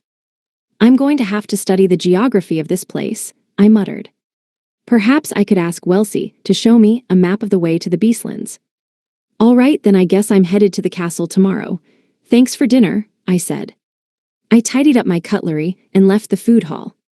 An early morning meant an early night, but before that, I had to make sure Felm ate her dinner. She was probably still sleeping. Guess I'll just wake her up, I said to myself. It wasn't like Felm was injured. My healing magic fixed any wound or exhaustion that wasn't either a curse or mental fatigue. That meant that, right now, she was just sleeping the time away. I wasn't the type of monster, like Rose, to force an unconscious person awake and make them go running. I'd put Felm to bed, but when I thought about tomorrow, I knew it was best to wake her up. I knocked on her door. Her room was the rescue team storeroom, but it had been used by Orga and Ururu in the past. The day after Felm arrived, we'd cleaned it up to make it livable, but hopefully she hadn't messed it up. There was no response to my knocks. I guess she's still sleeping, I muttered with a sigh. I opened the door to find Felm at her desk in the corner, writing by the light of a single candle that illuminated the otherwise desolate room. She was scribbling something quite hurriedly, and I wondered why she hadn't come down to dinner if she was awake. She didn't even realize I was there. Instead, she groaned occasionally and shook her head as she wrote. "Oi, Felm," I said. She fell from her chair with a crash and a scream. I couldn't help but chuckle. I picked up the notebook that had fallen at my feet. Oh, this is the notebook I gave her. It made me happy to know that she was making use of it. "Are you okay?" I asked. I reached out a hand to help her up, but she brushed me off completely. "Shouldn't you be apologizing for scaring me?" she said. She stood to her feet, but as soon as she saw the notebook in my hand, her jaw dropped. "Oh yeah," I said. "You're using the notebook, huh? Thanks." "Gee, give it back." The red-faced Felm swiped the notebook from my hands. She's earnestly writing a diary. I guess she really does have a gentle side, so to speak. Maybe she wasn't always a bad kid. Maybe if I approach her the right way, she'll be no different from any other kid her age. "You didn't read it, did you? Because I'll kill you if you did. I'll murder you." Well, I guess no different from any other kid her age, besides the threats of murder. In any case, her magic power was almost entirely sealed in the collar she wore, and my magic was a bad matchup for her anyway. "You going to eat dinner?" I asked. "You really should. Training on an empty stomach tomorrow will just leave you dry heaving." Don't say that. I'll eat." Something was bothering her, and she left the room with a stony look on her face. It made me chuckle to see her so carefully make sure her diary was in her pocket. Well, at least she seems to be making the most of her time here, I said to myself. It seemed like she was fitting right in with Tong and the others, who at the best of times didn't look human anyway. It didn't seem like we needed to worry about Felm getting into any fights. As far as training went, she could handle as much as I could, and she was much stronger than Orga. She had a tendency to slack off, but Rose would fix that in time. All that was left was whether or not Kazuki and Inukami-senpai could forgive her. Even though what had happened was in the past, Felm had almost killed them, and it wouldn't be easy to forgive her for that. "How long are you going to just stand there in my room?" shouted Felm. "Get out." Okay. This was just the way it was going to be, living under the same roof as Felm. But I did worry how Inukami-senpai would react when she found out. Chapter 5, Yuzato Goes Searching. "This will be my first time inside the castle," said Amako, gazing up in awe at the castle as she stood next to me. I'd picked her up and brought her here first thing in the morning, just like Rose told me to. We greeted the guards at the entrance and went inside, where two maids welcomed us immediately. "Yuzato-sama and guest, yes," said one. "Allow me to take you straight to King Lloyd." "You're famous, Yuzato," whispered Amako. "No need to say it like that," I said with an awkward grin. "I know I don't look the part." I don't know if I'd ever get used to people calling me Sama. We walked down familiar corridors to the Hall of the King. The maids ushered us inside, where everyone was waiting. King Lloyd himself, Sergio, Siglis with a big group of knights, Welsi, Kazuki, and Inukami-senpai. "Good to see you, Yuzato," said the king. "And you, your majesty," I said. "And this must be Amako, I presume." The king turned his kind eyes on the beastkin girl by my side, who was a little startled in the presence of the king, but still managed a nod. "I see. Well then, now that everyone is here, we can begin. Yuzato, if you and Amako could stand with Kazuki-sama, please." "Understood. Come on, Amako, this way." I gave the girl a gentle pat on the shoulder, and her tail shot straight up. She must have been really nervous. "Okay," she said. Then again, it really was a nerve-wracking experience to meet a nation's ruler. I had just done it so many times now that it no longer fazed me. We walked over to where Kazuki and Inukami-senpai were standing. "Hi, Yuzato-kun," said senpai. "Yo, Yuzato," added Kazuki. "I'm glad you two are looking well," I said. I couldn't put my finger on it exactly, but I felt something had changed in them both over the last 10 days. It was only slight, but I wondered if they'd done some kind of special training. It would make sense. They knew as well as I did that we were potentially setting off on a journey. "The reason I have brought you all here today," said King Lloyd, "is because we have decided once more to reach out to our neighboring nations to request their support. This decision was reached after much discussion with our ministers and military leaders. Our second battle with the Demon Lord's army was comparatively more difficult than the first.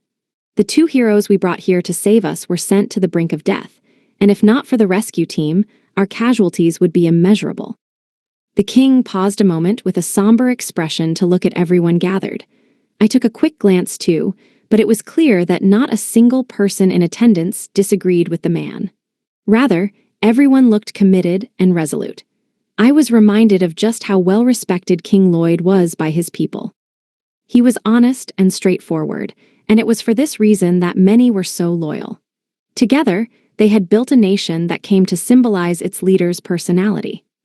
"We must now take action," he said. "We have lived frightened of what stands before us, of the threat of the demon lord. Even if we are denied, we must convey this threat to our neighbors in the hope we might unite our forces. The letters to our neighbors will go out in 15 days, and they will go to the many nations that share our great continent." Across the whole continent, huh?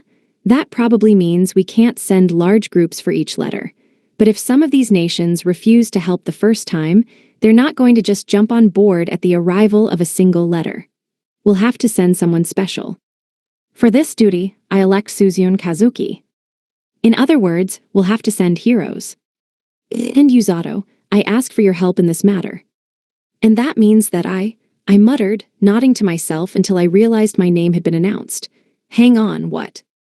I could understand if it was Inukami-senpai, Kazuki, and Siglis. Nobody would turn those guys down. Amako looked just as shocked as I did. "You really are famous, Yuzato," she whispered again. I was just about to say something when the king spoke again. "I apologize for always asking such difficult tasks of you, heroes."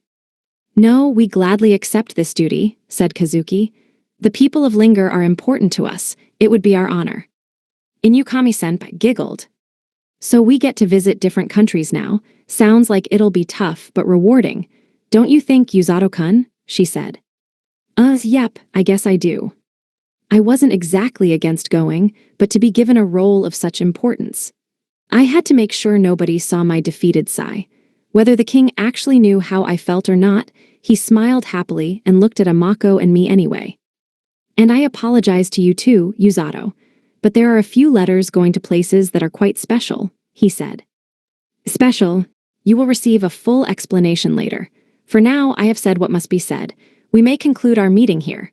Suzune, Kazuki, Yuzato, Amako, Siglis, and Welsi, please remain."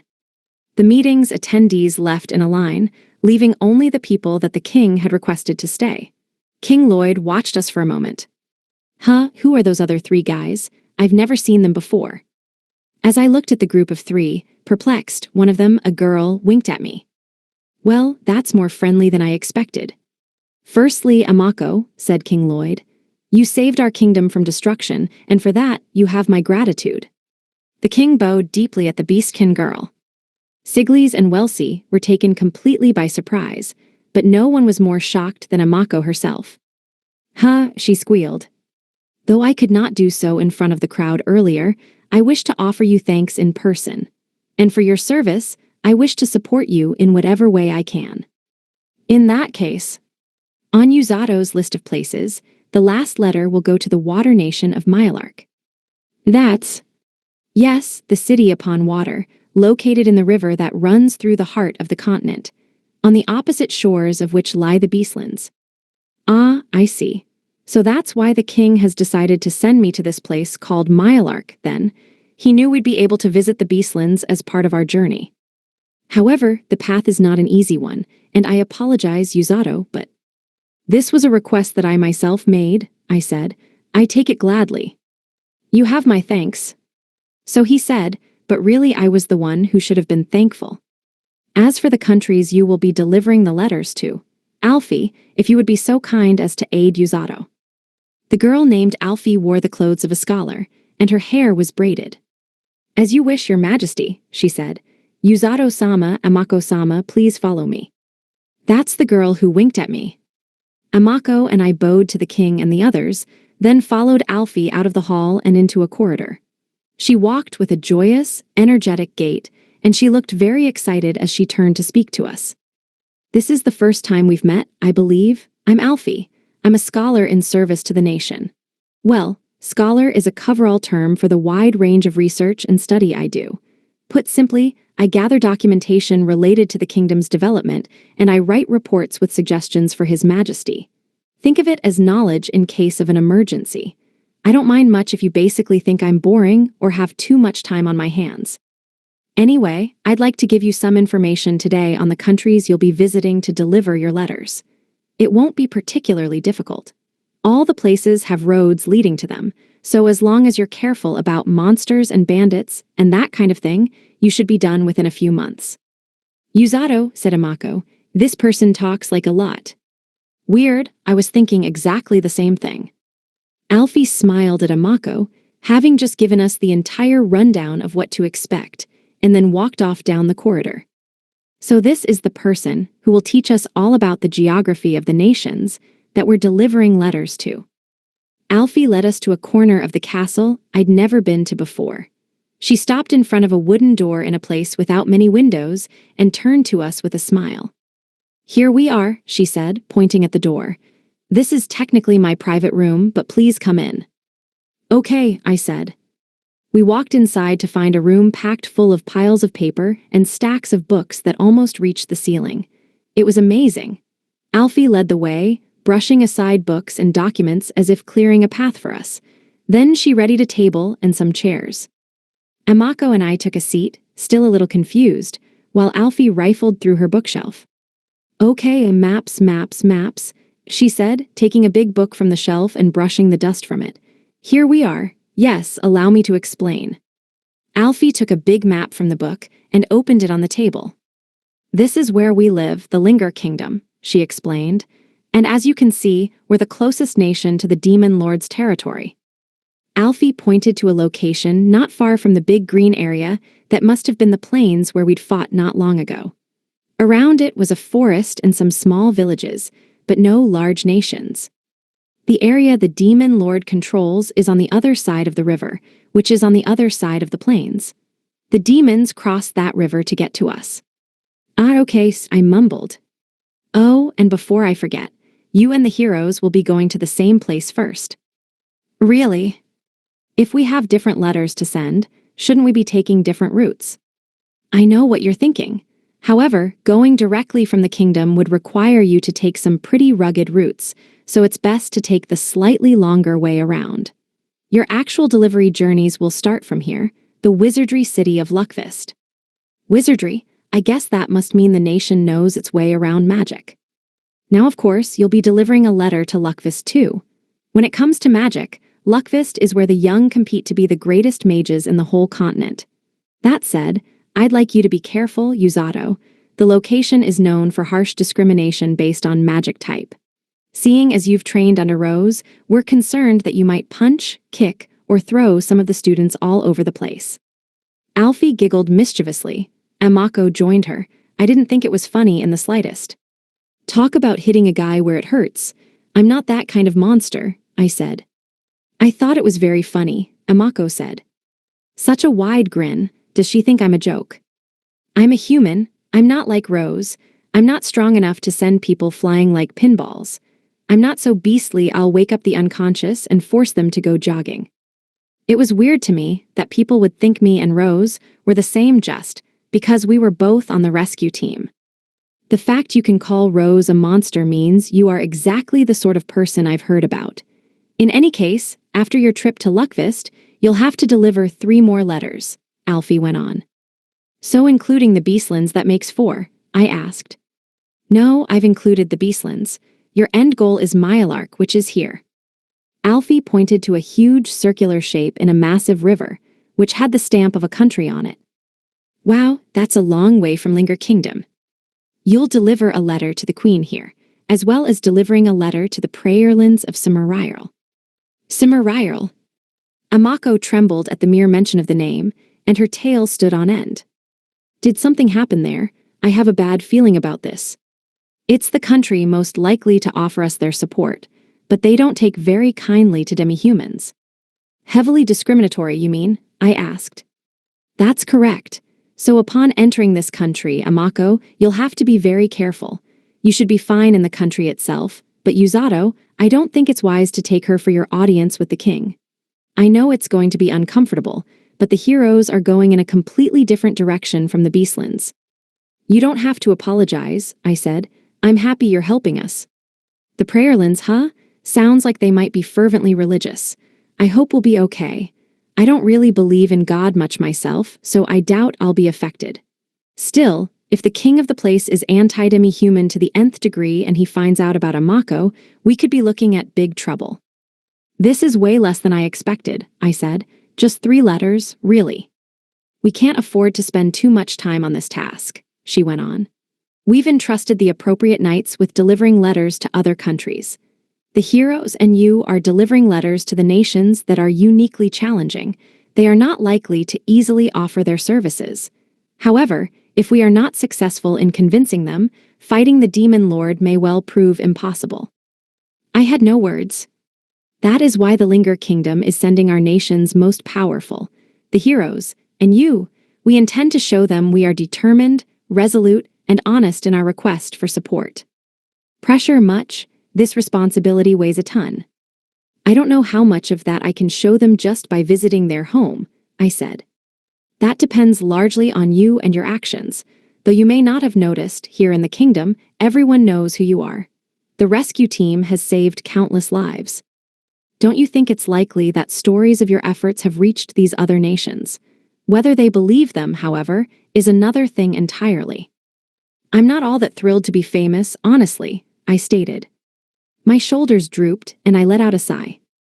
I sure hope those stories haven't wandered off into the unbelievable, but I guess I'll cross that bridge when I get to it. Now, as for the Beastlands, unfortunately, our knowledge of the place is still very limited. All we know for certain is that you get there by boat from Myalark. That's fine, said Amako. I can explain the rest to Yuzato. Well then, that's a relief, replied Alfie.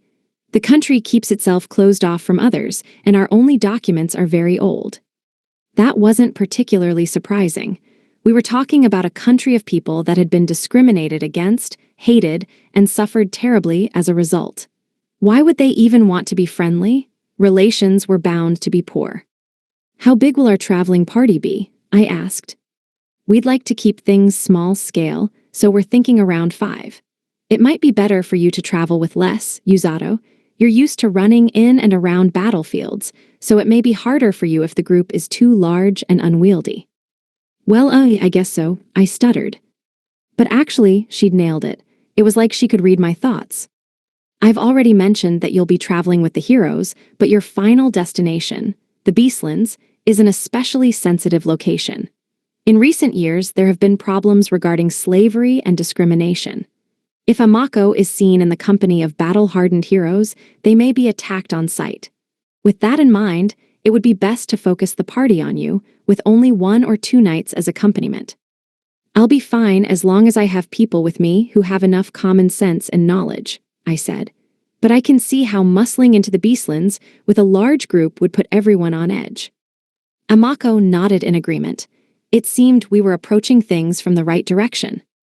That leaves the question of who to bring along with us. Ideally someone who can stand up to bandits and danger along the way.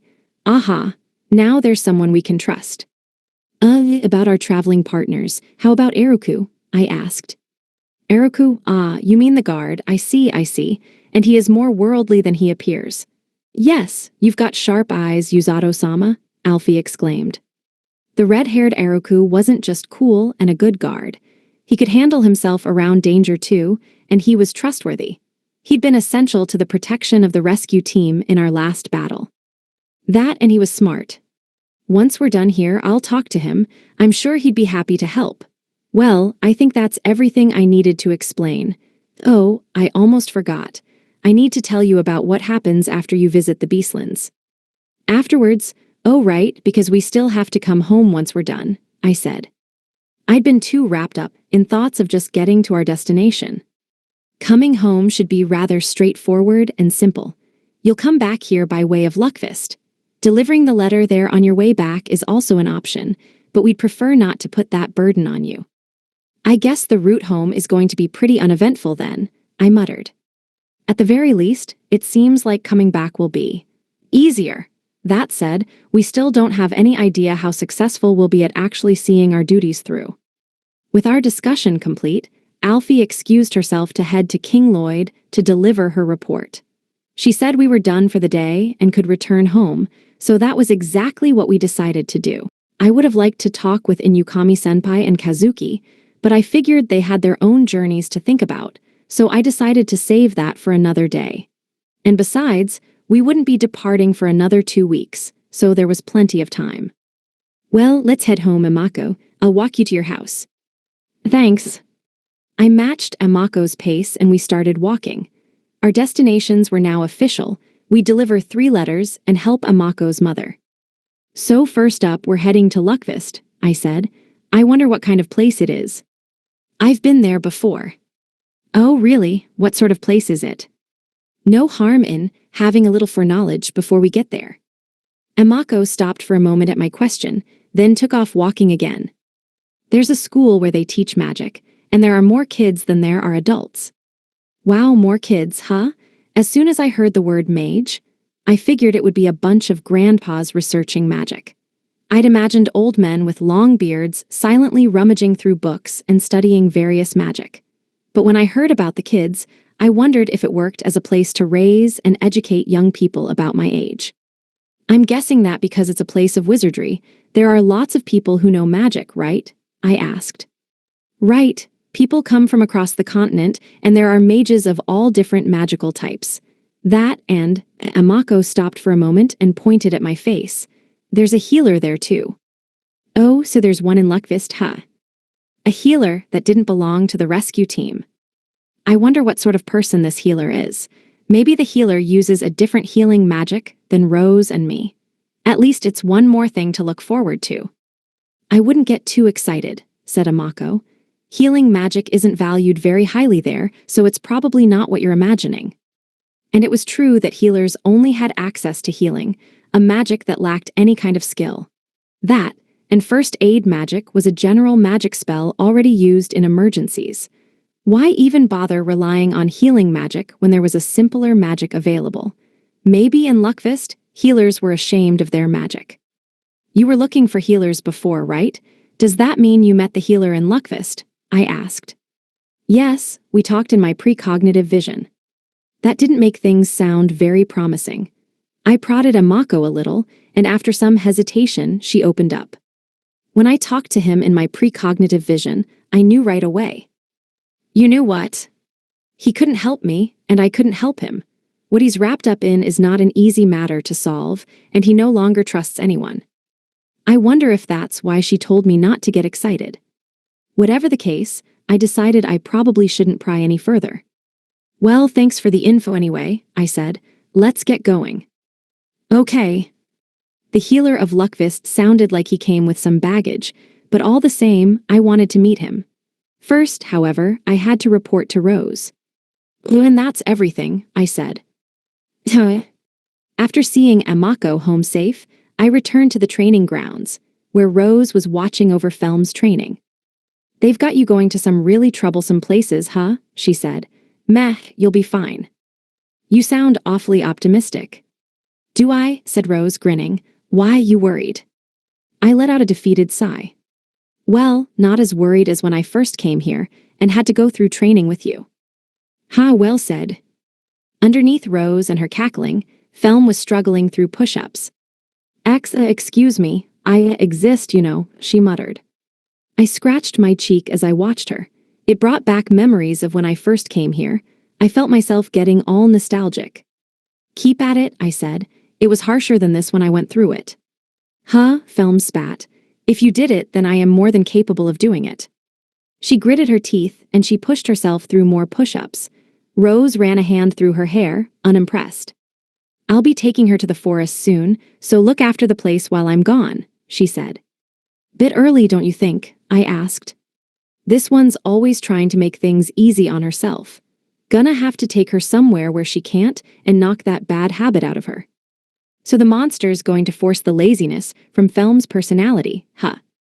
I guess however long it takes, it's something everyone goes through, I said. Your time was special. This one doesn't have enough guts, so I'm going to leave her there right until the limit. Felm was so focused on her push-ups that she couldn't hear us, so she didn't know that come tomorrow, she would know true hell. But I was at least relieved to know she wouldn't have to go through quite as awful of an experience as I went through. Probably. Felm let out a series of strange grunts. She'd overworked herself, and she crumpled to the ground. Rose had gone from sitting in a chair to sitting on a mattress. Again, she shouted. How many times now? Get up, now you have to do another 500, you useless loafer. Felm groaned something unintelligible. No matter how many times she does it, she always goes too far, Rose said, standing up. Then, while Felm's shoulders were still trembling, Rose sent healing magic to Felm's feet and kicked the girl, shouting at her the whole time. I expected tears to follow soon, so I silently left the training grounds. I didn't want to get pulled into it. I didn't mind going along with training, but Felm might end up so sad she'd curse me for the rest of her life. But as soon as I heard the weeping, I had a feeling she already felt that way. Keep at it, I muttered, though my words would never reach her. The next day, as I was feeding Blurrin at the stables, I heard a now familiar female scream. Blurrin and I both left the stables. We had a feeling we knew what to expect, and sure enough, Rose was leaving the dorms with a large rucksack on her back and an unconscious Felm on her shoulders. To anyone who didn't know any better, it was quite the unusual sight. Suddenly, I heard a high-pitched squeal and felt something climbing up to my shoulders. I turned to find a furry black creature with red eyes. Ah, you must be what Rose was looking for. The captain's calling you Kukuru, I said. So just like when I was in the forest, Kukuru was going to pretend to help Felm out too. The rabbit actually did help me out with its sensor-like abilities, but a kind of disgust welled up in me when I thought about how the friendship I'd felt in that forest was little more than an act. Still, I guess the fact that Kukuru was on my shoulder now meant that it had grown used to me. I gave it a pat as it cleaned its fur. Then it leaped from my shoulder with stunning speed and ran to Rose's feet before scrambling to her shoulder. Won't be back for a while, Rose said, looking at me. Be good. Her glare sent a shiver down my spine that had me speaking with excessive politeness. Understood, please have a safe trip. Satisfied with my reply, Rose, Kukuru, and the unconscious Felm made their way to the gates. Blurrin growled in a way that said, hurry up and feed me, dolt. Then Blurrin slapped me on the leg. Oh, that's right, I was right in the middle of feeding you. Is this what you want, you glutton? I held out the fruit in my hand, and the grizzly ate it hungrily. I remembered that I used to worry about the bear eating my fingers off along with the food I gave him. But surprisingly, it never happened. As a matter of habit, grizzlies weren't messy eaters, and Blurrin was quite neat when he came to eating what I gave him. Well, what should we do now that the captain is gone? I asked. I thought about the time I had left before we departed, 14 days, including today.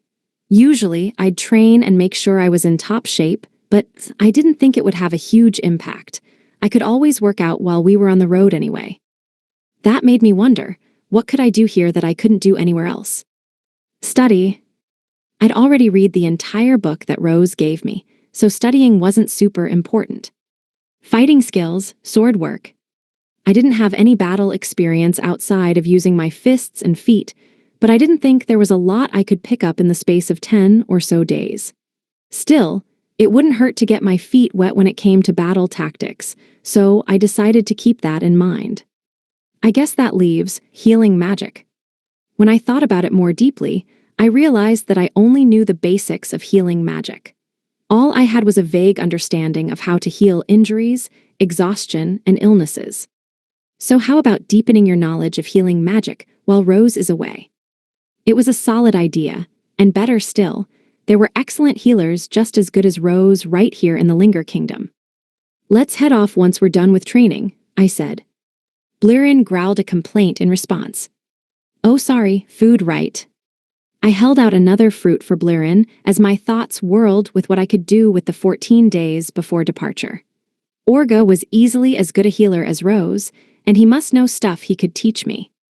So I decided I'd finish training a little earlier than usual and visit the infirmary. Where are you going, Lady Suzyun? Asked Eriku, who was guarding the castle gates. Oh, just to the rescue team base. The sun was high in the sky, and it was time I took a break, so I was heading to see Yuzato at the rescue team headquarters. Eroku caught me as I was leaving. You're going to see Sir Yuzato. I felt a little overwhelmed by the admiration and politeness I heard in his tone. Yes, I nodded. Eroku was assigned to defend the castle gates and was extremely important to maintaining a high level of protection. Even Siglis thought highly of the guy. Some thought he was a bit weird, though, having turned down squad captain and Imperial Guard positions and requested to be put on castle gate protection. Then again, if that weren't the case, he never would have been chosen to go with me for my training outside of the castle. Back then, Yuzato and I had gone missing because of my slip-up. Eroku had devoted himself to searching for us, even at the cost of his own rest. I knew right then exactly how upstanding and loyal the guy was. I saw him heading for town just a short while ago, said Eroku. Town? All right, I guess I'll head that way then, I replied. I wanted to ask him about the School of Magic, which was located in the wizardry city of Luckfist. We were in another world, so I had super high hopes for the place. I was very excited. I had to let it out somewhere. Oh, by the way, do you know much about Luckfist, Eroku? I asked. I do. It's hard to call it a good place per se, but there's no better place for learning magic. Wait, so you're saying? Yes, I learned magic there for a time. That's all I have, really, my blade and my magic. I'm practically useless when it comes to anything else, Eroku said with a bright chuckle. But from what I could see, Eroku was quite strong. I'd heard he could wield fire magic and that his sword work was nothing to balk at. Two knights near Eroku seemed to read my thoughts, and they crossed their arms and nodded in agreement. Eroku, said one, all you have trouble with is the staff and the bow, no? Lady Suzyun, believe me when I tell you that this guy could be an Imperial Guard if he so desired. He's not joking, said the other. None of us can work out why this guy doesn't want to make more coin. Eroku was momentarily shaken by the sudden comments, but quickly regained his composure. You guys, he muttered. What are they talking about exactly? I asked, prodding. Eroku tried to wave me off with a wry chuckle, but when that didn't work, he sighed and scratched the back of his head. Well, he said, a bit embarrassed, I can't defend more than one thing because I'm pretty uncoordinated. But even then, you could still be a member of the Imperial Guard, no? I said. The Imperial Guard was tasked with protecting the king. Was Eroku saying he couldn't do that? No, the Imperial Guards must be flexible. The king is their priority, but they have to be ready to protect others as the situation calls for it. It's a little too much for me, so I protect the castle. He turned to look at it. It was surrounded by tough, durable walls that stood tall and denied trespassers. So long as I do my job here, no intruders get in, so nobody in the castle gets hurt. But it's all over if someone can make it past me and through the gates. Eroku said it with a joking smile, but secretly it gave me goosebumps. This guy's got hot-blooded main character qualities. Not to mention he's good-looking, but in a different way than Kazuki. But I'm going to have to leave the protection of the castle to my fellow knights for a little while, said Eroku. And why's that? I asked, head tilted with curiosity.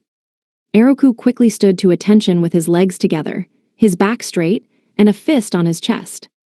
I, the Knight Eroku, he said proudly, have been selected to assist Sir Yuzato of the rescue team on his journey.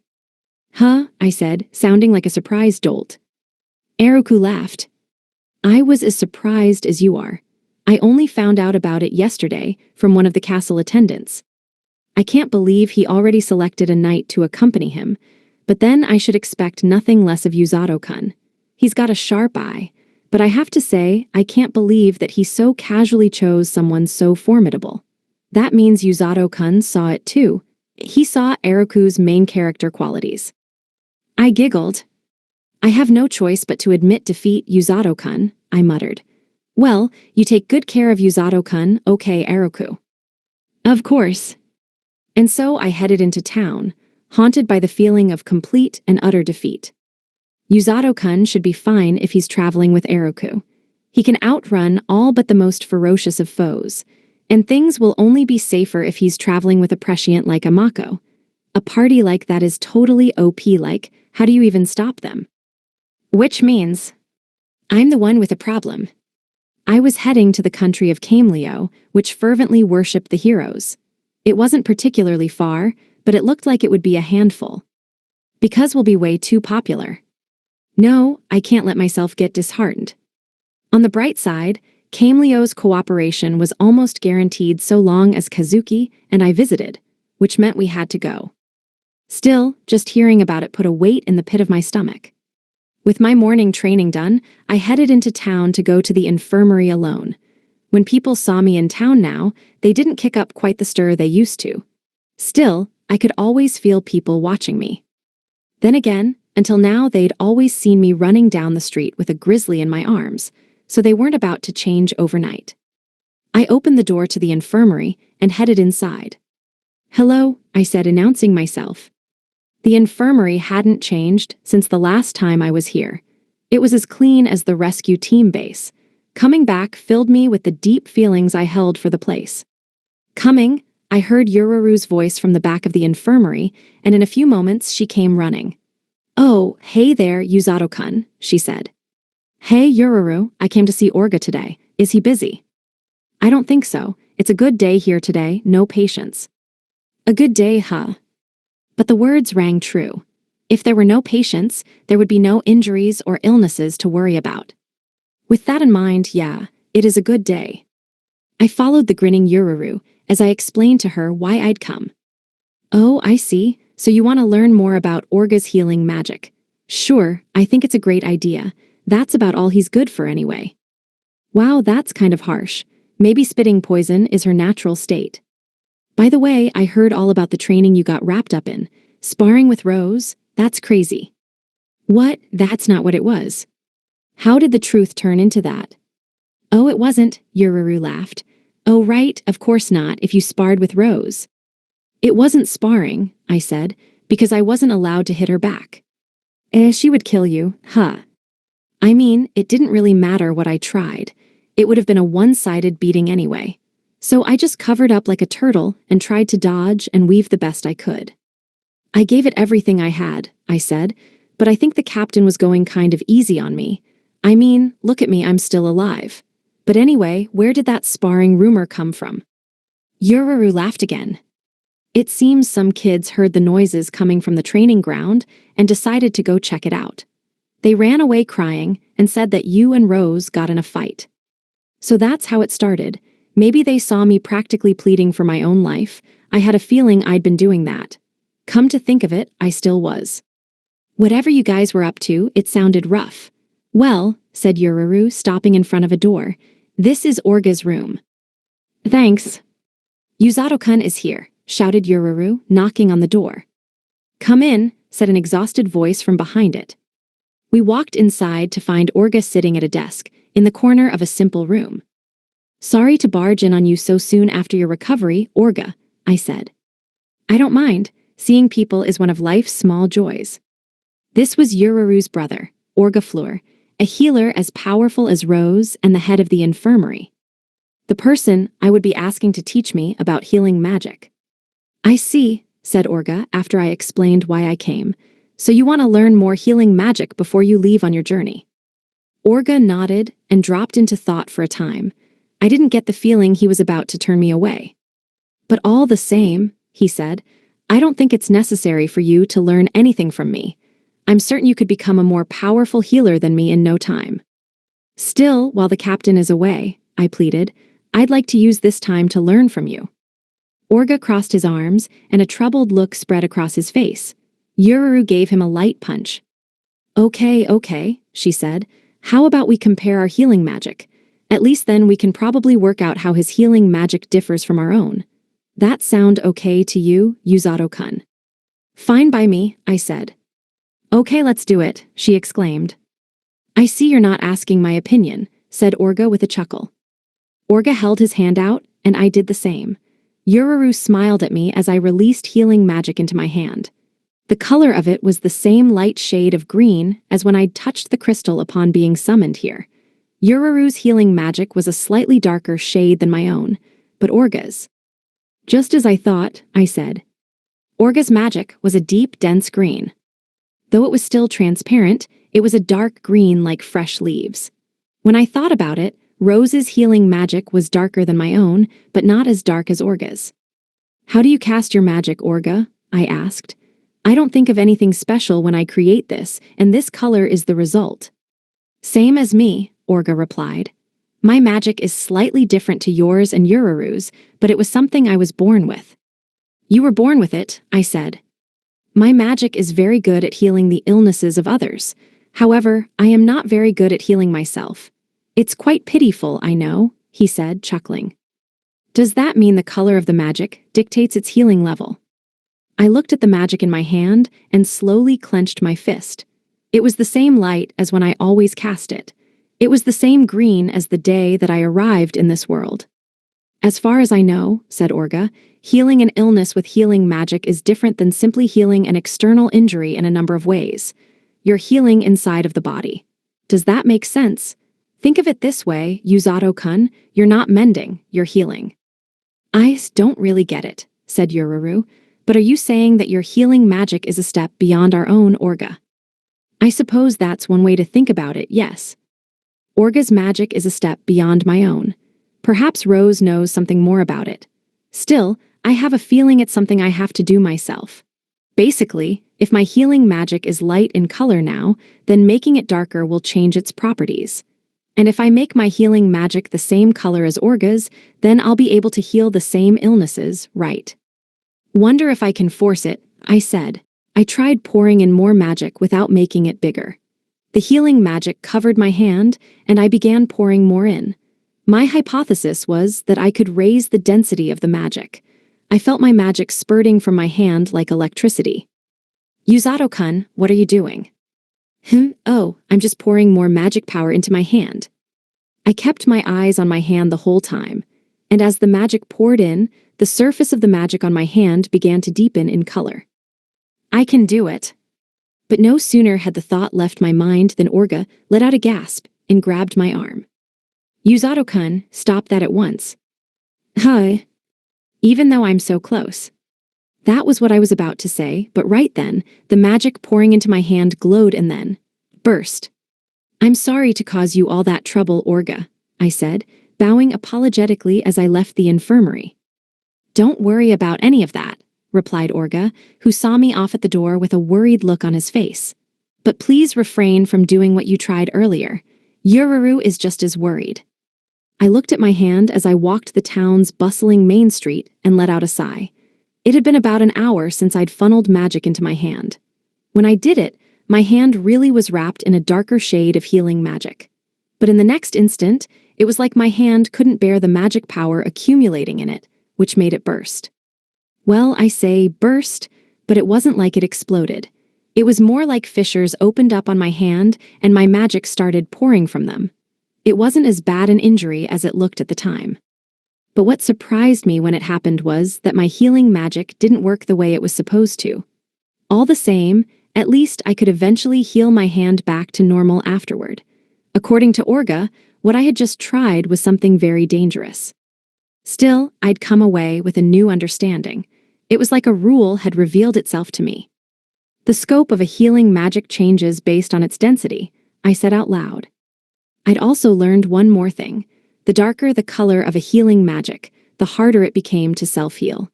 When my hand had burst, I hadn't been able to heal it with the darker colored healing magic I'd made.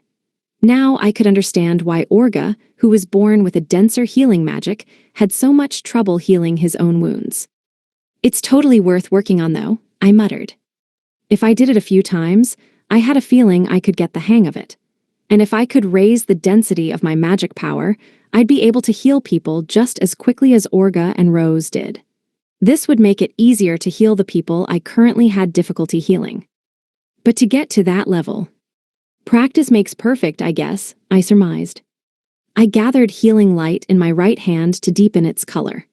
The great thing about this particular kind of training was that I could do it pretty much anywhere. Yuzato-kun. I heard a voice behind me and spun toward it. Oh, Inukami-senpai. She waved at me and ran over with a bright grin on her face. She seemed more excited than usual. I know this is kind of sudden, she said, but how did you see Eroku's main character potential? Seriously, what are you even talking about? She wasn't kidding when she said sudden. I was going to go back to the training grounds to work on my magic, but now that I'd bumped into Inukami-senpai, I figured I'd hang out a bit more. 1 second, I said. I inhaled deeply to prepare myself, then exhaled long and determined. All right, I'm good. Wait a second, why the long breath? Is talking to me that annoying, Yuzato-kun? I laughed it off. Of course not. So why won't you look me in the eyes? Because a part of me thinks it is that annoying. But it wasn't like I was about to tell her that to her face. Chapter 6, The Journey Begins. Rose and Felm returned from the forest. I think maybe they were gone for about 10 days. It was about the same amount of time that I was gone. Upon her return, Felm looked tired of the whole world. I could hear it in the hollow sound of her voice as she muttered about betrayal. It made me think she'd had the same black rabbit experience that I had. That said, she seemed mentally tougher too. But that was just a feeling, so I couldn't say anything for certain. A few things had happened while Rose and Felm were gone. Firstly, the king's plan to send letters to various nations was announced to the public.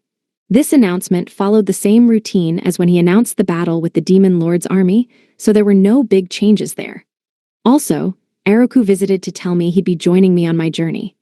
As he was heading back to the castle, I told him I wanted to keep our party small, because our group would be less agile if it was too large, but I wasn't sure if that was how things would work out. I muttered, lost in thought as I cast healing magic into my hand. Other than the announcement and Eroku, I'd just been working on my healing magic while Rose was away. In terms of results, I hadn't gotten very far. It was difficult to make the magic denser in the first place, and then, on top of that, I couldn't maintain the magic power. What it came down to was instinct. I had to keep the density level consistent and keep my magic power stable. It was really hard. I could hold it for a few seconds, but as soon as my focus slipped, the magic dissipated. Damn, this is difficult, I grumbled. I was at the training grounds, sitting on one of the rocks we used for training weights. I kept working on focusing my magic, but I just couldn't keep it stable. It really bothered me that I still didn't have anything to show for my efforts, especially because we were leaving tomorrow. Until now, I'd been able to see my results thanks to Rose's training. It was in my improved endurance and ability to use healing magic. The training was as hard as nails, but I got out what I put into it, and all of it had got me this far. Guess not everything is so straightforward, I grumbled some more. I stayed there, cross-legged on that rock, and tried to make my magic denser again. But just like before, it just dissipated into the air, probably because I wasn't focused enough.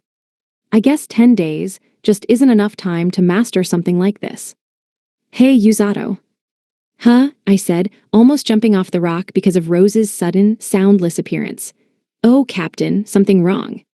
Just now, what was that? Huh, what is this? She's confused. I'd never seen Rose look like that before. She grabbed the hand I was pouring my magic power into. When did you learn to boost your own magic? Sorry, am I not supposed to be doing that? Answer me. What, did I do something I wasn't supposed to? Then again, Orga got angry too. Maybe it really is dangerous. I was still scared of Rose's potential reaction, but all the same, I explained the training I'd been doing. It's because I saw Orga's healing magic, I said. I've just been trying to see if I can deepen my own magic power too. Orga, so you saw his magic and you tried to do this. Rose released my hand and crossed her arms. She watched me as she fell into thought. After a few seconds of silence, her mouth curled into a grin, she covered her eyes, and then she started to laugh softly. It was honestly terrifying to see this woman laughing. Is something wrong? I asked. Has she finally gone insane? The rude thought fluttered through my mind as Rose's laughter faded and she placed a hand on my head and smiled at me. Her smile, too, was petrifying. I'd never seen anything like it. I found myself instinctively freeing my hands so that I would be ready for whatever pain was about to come next. However, Rose simply ruffled my hair with a satisfied grin on her face. That's a unique characteristic of healing magic, she said.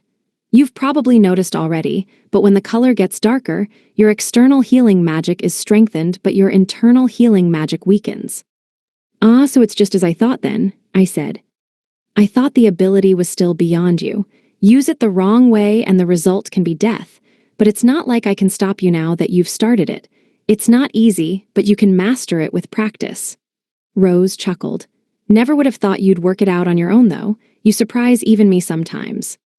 So that means it's only natural. I still don't have control of it now. The training is supposed to take a long time.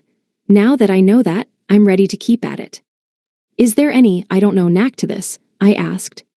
Practice, said Rose, and lots of it. There are no shortcuts. It's just like everything else you've done until now. But you managed to master the other skills, so you can master this one too. So there's no way to get any better than to just put in the time and the reps. I guess I'll just keep on practicing the way I have been. I can still get stronger. I clenched my fist, knowing now that there were still ways for me to keep pushing onward. Oh, I forgot to tell you something, said Rose. I know your letter delivery journey starts tomorrow, and the kingdom's attendants told me what time you'll be leaving. I know you're not much for big send-offs, so just get to the gates first thing in the morning and take a Mako with you. Oh, okay, got it. The heroes' traveling party will be along in time, so you can just meet them there. I guess that Rose was talking about the kingdom's people sending off the heroes.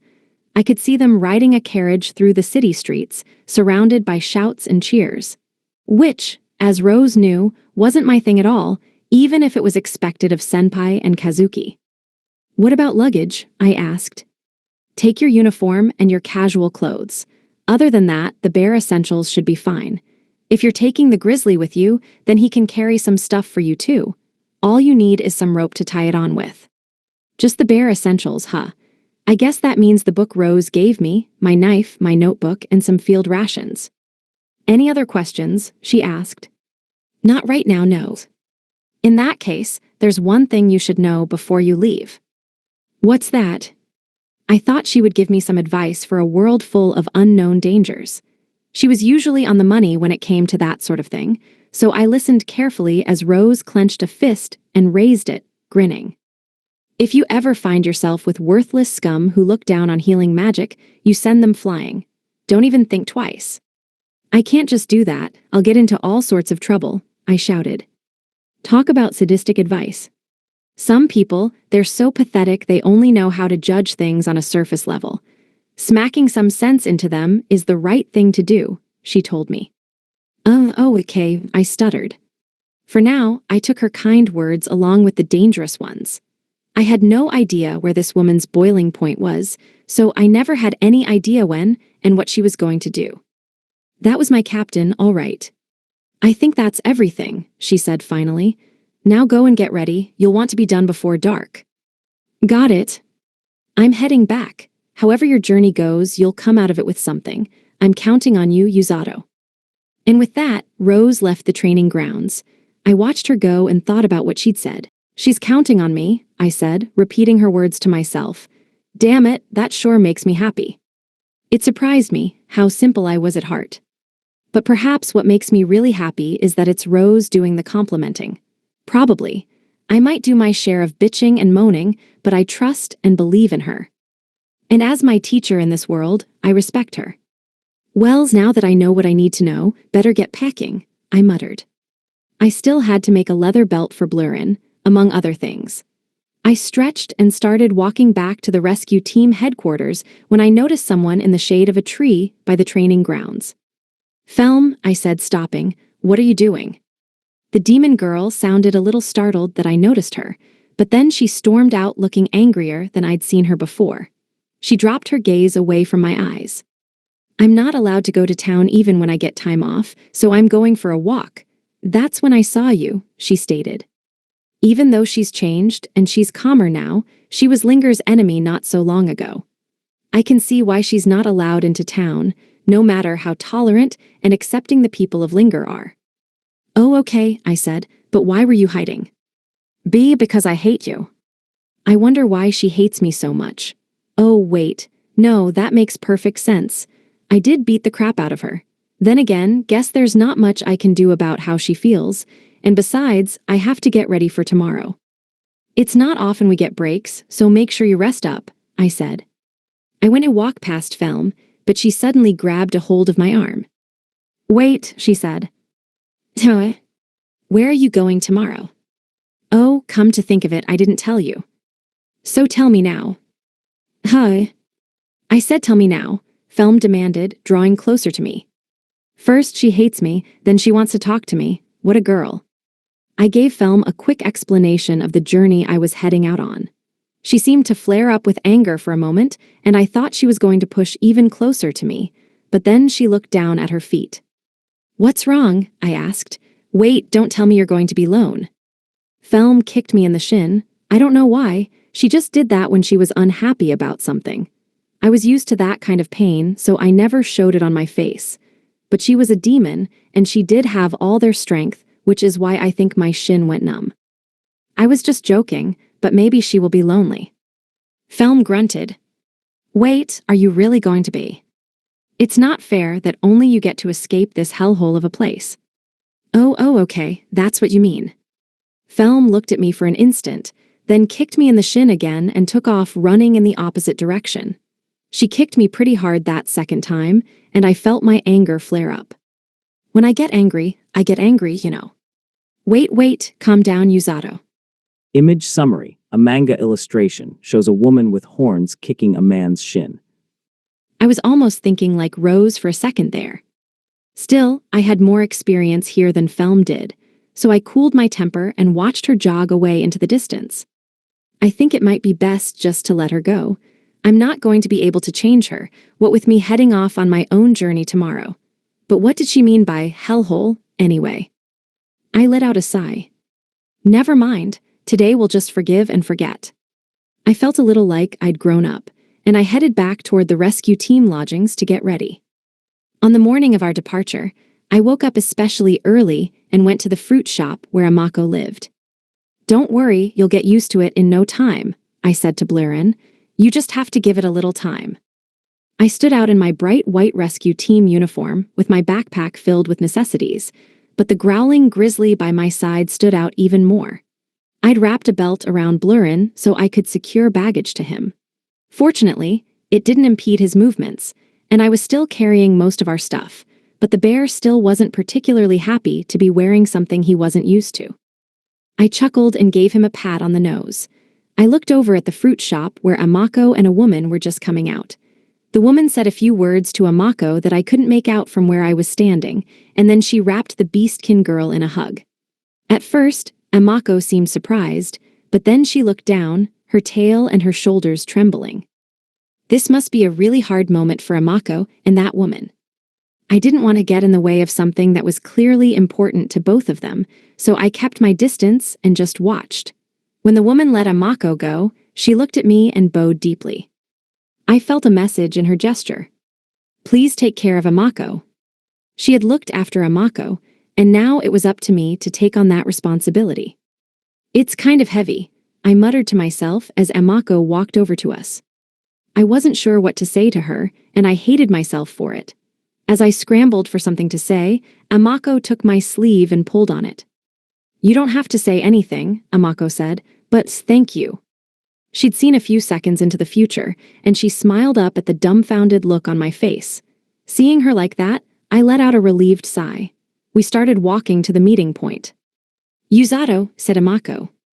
What is it? I asked, walking in time with her little steps. Do you think it would be okay for me to come back here? What does she mean by that? Does she not intend to come back to the Linger Kingdom, or does she mean that she won't be able to? I tilted my head curiously as Amako looked at the ground. She said that I could come back whenever I wanted, muttered Amako. She said I would always have a home here. The woman said that to you. Yes, but I don't know if I'll be able to come back. I might never be able to come back ever again. Rose had called her a time-reading princess, after all.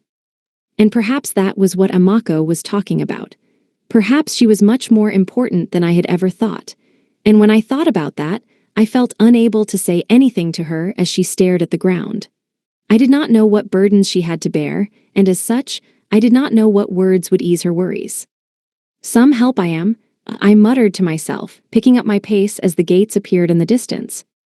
About an hour after Amako and I arrived at the gate, we heard loud voices coming from town and saw a group on horseback heading our way.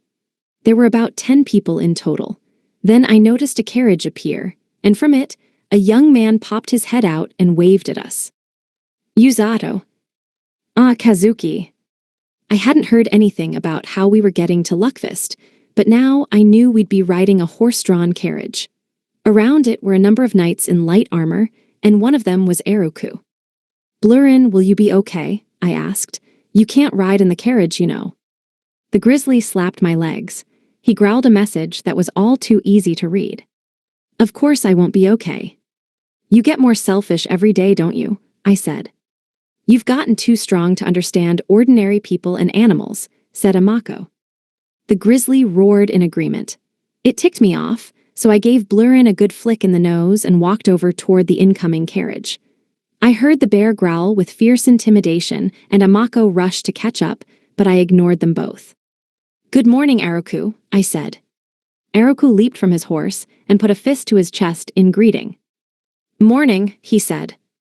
The guy was nothing if not energetic.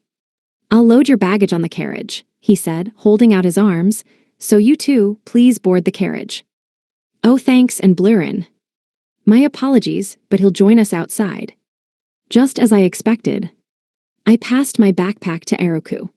Before Amako and I got in the carriage, I also made sure to remove the baggage from Blurrin's back because the grizzly was glaring at me. No being a nuisance to Eruku and the knights, okay. Blurrin growled. Don't give me that, I can't promise anything, growl Blurrin.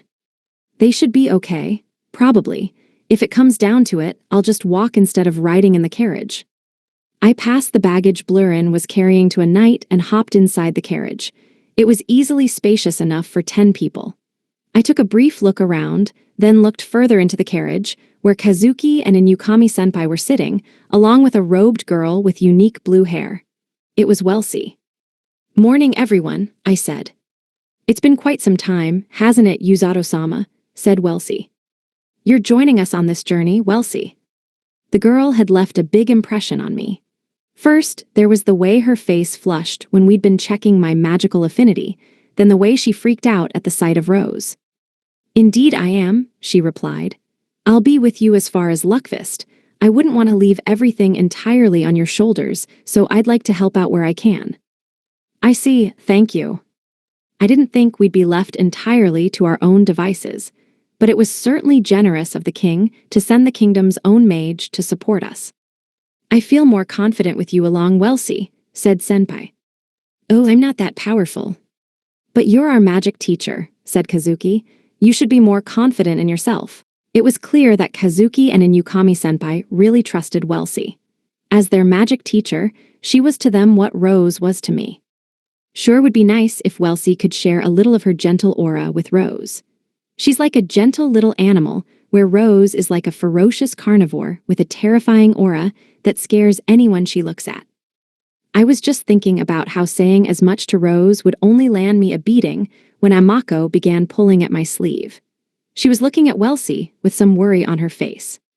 You don't need to worry about her, I said, knowing what was on her mind. You only need to be careful of Senpai. Okay, got it. Inukami-senpai didn't look impressed. What? Why do I feel like that was a subtle way of telling her I'm dangerous? Inukami-senpai said. I ignored the look on her face and leaned back against the carriage wall.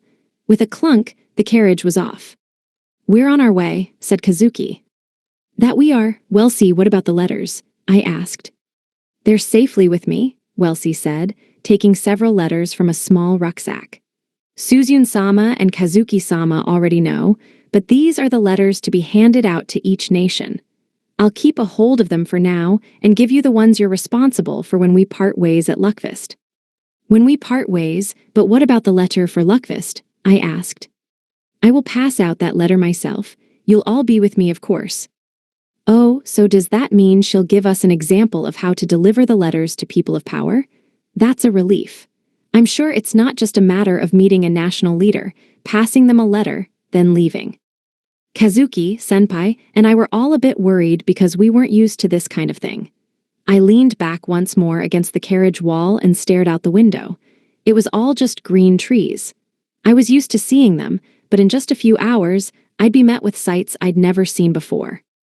Our journey had begun, and we were off to new places, a grand adventure filled with danger and the unknown. Like it or not, I was a part of this world now, and I thought vaguely of the days ahead as the carriage continued to rock.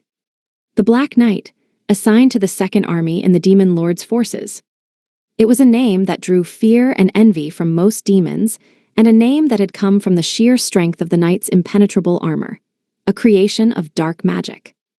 Excellent defensive magic was common among dark magic types, and yet the Black Knight was unique, also equipped with devastating offensive abilities. Her armor was capable of freely changing shape to attack in a variety of different ways, and any attack from the enemy was reflected straight back. Unique, unrivaled, and wielding the most powerful of magics. That was the Black Knight. Oi, none of this slacking, you dumb halfwit. You want another smack or what? I groaned. What would the other demons think if they saw me like this, if they gazed upon my humiliation? I'd fallen during my run, utterly exhausted, and now Rose stood over me, her foot twisting into my back. I felt the healing magic seep into my muscles and mend my weary body, but spiritually and mentally, this woman had worn me down and was still wearing me down. Here I was thinking you'd come around. Never would have expected you to use that as a getaway opportunity. Do you get any more selfish? Should I take you into the forest again? She said. And no, not that. The hellscape of those days flashed across my mind. I remembered being chased around by grizzlies even bigger than the one Yuzato called Blurrin, and when I finally got away, I'd faint with exhaustion only to wake from a fearsome hunger. I watched as a little ball of black fur jumped to Rose's shoulder with a squeak. It came from the stables. The animal looked down at me with its head tilted adorably to the side. It was the same noir rabbit that had betrayed me. I thought it was my friend, but everything went according to her plan. You realize the gate guards would have caught you in your current state, right? Asked Rose. I grunted. Yuzato left today on some kind of journey to deliver letters. It was supposed to be a long trip, and I'd heard he wouldn't be back for at least 2 or 3 days. When I heard that, I decided that I would follow him. I didn't think about it, I just did it. However dangerous it was, I figured it would still be better than being here with the rescue team.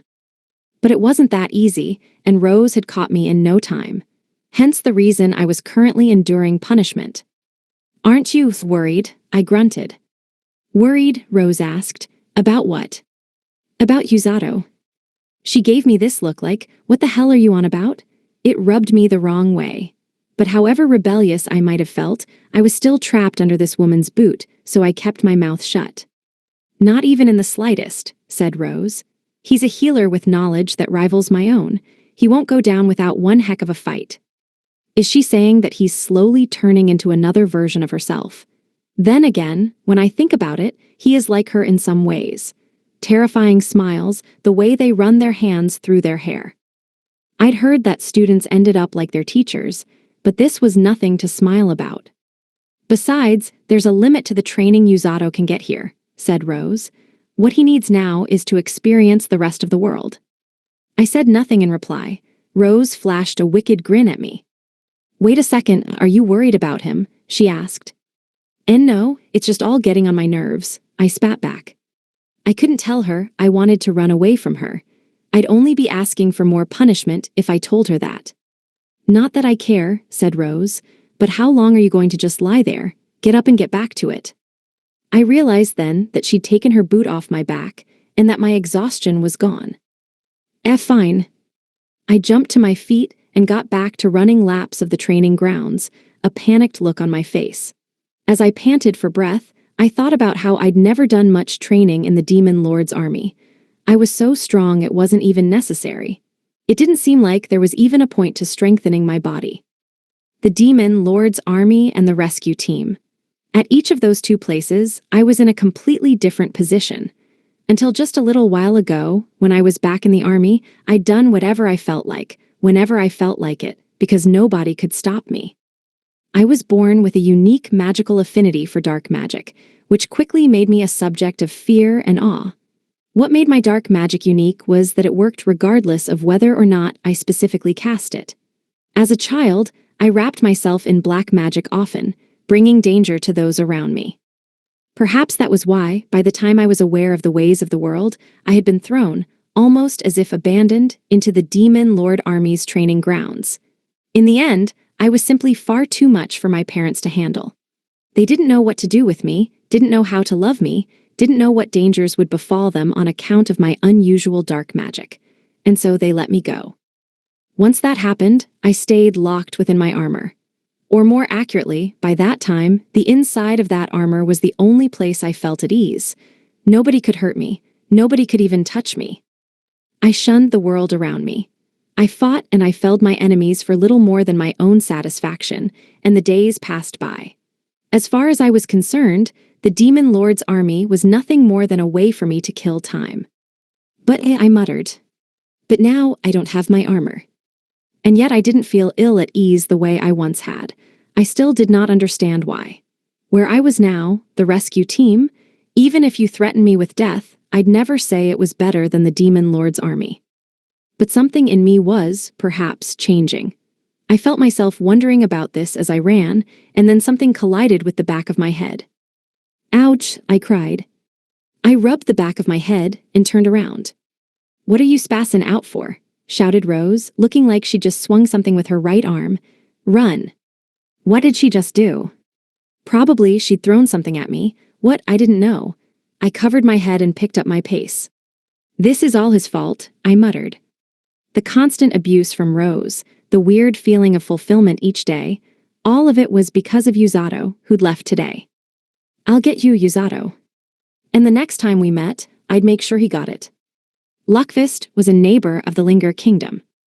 There was a gigantic building there, easily mistaken for a castle, that was in fact a school for studying magic. It was there that we would find the most powerful person in Luckfist, a person who, back in my world, would be called a principal or headmaster. The children who attended Luckfist school started their study with general magic, then studied each affinity, sometimes competing and sometimes fighting, but always polishing their skills. According to Eroku, one could also learn swordsmanship and combat skills in Luckfist. Welsi said that those who graduated with the best records were, generally speaking, powerful spellcasters. Amako added that there was often discrimination based on the type of magic a person was born with. When two mages of the same magic affinity wanted to determine who was better, they could do so based on magic power, their magical senses, or their skill level, all of which could be improved through effort. The magic you were born with, however, could never be changed no matter how hard you worked. It was the night of our 6th day since leaving Linger Kingdom. I was thinking about Luckfist as I sat in front of our campfire. Everyone except for the knights on guard duty was asleep. I knew that I should have been doing the same, but I just couldn't seem to fall asleep, knowing that we'd reach Luckfist tomorrow. Don't feel like you have to stay up on my account, okay? I said to Eroku, who sat across from me. Eroku smiled. Don't worry about me, I got a lot of rest earlier. I'd left the carriage feeling restless and unable to sleep, and when Eroku noticed, he was kind enough to sit up and talk with me. You stayed in Luckfist for a time, right? I asked. I did, said Eroku, a slight frown on his face. I'm sorry, is it better if I don't ask about it? No, not at all, Eroku said, playing it down with a wave of his hand before putting his sword on the ground beside him. It's fine, and though you're going to learn for yourself soon enough, I can tell you a few things myself. Like what? You heard from Amako that Luckfist discriminates based on magical affinity, right? Yeah. I'd heard about it from Welsi and Amako on our way here. It sounded awful, but I also felt somewhat distant and disconnected from it. Kazuki and Inukami-senpai were enraged, but I still wasn't sure exactly what to think about it. The magical affinity discrimination is bad enough on its own, but there's another thing you should know about too: demi-human discrimination. They have that too. It wasn't just Luckfist, other nations discriminated against demi-humans too. At least, that was what I'd heard. The people who visit Luckfist all have their own reasons for devoting themselves to their studies, Eroku continued. Maybe they want to become knights, or perhaps they have their sights set on wealth. It would take too long to cover every potential motivation, but what matters is that some of those people, the demi-humans, go to Luckfist knowing they will face persecution. You mean they understand that they're putting themselves in danger? Yes, that's how much value Luckvist has. It made me think of the elite school systems back in my own world with their power hierarchies. But I couldn't believe a place would be so important that people would be willing to put themselves in harm's way. Why was magic training so important? It sounded like hell. You get the pulp beaten out of you. Then you get thrown all over the place, and when you wake up, it happens again. And when you think you've gotten out of the way of one attack, you get kicked instead. I couldn't believe anyone would willingly put themselves through that kind of purely physical training. It was like demi-humans were going to school just to get beaten up. You look like you're having trouble wrapping your head around it, said Eruku. I guess I am, I don't get it. Think of it this way, those students have a goal that they must see completed, even if it means putting themselves in danger. On an official level, Luckvist forbids the trafficking and oppression of demi-humans, but its students come from all across the world. Though some have no interest in discrimination, others carry a hatred that goes beyond reason. Eruku shot me a pained smile and threw some wood upon the fire. As it burned more brightly, I felt as if I saw a certain sadness in his expression. There is no better place for learning magic than Luckvist, said Eruku. But for a small percentage of people, the place is hell. To be honest, I don't like it much. I'm sorry. Oh no, you did nothing wrong, Sir Usato. I came because I want to be of service, and I thought about this all very thoroughly before taking this responsibility. Still, in the end, it was me who had asked him to join me to this place that some people thought of as hell. I felt awful for doing it. Oh, how do you see the demi-human people, Sir Usato? Asked Eruku. See them? To say they were different from humans felt too vague, but so far, I'd only met and talked to Amako, who was a beastkin, and Felm, who was a demon. When I look at them, what do I see? I don't see them as all that different, I said. I didn't know if it was because of a bad influence of some kind, or if it was because I had a captain who was more of a monster than any demi-human I could imagine. But I didn't think of demi-humans as all that frightening. When I told Eruku as much, his eyes grew a little wide. But in the next instant, he burst into the kind of laughter that was completely out of character for him. Did I say something weird? Why is he laughing like that? Not all that different, you say. I should have expected that from you. Is that something I would say? Very much so. It's why Amako feels safe with you, because you treat demi-humans as you treat humans. So basically, my view on demi-humans is so different from the humans here that what I said was laughable. I guess the people of my world must see things pretty differently from the people of this one. For me, everything I saw was different, and I suppose from magic to demi-humans, I lumped them all together and saw them the same way. But for people born here, magic was a part of the everyday, and demi-humans were scary. You can say you expected that from me, but I don't think I'm that good of a person, I said. Ah, but you are, Sir Usato. You just don't know it yourself. Let's not go putting me on a pedestal, yeah. I noticed the frown and the sadness seemed to have left Eruku's face, replaced by a kindly smile. He'd been a bit stiff and insistent on proper manners at the start, but now I could tell he was opening up. I was listening to the sounds of the campfire and staring into the darkness of the surrounding plains when Eruku tilted his head curiously. He was looking behind me, over my right shoulder. What's up? I asked. Seems like you're not the only one who can't sleep. He was looking in the direction of the carriage. Curious, I did so myself. The carriage door was open, even though I remembered closing it when I left. From the shadows, a face emerged. It belonged to a young beastkin girl, Amako. Her ears moved as she looked at us dejectedly. Then, when she met my eyes, she walked over. Can't sleep? I asked. Let's put it this way, she said, sitting by my side and staring at the campfire flames. Someone won't let me sleep. I could see the smooth luster of her hair, shining in the dim light of the fire. But why this late at night? I thought Amako was supposed to be sleeping soundly by Senpai's side. Wait a second. What does she mean that someone won't let her sleep? I woke up when Suzyun wrapped me in her arms. Eruku laughed. Sounds like it isn't easy for you, Amako. Not in the slightest. She just can't help herself, I muttered with a sigh. I knew that Inukami-senpai didn't have any bad intentions, so I couldn't help but smile at the stone-faced Amako. What are you talking about? Asked Amako. Tomorrow and Luckfist. Image summary. A manga illustration depicts a girl with animal ears hugging her knees, with a man standing beside her against a starry night sky. I got her up to speed, though I skipped the parts about demi-human discrimination. It was just a barebones rundown. I have friends in Luckfist, said Amako. Oh, Beastkin. Yes, they let me stay with them while I was there, when I didn't know where to go. I wondered if they were like the demi-humans Eroku had mentioned, who went to Luckfist to study.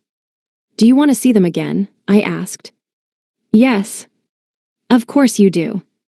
I don't know if they're still there, said Amako, but once things are wrapped up in Luckfist then. Amako trailed off and looked down at the floor. It was clear she wanted to see them as soon as possible, but didn't feel like she could say as much. Then you should go and see them, I said. You don't have to worry about us. I wouldn't be able to take her while we were delivering our letter. Amako looked up at me for a moment before speaking. I want you to come, she said. Me, won't I just get in the way? Amako shook her head. No, and I want to introduce them to the person who's helping me. Demi-humans living in Luckfist. What do I do if they're really scary? I didn't think I'd meet anyone as scary as Rose, but I was still really worried about whom I'd be meeting.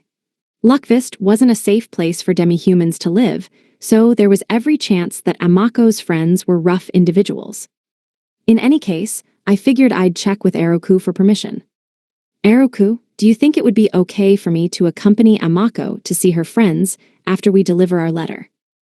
I think so. We'll have to stay in Luckfist while a decision is made regarding the king's letter, so we'll be able to make time. Shouldn't be a problem then, I said. I glanced at Amako, who held her own legs to her chest happily, likely glad at the knowledge she'd be able to meet up with old friends. When I thought about it, I realized that she'd spent a long time living away from her own people. When I was her age, I was little more than a cheeky coward. I couldn't help but chuckle at the comparison. Think I might finally get some shut-eye, I said. I felt better after talking to Eroku and Amako, and I'd gotten sleepy. I'd resigned myself to pulling an all-nighter, but now I felt like I'd be able to get some sleep. I was just about to stand up when Eroku stopped me. Sir Usato, he said, looking to my side, you might want to reconsider. Reconsider? I hadn't noticed because I'd been so lost in my own thoughts, but Amako was asleep, balled up as she held her own knees, breathing softly. Perhaps it was because she finally felt safe and at ease. In any case, at some point she'd grabbed a hold of the hem of my shirt, and Eroku had stopped me from standing so as not to wake her. She really does feel safest at your side, he said. I guess I'm sleeping under the stars tonight, I replied. What about you, Eroku? It's not much longer until I'm due for guard duty, but are you going to sleep sitting up? It's no problem, I said. I'm used to it now. When I'd been left to fend for myself in the forest, I couldn't lie down and sleep because I had to be ready to run suddenly if monsters appeared. I'd gotten completely accustomed to sleeping this way. I laid Amako on her side, then took my rescue team coat and put it over her like a blanket. Well then, see you tomorrow, Eroku. Good night. I closed my eyes and thought vaguely of how it had been a while since I'd last slept outside. And perhaps I was more tired than I thought, because I quickly drifted off to sleep. Kun. Someone was calling my name. I opened my eyes from a light slumber. When did I end up lying down? The last thing I remembered was sitting in front of the fire with Amako and falling asleep just like that. Now my head was resting on something soft, like a pillow. Wakey wakey, Usato-kun. I was still brain dead from having just woken up. I looked up at the face peering down at me, but even with my brain still trying to wake up, I knew the face immediately. Oh, it's you, I said. What? I think a more surprised and bashful reaction is in order when you wake up on a girl's legs. Inukami-senpai made her thoughts and intentions as clear as day. I got up from her legs and looked around. The sun was up and it was bright outside. I must have overslept. We were inside the carriage, and aside from Amako, everyone else was awake. Did you carry me in here, Kazuki? I asked. Oh, yeah, but don't sweat it. You're pretty heavy, but it wasn't any trouble. Image summary. A monochrome image shows a woman looming over a man lying down. The woman has a sinister expression. I guess it's different when you rest around people you trust. In the rescue team, oversleeping wasn't tolerated. It was an implicit rule, so it felt like it had been a long time since I'd been able to sleep and wake the way I had today. But do something about Senpai, would you? Said Kazuki with a wry grin. Huh, you mean in Yukami-senpai? I turned from Kazuki to look at her. She was sulking and muttering under her breath as she patted Amako's head as she was still sleeping. But exactly what is she doing? How rude, she said. You didn't even get a little bit excited at waking up on a beautiful young girl's legs. That's because you make yourself so obvious, and about referring to yourself as a beautiful young lady. Though truth be told, she was very beautiful. And if I were being totally honest, I was happy to wake up with my head on her legs. But I also wasn't the kind of fish to just go happily biting on fishing hooks either. Come on, I sighed. No need to get all sulky. It's not like I wasn't excited about it. Probably. Perhaps my words hit the mark, because Inukami-senpai cleared her throat and removed her hand from Amako's head. Yuzato-kun, I don't know why you're not more honest with yourself. Kazuki laughed. Yeah, you're surprisingly warped, he said in agreement. I wasn't about to let this go without saying something. No, you two sit too far on the honest side of the spectrum, I said. I'm normal. No, you're not, said Kazuki and Inukami-senpai in chorus. I guess as far as they were concerned, my reaction to things wasn't normal. I would say you're a little different from normal, Yuzato-sama, said Welsie, who looked up from her papers for a moment to add her piece and chuckle. Not you too, I groaned. And if Amako was awake, I bet she'd jump on the Yuzato isn't normal bandwagon too. I slumped back against the wall of the carriage. Now I was the one doing the sulking. I didn't have anything better to do, so I started doing the practice that Rose told me to keep up. I tried intensifying my healing magic. When Welsie saw it, she let out a surprised gasp. You see, you're not normal, she said. What? No, this isn't all that difficult really, I said. Whenever I did this inside the carriage, she said something about it. When I asked about it, Welsie said that people couldn't usually handle the practice I was doing when they had as little experience as me. I tried to tell Welsie that anyone could do it so long as they knew how to do it. That's what I've been telling you, Welsie said. It may be easy, but it's also very dangerous. If you make any sort of mistake, then you lose control and you might lose a hand in the explosion. You might think it's all fine because you're a healer, but that sort of training should be done only after you have better control of your magic. And so she went on lecturing me about it while I kept on practicing. I deepened the color of my healing magic until it was a little lighter than Orga's, and then I returned it to its usual color. And then I did it again. According to Welsie, I had developed a pretty good grasp on it, but I couldn't really tell just by looking, so I didn't feel like I understood it that well. I wonder if I can do that, muttered Inukami-senpai. You have a kind of reckless side to you, so I don't think it's a good idea, I said. As long as you're here, there's no problem though, no, she said. No, we're talking like it's easy, but I'm doing my utmost here. If you picked this up like it was nothing, I think I might die of shame. At the same time, I also simply didn't want Senpai doing anything so extremely dangerous. Thanks to my training, I had pretty good pain tolerance, but that one time my hand burst really hurt. I wasn't certain that a girl like Senpai would be able to stand that kind of pain. Stop that, Suzune-sama. You can't do such a thing unless you have Yuzato-sama's level of control, Welsie exclaimed. Oh, come on, Welsie. You're curious too, aren't you, Kazuki? I won't say I'm not, replied Kazuki, but if Yuzato thinks we shouldn't, then I think he's probably right. HMPH, well, I don't want to cause him too much trouble. Which you are already doing, I thought but did not say. I let out a sigh when Inukami-senpai finally gave up, then asked Welsie something I'd been thinking about. How much further until we reach Luckvist? Based on how we're going, we should make it there by noon, when the sun reaches its peak. Which means perhaps 1 or 2 hours. This place doesn't have clocks, so it's all a bit of a guess. A city of students. There was a lot of intrigue surrounding the place. There was the discrimination against demi-humans and magical affinities, and there were Amako's friends, But there was one thing I was more curious about than anything else: the Luckvist healer. "Commander of the Third Army, Amila Vergrit," said the Demon Lord, "regarding your failure in the last battle. My error had been costly. So costly, we had lost the battle that would have led to the invasion of Linger Kingdom." "Sir," I said, "our forces were easily strong enough to overcome the Linger Kingdom's army, but all the same, the army I led had lost, and we were forced into ignominious retreat. The casualty count was high, and we had also lost Baljanak, one of our aces. My position as commander was as good as gone." "I am painfully aware of the extent to which I have failed you," I said, "and I am prepared to end my own life at your order. I will make no excuses." "No, you are far too valuable and powerful in my army for that. I will not lose you for a lone error. However, I am surprised that the humans put up such a fight." The Demon Lord lazed in his throne and let a smile slip across his face. "Sir, HMPH, I do not smile for our loss, but it is very interesting what the humans have shown us, that they intend to fight." "But what do you mean?" I asked. "We had been attempting to invade their land. It was only natural that the humans would defend themselves.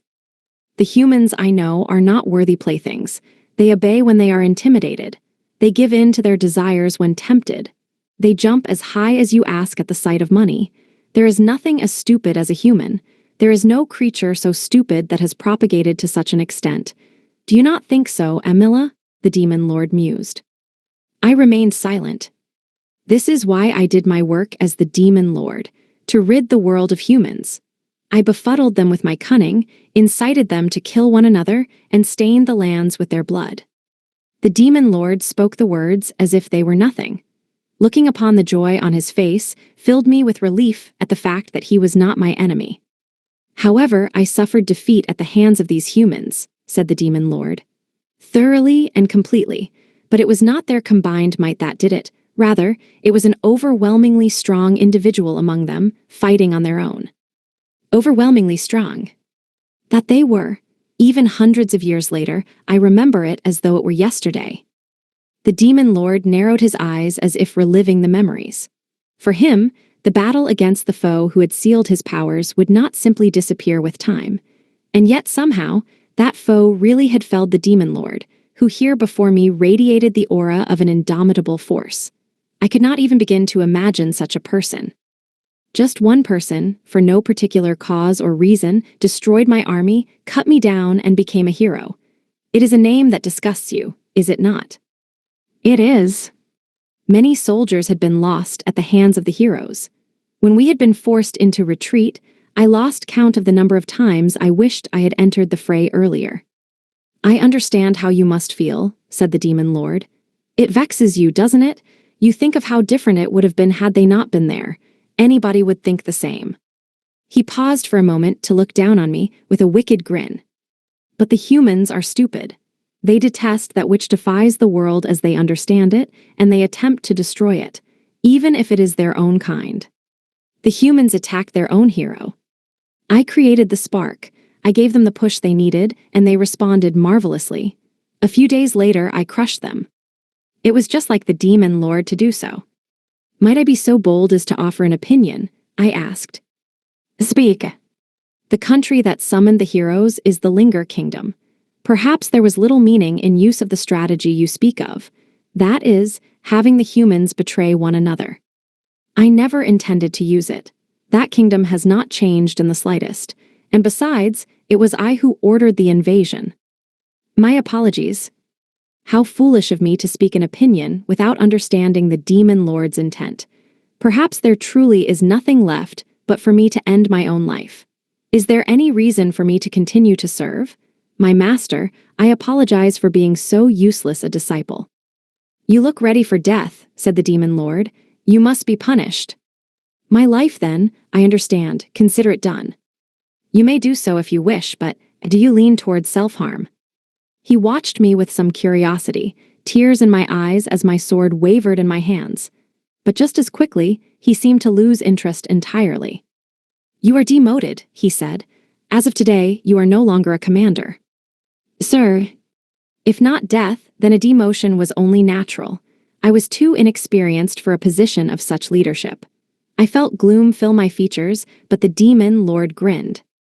"You are earnest," he said, standing from his throne and walking toward me as I bowed before him. I lowered my head, shocked, as his feet stopped right in front of me. "Amila, you are not suited to the position of commander," he said slowly.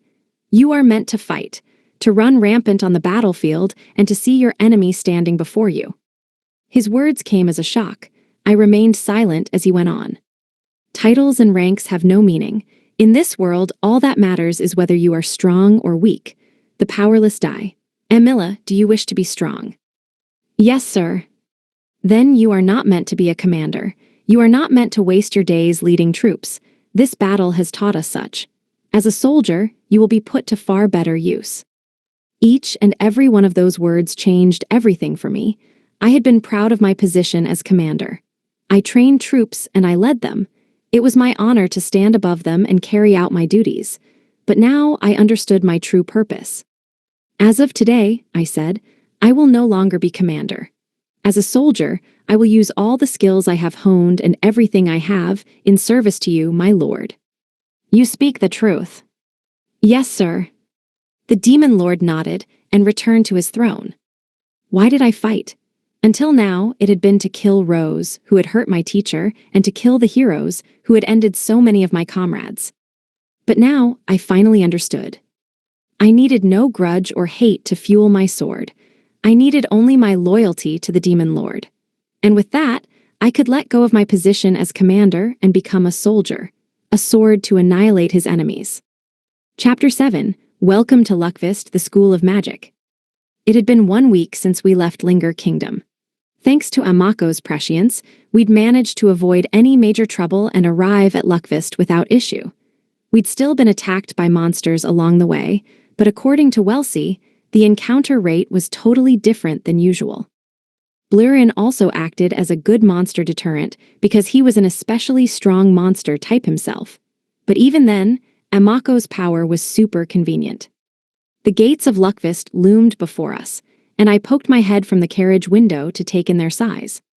"So pretty," I awed. The gates of Linger gave off old, sturdy vibes, but these were grandiose, largely black with some flashes of other colors decorating them. There was something that looked like a magical seal inscribed on them, which told us that maybe they weren't just ordinary gates.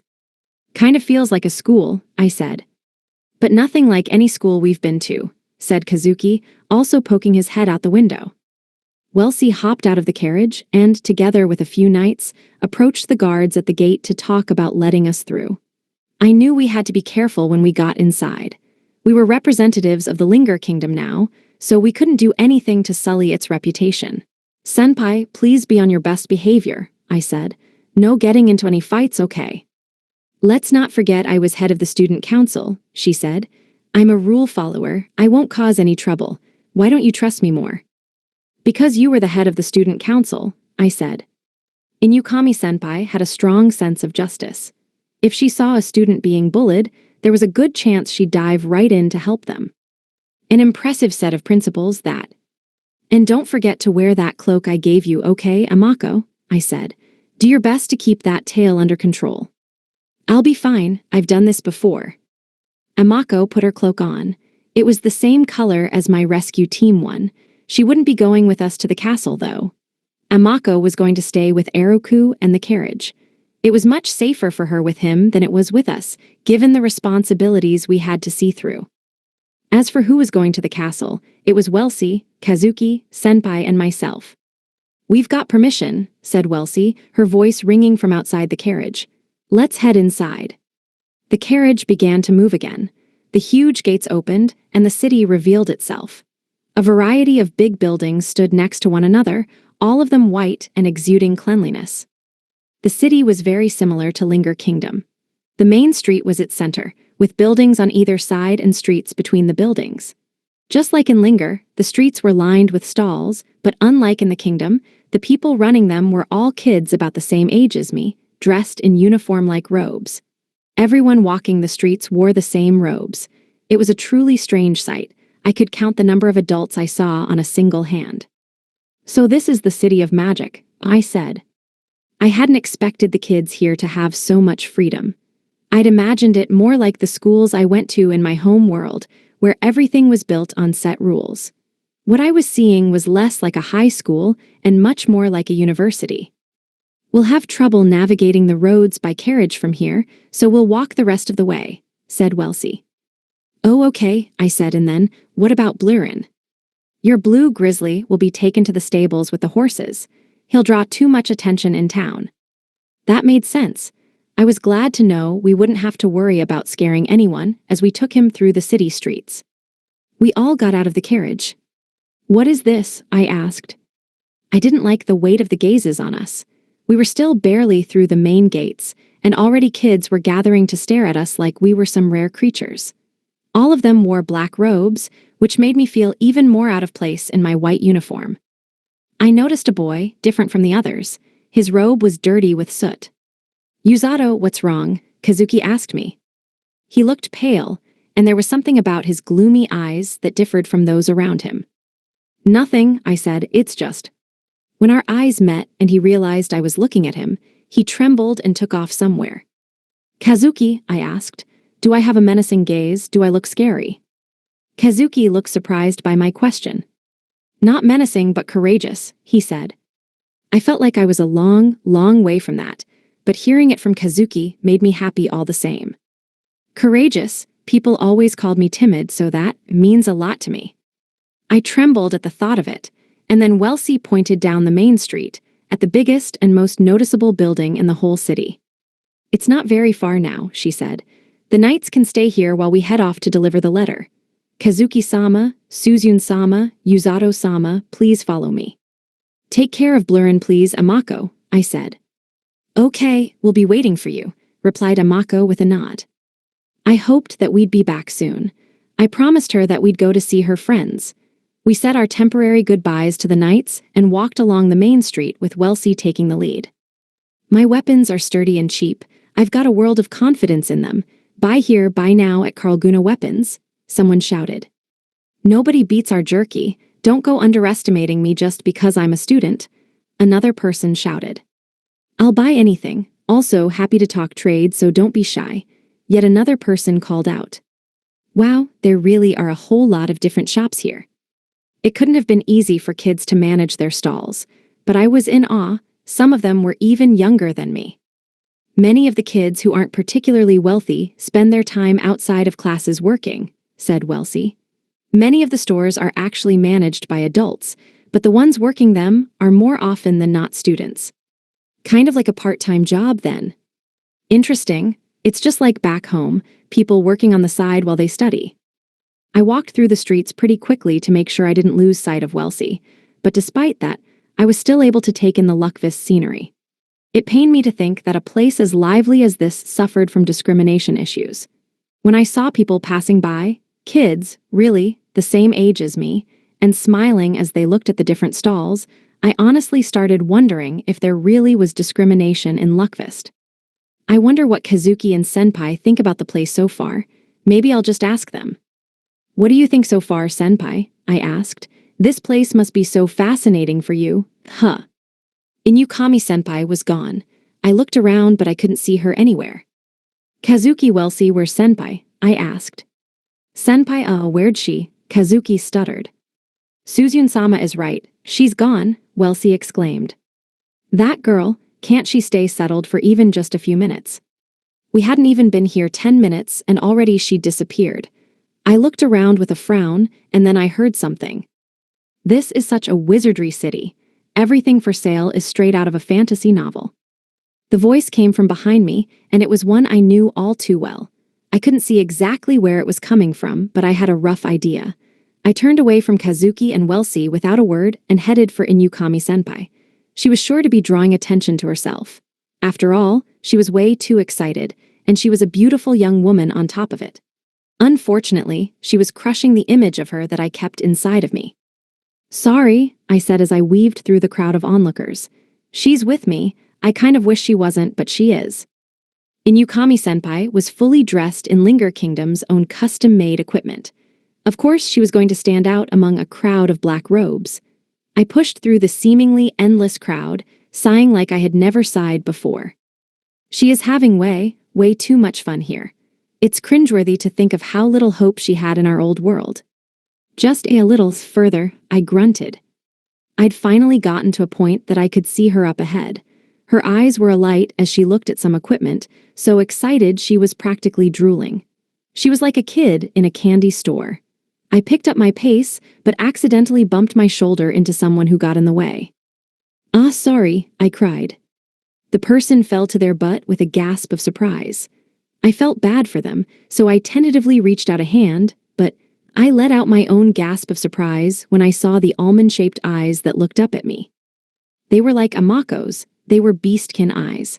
Her head was covered by the hood of her robe, so I could only make out a face. If they were hiding themselves on a day as sunny as this one, it was likely because of their race. I'd never imagined I'd encounter a beastkin so soon, but I also had to think of the situation. I pretended not to notice. "Are you okay?" I asked. The robed figure's eyes grew wide. She took my hand, looked at me from head to toe, then slowly stood to her feet. "You're not from around here," she said, brushing the dust off her robe. "It's rare to see visitors at this time." The voice was female. I laughed. "Is it really that rare?" I asked. The girl glanced at me, then waved her hand to show me she didn't need me to worry. "Just a fall," she said. "I'm not hurt." "That's good to hear. I'd love to stay and properly apologize, but I'm kind of in a hurry," I said. "I have to go grab that overexcited child and take her back to Kazuki and Welsie."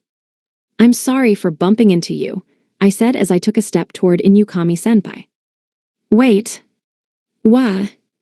I felt something clutch my right arm, and I was suddenly pulled backward. I turned and met the eyes of the girl, her head still completely covered by her hood, her gaze piercing straight into me. Then she brought my arm to her face and sniffed it. I didn't have a chance to think about how weird that was because I felt such rage and murder from her. "I know this scent," she said. "What are you talking about?" "She doesn't mean I have body odor, does she? If it's not that, then." "Don't play dumb with me," she said. "Why do you have my friend's scent on you?" "Oh, I don't suppose you're the person who took care of a girl by the name of Amako, are?" Before I could finish, the girl's hand gripped my arm hard like a vice. She was strong, not as strong as Rose, but powerful all the same. At the very least, I knew it wasn't a human power. "You're coming with me," she said. The girl tried to pull me away from the crowd, but I couldn't leave yet, so I dug my heels in and held back. The hooded girl seemed surprised. "So you refuse. I suppose that must mean Amako is all ready. And now I'm next, is that it?" "Wait a second, let's take a deep breath and calm down. This is all a misunderstanding." "Calm down."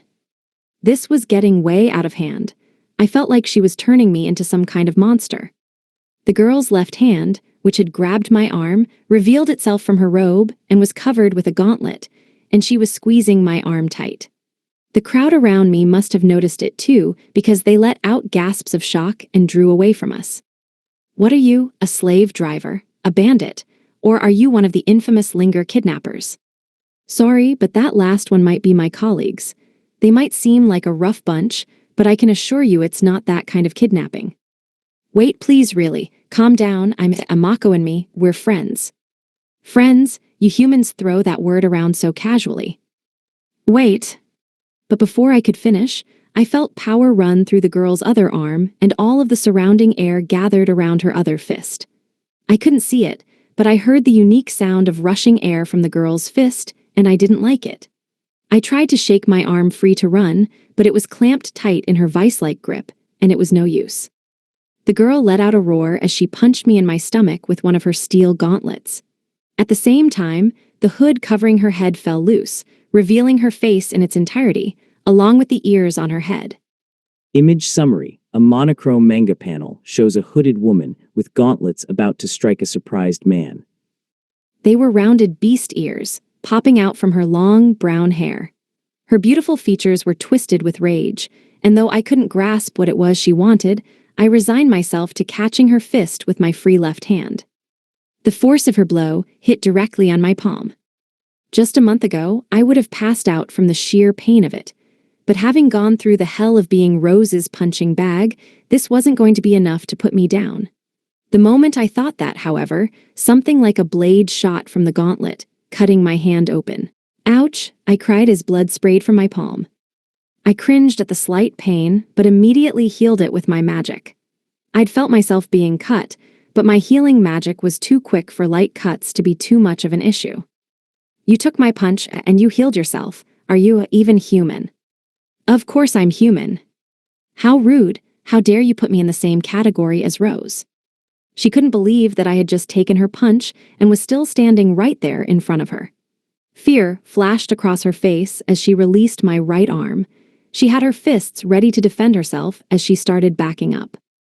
I'm drawing too much attention, she uttered, suddenly aware of all the eyes on her. She threw her robe back over her head with a scowl. I won't forget you, she said ominously as she ran off into a nearby alley. Maybe I should go after her, I pondered. I knew I could catch her, but I also knew we were here on important business, and I had to keep that in mind. Guess I'll just tell Amako about it later then, I stated. The girl did say she knew Amako, so maybe Amako could just sort out the misunderstanding for us later.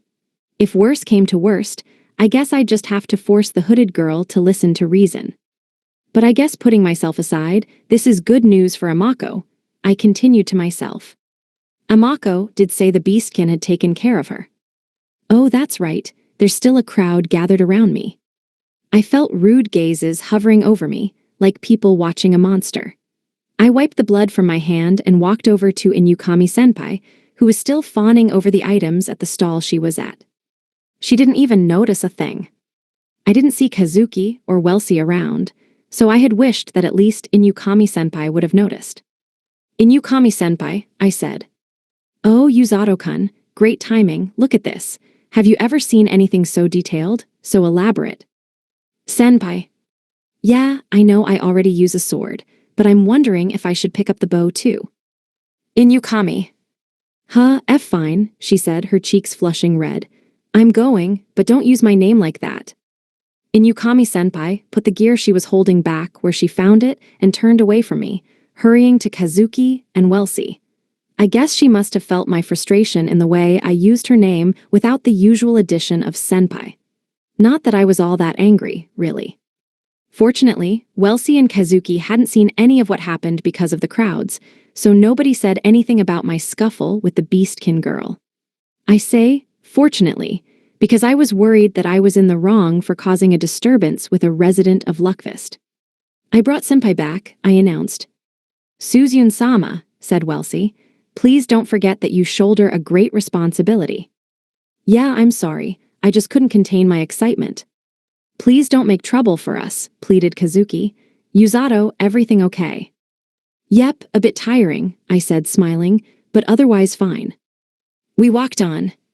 We'd literally just arrived in Luckfist, and I'd already run into trouble. It made me very anxious. About 10 minutes after we set off again, we arrived at our destination, a huge white building. It seemed bigger the more we looked at it. It looked less like a castle and more like a luxurious school building. This is the place then, I asked. Yes, this is the heart of Luckfist. This is the reason it is known as the City of Wizardry. This is the Luckfist School of Magic. The Luckfist School of Magic, the first recipient of our letters. Perhaps because the place surpassed what I had imagined it to be, I found myself feeling restless. It was kind of painful being stared at so suspiciously by all the students around us. I could even hear some of them saying things like, "Hooray they?" And "that one is kind of plain and boring." Yep, they're so right I can't even make a counter-argument. Will they let us inside? I inquired. Yes, said Welsie. They will have already heard from the guards I spoke to earlier. Ah, so someone's coming to welcome us then, I asked. I wonder how they'll treat us. It's not entirely out of the question that they might treat us with some cruelty, but we are messengers from a neighboring country. Maybe they won't be welcoming exactly, but as long as they treat us okay, I guess. Oh, nice outfit. The sudden voice was like a whisper in my ear, and I screamed in surprise. I leaped back before I could think. It was a kind of creepy I'd never experienced before. Is it Inukami-senpai trying something again? No, that voice wasn't hers. When I looked at the person standing behind me, I found a young boy with gray hair wearing a gentle smile. He laughed. "I apologize if I frightened you," he said. "I assume you are all part of the envoy from Linger Kingdom." "Why, yes, that is correct," said Welsie. "May I ask your name?" "My name is Halfa. The headmistress asked me to act as your guide." His robe fluttered as he dropped into a polite bow. I initially thought that Halfa was a male, but his face seemed a little androgynous. He was shorter than me, and I couldn't tell what sex he was because of the robes covering his body. To be honest, I wasn't sure. But more than that, it was even stranger to me that I didn't notice him getting so close he could whisper in my ear. There were lots of people around, sure, but I wasn't the type to let my guard down in a place I was visiting for the first time. Whoever Halfa was, he wasn't your ordinary guide. "Yuzato-kun, is he really a boy or a girl with boyishly good looks?" "Senpai, I'm about to lose my cool entirely. A little quieter, please." Someone's unusually snappy. I really needed her to learn how to be a little more low-key sometimes. We followed Halfa into the school grounds. In the center of the school was a main square, with all the school's buildings built around it. The school square was filled with robed students using their time to do things like read books and practice magic. It was exactly what Inukami-senpai had imagined it would be. "Whoa," she gasped. It was so fantastical and lively. I couldn't help staring at everything I saw. "You seem intrigued by our students," said Halfa, still leading us ahead. "It's not something we're very used to seeing," replied Inukami-senpai. "I apologize if we're being rude." No, not rude in the slightest. In fact, we welcome it. For our students, it's an honor to have people such as yourselves take interest in them. Inukami replied with the flicker of a smile. Kazuki's and Welsie's eyes went wide with surprise, but I wasn't all that shocked. I mean, this was Inukami-senpai and Kazuki we were talking about. They had a presence that most others didn't, like an aura. "Has the headmistress told you of us?" I asked. "No," said Halfa, "but I can tell from your dress and your magic power that you're no ordinary guests. That and..." The young boy spun and poked a finger right at me. "Is there something behind me? But there's nobody behind me. Wait, he's pointing at me, but he can't be. I don't stand out. All I have going for me is this basic healing magic. Well, that and this uniform that marks me as a member of the rescue team. You are the second heretical healer, hailing from Linger Kingdom and wearing a white uniform." "Huh, you know me. But more importantly, did you just say heretical?"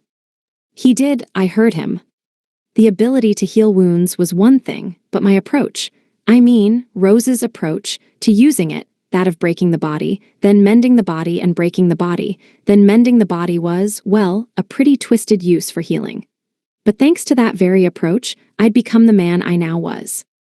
And okay, even I'll admit it's not exactly normal. Still, I never really thought the information would reach other countries. I will admit that until I saw it for myself, I was dubious of it. Halfa giggled. And perhaps that's how most people who live here feel. Compared to the other two, there's a difference in your amount of magic power. Though you have less, you make up for it with purity. It's surprising to see the magic that pulses through your whole body. It is a feat very few are capable of. "Wait, you can. Halfa, are you perchance capable of magical sight?" asked Welsie, pointing at her own eyes. "Magical sight, what's that?" "Magical sight is a type of magic eye," Welsie said, seeing the question marks written all over me. "It allows a person to see the magic power in living things as well as in the air. It's a rare type of magic not unlike your own, Yuzato-sama." "So that's how he knew about us," I stated. "A magic that allowed one to see the flow of magic power. But if his magic was like mine, didn't that mean that magic sight was all he had?" Might be too soon to jump to conclusions. I have a feeling that when it comes to this guy, we can't exactly judge the book by its cover. "Let's pick up the pace a little, shall we?" said Halfa. "The headmistress gave me my orders and I can't be late." He looked from Senpai to Kazuki, and then to me, smiled, and took off walking again. "Yuzato-kun," said Senpai, tapping me on the shoulder as she walked by my side. I kept an eye on Halfa as I leaned in to hear what she had to say. "I don't like this guy. He's not entirely genuine." "Ah yes, hatred for one of his own. I can see that," I said. But Yuzato-kun, I am being genuine. By the time I realized it, the students around us were gone. All that remained were our footsteps echoing through the corridors. Just as I was admiring the way the corridors were just as spacious as those in Linger Kingdom, Halfa came to a stop. "This is the headmistress's office," he said. He faced the door and knocked politely. "Headmistress, your guests have arrived," he announced. After a few moments, we heard a reply. "Please come in." Halfa smiled and opened the door. "After you," he said. We entered the room. The first thing I noticed was the sunlight streaming into the room. I had expected an elderly sort of person, but was instead faced with a much younger woman than I had imagined. She relaxed in her chair and smiled at us as if she were greeting an old friend. "Allow me to welcome you all to Luckfist," she said. I could feel her watching me. That was the first feeling I got, of a strong gaze upon us. The sun pouring in behind her gave her a gentle expression, which, after passing over us, met with Halfa, who stood behind us. "Thank you, Halfa," she said, her voice ringing with kindness. "You're welcome. I shall take my leave," he said, bowing and then leaving the room. "It's nice to meet you," said the woman with a friendly smile. "I am Ira Gladys, the person to whom Luckfist has been entrusted." So this person governs not just the school, but also the city of Luckfist. And she's so young too.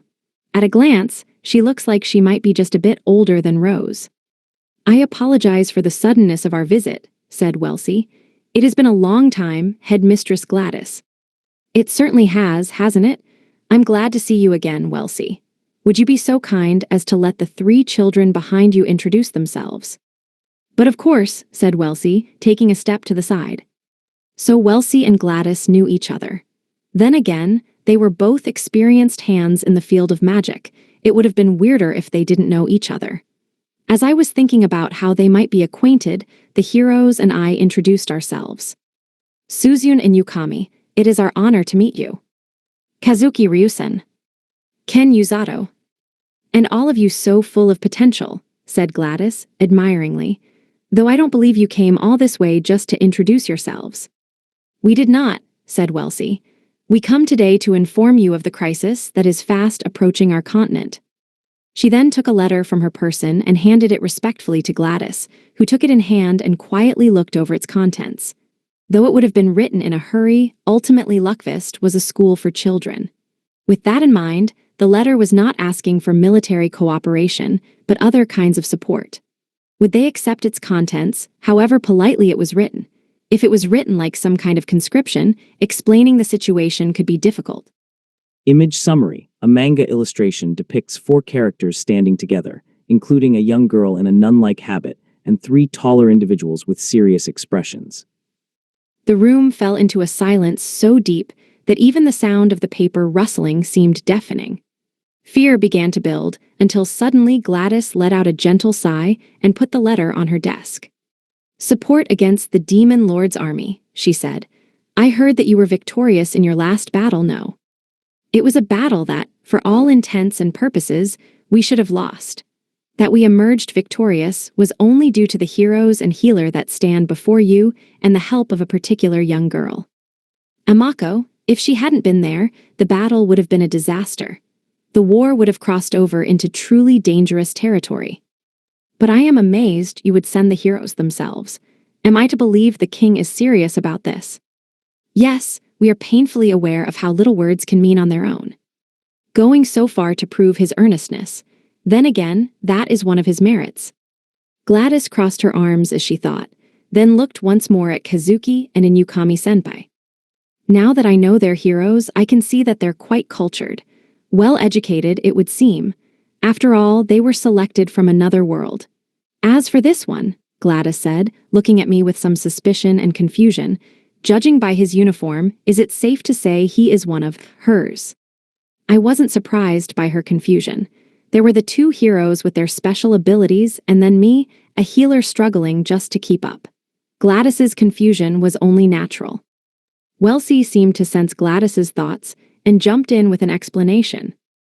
"Yuzato is a healer, like Rose. He came from the same world as the heroes. That is the reason that he is here today also." Gladys's eyes went wide. "Huh? Then are you telling me that he's another one? Indeed, though it may not be obvious from his appearance, Rose has given him her personal stamp of approval. Well then, I had wondered, given the similar uniform, but you can't judge a book by its cover, can you? Hang on a second. Gladys seems to know about Rose, but me and her, we're different people. I'm not a sadist or the sort of person to watch over people writhing in agony without batting an eyelid. I wasn't particularly happy about the idea that Gladys might be getting entirely the wrong idea about me. The headmistress put her fingers to her forehead, and a stern expression colored her features. Given the weight of this request, certainly you understand that this is not a decision I can make on my own. Would you mind waiting for a time? We will need to discuss the matter internally. Or are you in a hurry? We are more than happy to wait until you come to an official decision. We are, after all, making an important request of you, Wellesley told her. Then please allow me to arrange your accommodation, said Gladys. You are guests here, and you will be treated as such. Your kindness is much appreciated, Wellesley said. I was surprised. Everything seemed to be going very smoothly. Luckvist would discuss the matter and prepare a place for us to stay. I wonder if everything will go as smoothly for me. Probably not, given that my last stop is a place considered unkind to humans. So I guess we're just waiting then, whispered Kazuki. Nothing else we can do, I replied, relieved. Maybe it would take a little time, but at least everything was going to plan. As an added bonus, we didn't have to worry about searching for a place to stay. Still, I hadn't been aware of it when we entered, but all the nerves of this first meeting had left me pretty tired. Just then, I saw Gladys take a glossy stone in hand and mutter into it. In the next instant, the door to her office opened and Halfa walked in. Halfa, said Gladys, would you mind arranging accommodation for our guests and showing them to it? As you wish, said Halfa with a bow. Please follow me, everyone. We left the office at Halfa's gesture, but not before bowing to Gladys ourselves. Gladys's smile deepened as we did so, and she seemed to remember something. Ah, yes, she said. For the few days you'll be here as we make our decision, perhaps you'd like to see some of the classes here at our school. I'm sure it would be inspiring for our students to be in the presence of ones with such outstanding abilities. That said, it is by no means compulsory. Really, you'll let us do that? As expected, Senpai was all in. Suzune-sama, said Wellesley. Senpai was over the moon, and Kazuki and I could only chuckle at it. Gladys seemed surprised by Senpai's enthusiasm. Please calm down, Senpai, I said, taking Inukami-senpai by the arm and dragging her away as she attempted to rush Gladys. My apologies. She was just as excited even before we got here. Wah-huh, let me go, Yuzato-kun, is this who you really are, the forceful type? Come along now, I said. She spoke crazy like this all the time, but there was no need for Gladys to have to know that. And the longer we stayed here, the more likely Senpai was to reveal her true self. If at all possible, we wanted Gladys to think of Inukami-senpai in a more favorable light. Well then, we'll be excusing ourselves, I said, dragging Senpai from the room and following after Halfa. Kazuki and Wellesley seemed wide-eyed as they watched me, but that might have been my imagination. I mean, all I'd done was drag the instinctively loyal Inukami-senpai out of the room. Kazuki-sama, said Wellesley. Perhaps it would be wisest to let Yuzato-sama take care of Suzune-sama from now on. You make a good point. I think that's for the best. Come on, guys, don't make me do this on my own. HMPH, said Senpai. A wonderful idea. Consider me fully on board. I am going to throw you out of the school grounds, I muttered. And why was she agreeing with them, anyway? The accommodation that Halfa brought us to was practically next door to the school proper. According to him, Gladys had already considered our accompanying nights and had readied rooms for our whole party. I was happy to hear that Eroku and the others would be able to rest and relax. They'd spent the whole of this journey focused on our protection. I'd spent our breaks healing their exhaustion with my magic, but there was nothing I could do about their mental weariness. I hoped they could use these few days to relax both their minds and their bodies. Anyway, now that our accommodation was all set, it was time to move on to what needed handling next. We would need to move our luggage at some point, but my first priority was to help out Amako. So once I made sure Senpai and Kazuki had gone into our lodging, I called out to Welsie. I'm going to tell Eroku and the other knights about this place, I told her. And also, thank you for doing all of that for us today. Welsie smiled awkwardly. She seemed almost apologetic for it. This is truly nothing at all, she said. It's certainly much harder for you than it is for me. Well, you can say that, but I chose to accept it, I said. And besides, I feel like I owe it to the Linger Kingdom for treating me so well. Suzyun-sama and Kazuki-sama both said the same thing, said Welsie, still looking apologetic about it all. I finally realized then that Welsie still harbored some feelings of guilt within her because it was her who had summoned the three of us to this world. After everything we'd been through, we'd come to terms with it. Kazuki, Inukami-senpai, and I, none of us harbored any ill will toward the people of Linger Kingdom. They had their own unavoidable reasons for summoning us, and they treated us very well for it. I'm really glad that I met you and all the other people I've encountered since I got here, I said. I got to make friends with a cool guy like Kazuki and a pretty girl like Inukami-senpai. That's more than enough for me. You probably shouldn't say that in front of Suzyun-sama, Welsie said. Yeah, that's true. I guess it's our secret then. Welsie giggled. My lips are sealed. Her smile relaxed, and the guilt seemed to dissipate from her voice. I really hoped she wouldn't say anything to Senpai, though. I'd said too much for a guy like me. I felt like I was putting on an act, like I was selling myself like a playboy. Okay, well, I'll be off then, I said. See you when you return. I felt suddenly less bold than I had earlier, and I turned from Welsie shamefully. After what I'd already said, I figured I shouldn't play more into the character. I always ended up feeling kind of embarrassed like this. I felt myself blushing as I headed back the way we'd come, for the gates. It was nearing dusk, and there were far fewer people on the streets. The main streets were more relaxed as I walked them. I noticed a group of robed people heading toward an alley. Among them was the boy I'd seen when we first arrived. I couldn't see his face because he had his head down, but something didn't feel right. I got curious, so I peeked into the alley into which they'd all turned. At the end of it was another square, not unlike a park. There was a group of robed students there casting magic from the palms of their hands, chatting, and laughing.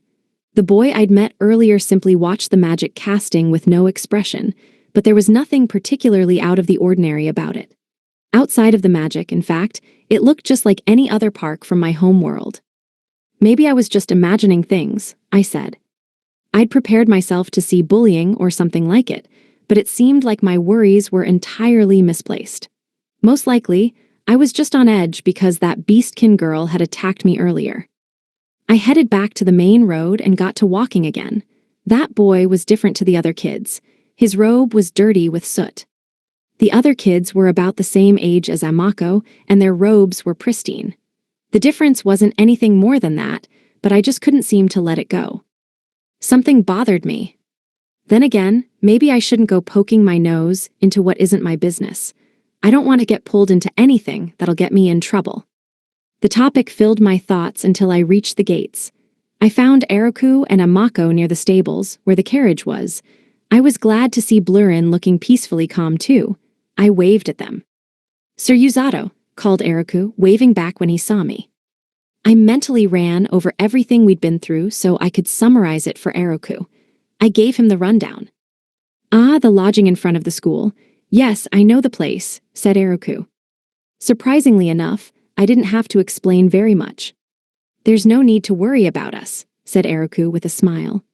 I already know the way to the lodging, so you and Amako are free to visit her friends. I'm sure it's been a long time and she'll want to see them as soon as possible. This guy, nothing if not considerate. Thank you so much, Eroku, I said. Come on, Amako, you say thanks too. Thank you, Sir Eroku. Come to think of it, why doesn't she ever call me sir? I mean, I'm older than her, right? I leaned down to ask, but she spoke before I could say anything. It's too embarrassing to call you sir, she said. Wait, what does that mean? Is she talking about how much she likes me, or does she mean that she doesn't want to call me sir? I wish she'd be a little clearer. Eroku chuckled. I'll leave 2 people here to watch over things, so if anything happens, feel free to let them know. We'll take care of Blurin too, Eroku confirmed. Thank you so much for all of this, Eruku. All right then, let's get going, shall we, Amako? Okay, said the beastkin. It's this way. Eruku was so reliable. He was the very definition of the word. With Amako leading me by the hand, we walked through town. She was bright and happy, and I could see her tail wagging underneath her white cloak. Oh, right, I said, suddenly remembering that I had to tell Amako about the beastkin that had attacked me earlier in the day. Amako, I should probably tell you about something before we meet up with your friend. They live nearby, so we'll get to them soon. I can't wait to introduce you. Yeah, wait about that. She was so happy, I couldn't have slowed her down even if I'd tried. If the person we were going to meet was the same girl who punched me, there was a chance she might attack me on sight. As I was racking my brain for what to do, we left the wide main street for a narrow alleyway. It scared me how dark it suddenly got, and then Amako suddenly came to a stop. Here it is, she said. In front of us was a rundown house with a hint of light leaking from its windows. It didn't look like it was going to crumble anytime soon, but the dark atmosphere gave it a creepy vibe. Are there people seriously living here? It's easier for us to live in places like this, said Amako. Oh, I see. Nobody willingly chose to live in a dank, creepy place like this. That explained the location and the appearance. Still, it bothered me that the area was so deserted. This afternoon, the girl hadn't been going full power, but there was every chance that, this time, she might come at me with everything she had. Amako, I said, if I'm here, I'll just get in the way of you catching up with your friends after so long. So you just go have fun without me. I'm happy just seeing you happy. What are you talking about? You should meet them too. Don't make excuses. I don't mind at all if you're here. No, you won't get in the way. You're being weird, Yuzato. Are you hiding something? Look at you, just shutting down our conversation so naturally before we can even have it, I said. You already know everything I wanted to say. It was like she was reading my mind, except she was reading the future. She could see the conversations we would conceivably have. It usually made things easier. She took away the work of actually having the conversation. But because she could see what I was going to say, she could shut down my excuses before I could say them. I'd never win an argument against her in my life. If I could use prescience, I'd get back at Rose by. Wait, that wouldn't work. It doesn't work physically. Fine, I said, giving up. Here's the deal. I told Amako all about what happened earlier in the day. When I described what the beastkin girl looked like, she matched the person that Amako wanted me to meet. It wasn't what Amako wanted to hear, and she was even more shocked that I'd been punched. Okay, I understand, said Amako. You stand behind me and I'll clear things up. Look at me, I said, sighing, hiding behind a girl so much younger than me. Amako stood in front of me and knocked on the door of the house. At first, there was nothing. Then Amako suddenly shivered where she stood and leaped to the side without even saying a word. Huh, why would she jump like that? So you found out where I live, huh, monster? Just as Amako jumped out of the way, the door burst open with a kick, and someone leaped out at me with a broom in hand. Oh, and now I get it, I said. I could see where this was going because of the voice, which I recognized, and the broom that came swinging for me. I let out a sigh and cast healing magic around myself. I could tell immediately by the burning rage in the girl's almond-shaped eyes that she wasn't about to listen to reason. So Amako dodged out of the way to avoid this, huh? That makes sense, but I wish she could have said something to me. I stepped out of the way of the incoming broom and put some distance between myself and my attacker. The girl was up in arms, poking her broom toward me menacingly. I don't know what kind of monster you are, she said, but I won't let you touch anybody here. Okay, I said, let's hold up a minute. First, a correction, if I may. I'm human, take a look. I'm no different from other humans, right? I know it was weird, but that's what happened. I started off by proving that I was, indeed, human. But the girl only glared at me, as if she wasn't about to let herself get fooled so easily. What else could you be except some kind of human-shaped ogre with regenerative abilities? Calling yourself human? You think I'm stupid. I know the difference between humans and monsters. A human-shaped ogre with regenerative abilities? How hurtful can you get? She's talking like I'm some kind of test subject that escaped from the lab. I felt anger welling inside me. but I cooled my heart, put on the best smile I possibly could, and tried to reason with her. You realize there's a thing called politeness, right? You realize it's not very nice to call people monsters and ogres, right? You shouldn't go around throwing those names at people. It's like she's talking about Rose and all the members of the rescue team. Oh wait, they are monsters, so she wouldn't be wrong. I elected to ignore the uncomfortable direction those thoughts were leaning in and put my efforts into amicably ironing out my misunderstanding with this beastkin girl. Based on her reaction, however, it seemed near impossible. Come on, Amako, this is where you're supposed to jump in. Wait, why does she look so petrified of me? And the beastkin girl too, she's backing away in terror. Finally you reveal your true self, she shouted. What now? I am cooler and calmer than I ever have been. Aha, perhaps I'm not smiling enough. Weird.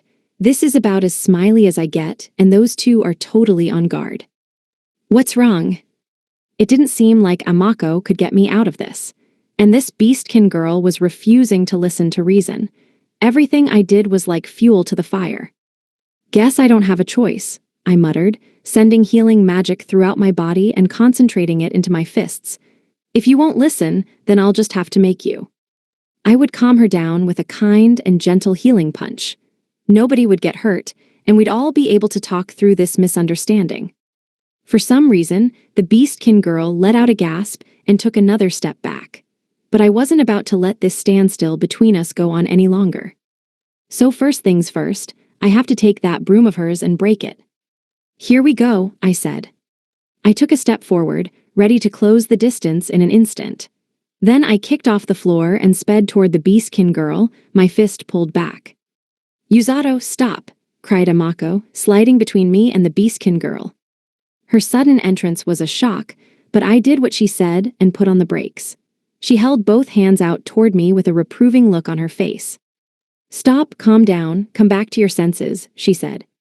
Why does she look like she's trying to calm some kind of wild beast? Oh, but I am calm, I said.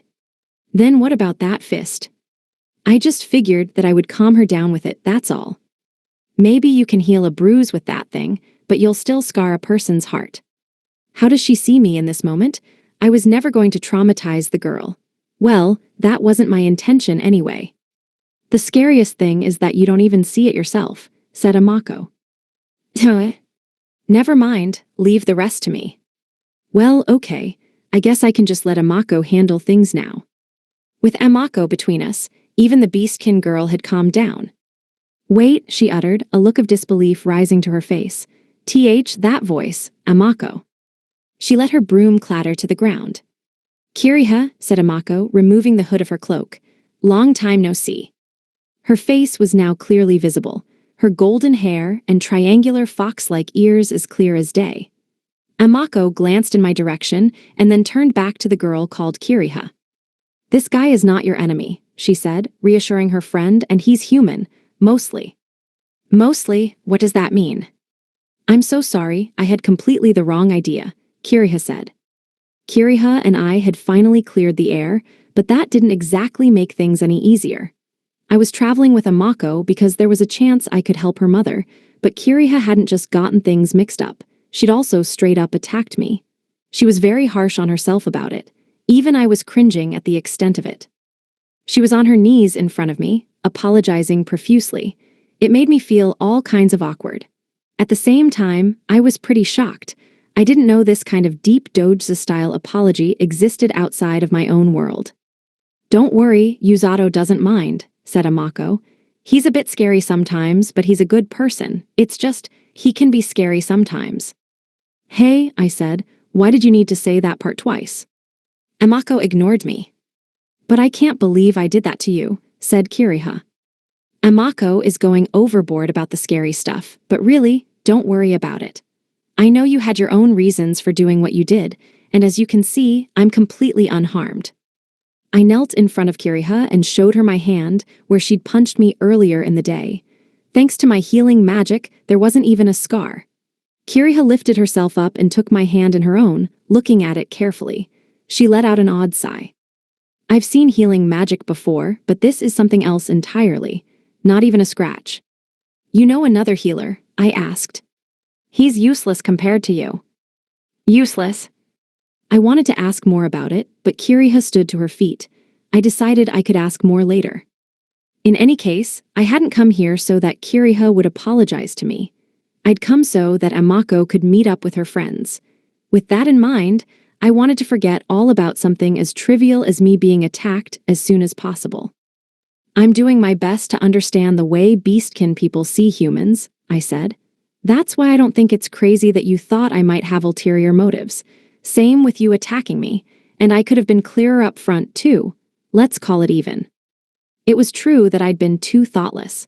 There was no need for me to even take Kiriha's punch in the first place. I could have tried reasoning with her more. I think it was likely that I just wanted to try out my skills after all the training I'd been through. But I was still immature and a long way from being what Rose expected of me. Kiriha was slack-jawed in shock at my words, so shocked that she laughed. You are a weird one, that's for sure. And to think I was so terrified of what you might demand in terms of reparations. Then again, I guess I should have expected more from someone that Amako brought with her. Still, you really are a weird human. My eyes see true, said Amako. I guess they really do, don't they? Said Kiriha with another laugh as she wiped the dust from her clothes and tail. She wasn't wearing her usual robe. I guess that was because she was at home. Instead, Kiriha wore some plain and simple clothes. Her ears and tail were completely unhidden. Kiriha's tail was mostly white with some brown at the tip. She didn't look like a fox or a dog-type beastkin. I didn't know what she was. I thought maybe she was an Itachi because of the whirlwind cutting stuff, but I couldn't say for certain. I just knew I couldn't introduce Inukami-senpai to her. Inukami'd go wild. Uzato, staring is rude, said Amako, especially the way you're staring. Oh, sorry, I didn't mean anything by it. He really is a weird one, isn't he? Remarked Kiriha. Most humans see me and react with disgust. But I'm not from around here. And in my world, there are lots of people who love cute animal-human hybrids. I think it's safe to say there actually aren't many people who hate them. As I was lost in these mundane thoughts, Kiriha walked up to me and put out her hand. When our eyes met, she scratched her cheek somewhat bashfully. A simple handshake, right? Please tell me it's not some cultural thing I don't understand, like a one-hand shake to the death match. I reached out and took her hand, and though she looked surprised at first, we shook hands. I still haven't introduced myself, have I? She said. I'm Kiriha, a senior here at the school. I'm Uzato. I'm a healer and a member of the Linger Kingdom rescue team. I guess this handshake makes us friends now, right? Kiriha laughed. Works for me. With that out of the way, it seemed like finally Amako and Kiriha could speak freely and easily. Oh, I just remembered. I was right in the middle of preparing dinner.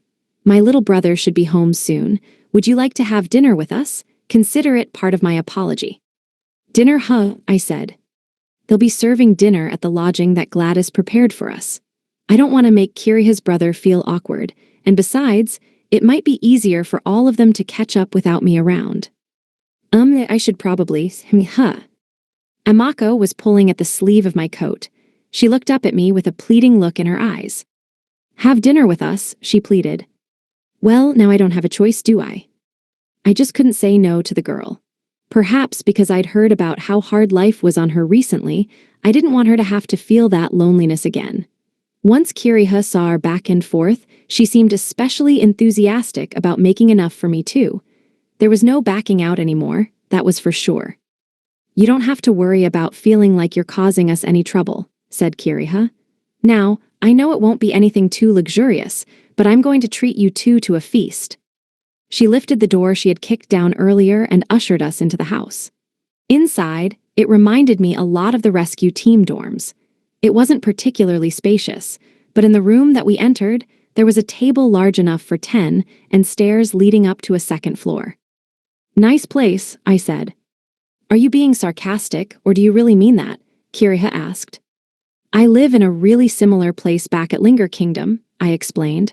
I honestly think it's a nice place, makes me feel at home. I wonder how Felm is doing.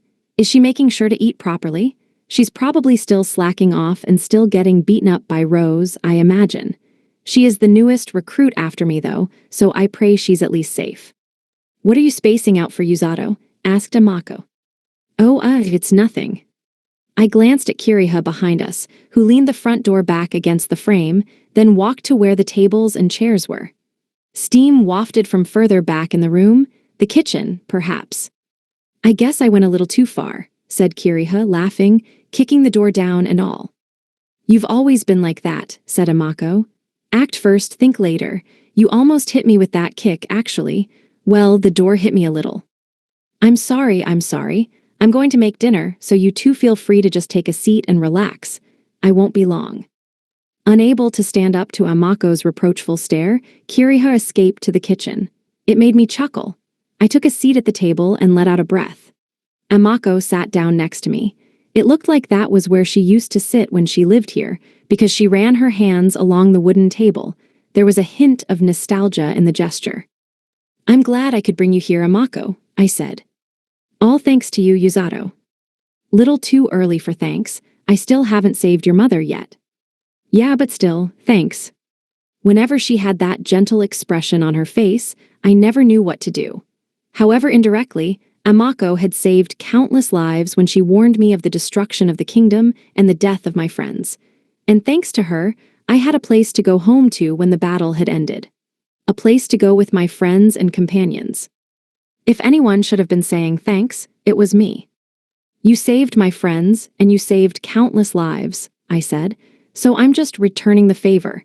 To the best of my ability, anyway. The best of your ability, you are warped, Yuzato. She was saying it the same way Kazuki and a Yukami-senpai said it back when we were in the carriage on the way here. She was also smiling in a way she usually didn't. I am not, I protested. I told you this is normal. Wait a second, wasn't Amako asleep while we were having that discussion? Finally, you decide to smile, and it's because of something like this. It's like you're going to warp me. Any more than you already are, and you'll be in big trouble. Rub it in, why don't you? Compared to the gloomy and downtrodden girl she was when we first met, Amako was brighter now than I ever thought possible. It made me happy. Now, what could I do to somehow catch her off guard? I knew that because she could see the future, ordinary conversation was meaningless. I had to be thinking of conversations many steps ahead. I was just about to try out my plan and talk to Amako, but she was looking at the broken front door of the house. When I turned to look myself, I realized there was someone standing there. Man, am I hungry, said the person, a young beastkin boy. Also, why is the door bashed open? Wah, who are you? He was a little taller than me, with the same features as Kiriha. The moment I entered his field of vision, he spread his legs wide and faced me as he would an enemy. He wore the same sort of greaves on his legs as Kiriha did on her hands.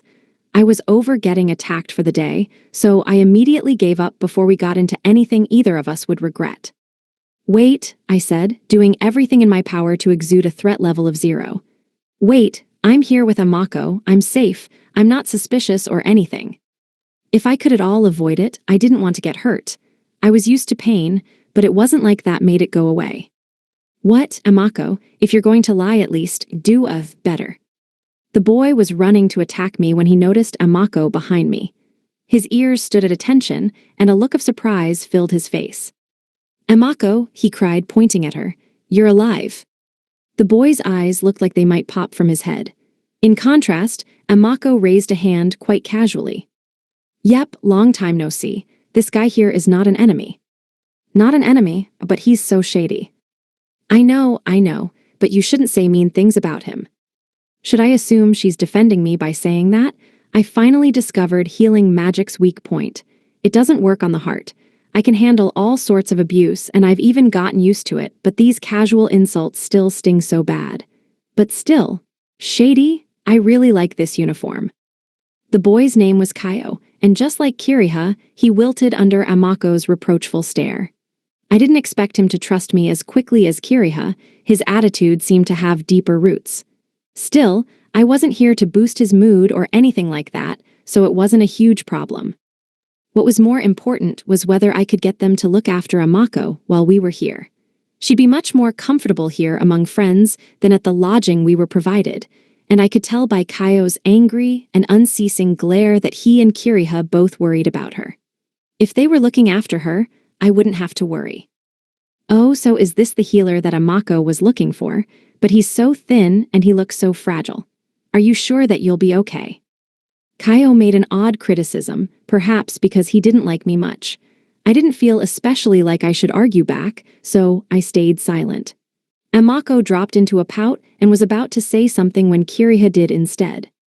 There's nothing to worry about, Kaio, she said as she brought food from the kitchen in both hands. He's nothing like the healer we know. What? This is my twin brother, Kaio, said Kiriha. I didn't expect him to come home quite so early. Otherwise, I could have prepared for his outburst. We were all sitting around the table eating the food Kiriha had made. Kaio and I had been introduced to each other now, but he still didn't seem to like me much. He sat across the table from me, next to his sister, stuffing bread into his mouth as he glared at me. I don't get it. We've been properly introduced, and Kiriha cleared the air so there's no misunderstanding. Why's he still looking at me like I'm his enemy? Come on, Kaio, said Kiriha. I know you're worried about Amako, but quit it with the evil eye treatment. Don't you think this guy looks shady, though? Image summary. A manga panel depicts 4 characters eating at a table. 2 have animal ears. 1 character glares intensely at another, who is eating soup. I did at first, sure. But Amako trusts him, and he's completely different from other humans we've met. He reached out to shake my hand even knowing that I'm a beastkin. He's not even creeped out by the ears and the tail. He didn't even demand reparations for our scuffle. Weird, right? Kiriha said all of this quite happily. I guess I was a rarity of sorts. All the same, Kaio's glare told me he still didn't trust me. Why is this guy lashing out at me anyway? Does he have a thing for Amako? I mean, maybe he does. Besides her being kind of cheeky of late, she is cute, that's for sure. I glanced at Amako by my side and let out a sigh as I spooned some soup into my mouth. Oh, wow, this soup, I said, smacking my lips. It's good. It was simple and gentle like a potato soup and salted just right. Kiriha's eyes went wide at my words and she laughed. I've never been complimented by a human before. You really are weird. So she's surprised when I praise her soup, and all I get for it is being called weird again. I don't understand beastkin table manners at all. I was just about to spoon some more soup into my mouth when Kaio leaped to his feet. I know this healer isn't like the other humans I know. I will give him that much. But, he declared, staring at me with a stronger glare than before, you better watch out if you even think about doing anything to Amako or my big sister. I didn't know what had happened to Kaio here in Luckfist, but I knew it was reason enough for him to have a strong distrust of humans. And if that's the case, I probably shouldn't stick around. I should get my business over with and get out of here. To be honest with you, I said, I don't care if you trust me or not. What? I'm here with Amako today because I wanted to ask if you could take care of her while we're here in Luckfist. Oh, really? Asked Amako. Amako, I thought you knew this already. I ignored the blank look of surprise on Amako's face and met Kaio's eyes, still staring at me with suspicion. He seemed to feel awkward with my eyes on him, so he looked away. He shut his mouth and kept it closed as I turned to Kiriha. Kiriha, would you mind looking after Amako while we're here in Luckfist? I think she'd enjoy being here much more than she would with me and my traveling party, and she'd be much more at ease. But of course, we've got a spare room and enough money to feed an extra mouth or 2. What a relief. It wouldn't be for a long time, but I felt sure Amako would prefer staying with other beastkin instead of with a group of humans. Not to mention the fact that we were considered guests of the state, meaning we draw attention to ourselves even if we tried to avoid it. It might cause trouble if Amako was spotted in and amongst all of that. We didn't mind the attention, per se, but perhaps some of the less civil types in town would try to kidnap her or something. In that case, said Kiriha, I'll ready things for an extra 2. I have a good feeling I can leave things in Kiriha's hands. She'll protect Amako, and with those 2 around I can. Wait, huh? 2, I asked. Who is she counting as the second? Huh? Asked Kiriha, puzzled. Aren't you staying too? What? I was so surprised, it was the only word I could muster. I couldn't understand how she had interpreted my words as to think I would be staying too. Kiriha, no way letting that guy stay. Here, it's a bad idea, the brother went on. Kaio leaped to his feet again, this time speaking on my behalf. Yeah, you tell her, Kaio. Tell her what I can't. No, it's better if they're both here together, Kiriha said, shrugging him off. You don't have to worry about a thing. If he was going to do something, anything, he would have done it already. Right, Amako? Kiriha looked at Amako, and Kaio did the same. Amako? He asked, his voice trembling. Amako looked up at me hesitantly. As long as it's okay with you, Yuzato, she said. No way. I was so shocked she'd say such a thing that I dropped my spoon. How are you supposed to relax around Kiriha and Kaio with me around? Are you sure that's what you want? Well, you heard her, said Kiriha with a grin. How about it, Yuzato? Kaio wouldn't look at me. Amako had gone back to eating her dinner. What is this? Why do I feel like I'm being pushed into a corner? As long as it's okay with me, what am I supposed to say to that? I'll have to let the knights know about this so they can tell the others, I said. I might be weak under this kind of pressure, but Amako looks happy, so I guess it doesn't matter. I could see her ears wavering happily, so I decided just to go with the flow and stay with Kiriha and Kaio. It was a building at the edges of Luckvist. It was our home. It was the place my Beastkin seniors had shown me when we first got here. At first, I thought that there'd be people among all the humans who would accept us. After all, Luckvist is a big city where tens of thousands of people gather. There had to be some people, however few, who were generous and kind-hearted toward our species. That was the hope that I held in my heart when I left the hidden village we called home and went to Luckvist to master magic. I wanted to learn. My people had told me I had a talent for magic. I also wanted to make friends with people outside of the village. But it was not long after arriving in Luckvist that I realized my hopes were those of a fool.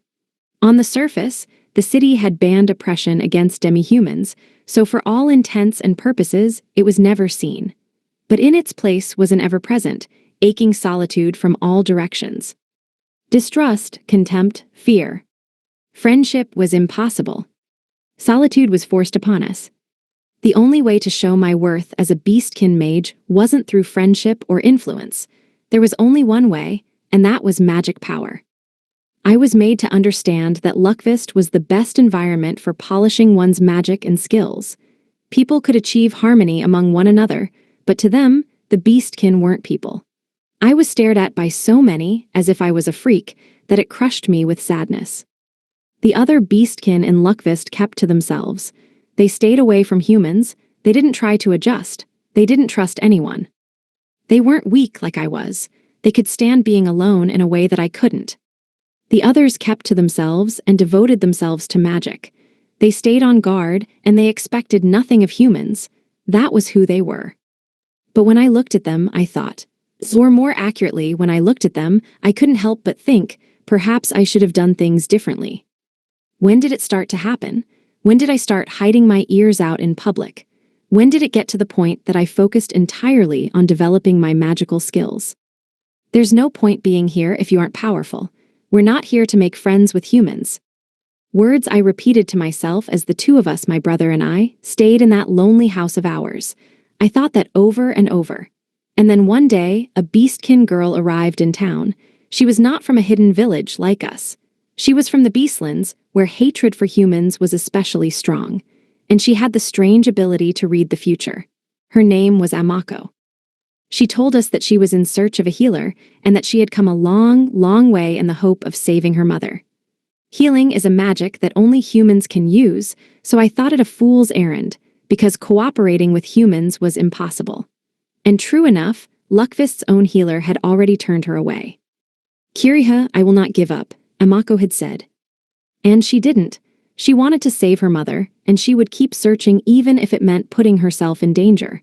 Coming as far as Luckvist was dangerous enough. She had already faced countless dangers. Kaio had tried to stop her, right up until the end, but I couldn't bring myself to do the same. Could I work as hard as Amako did? Could I try to trust in humans? Did humans, who could get along with Beastkin, even exist? I did not have an answer.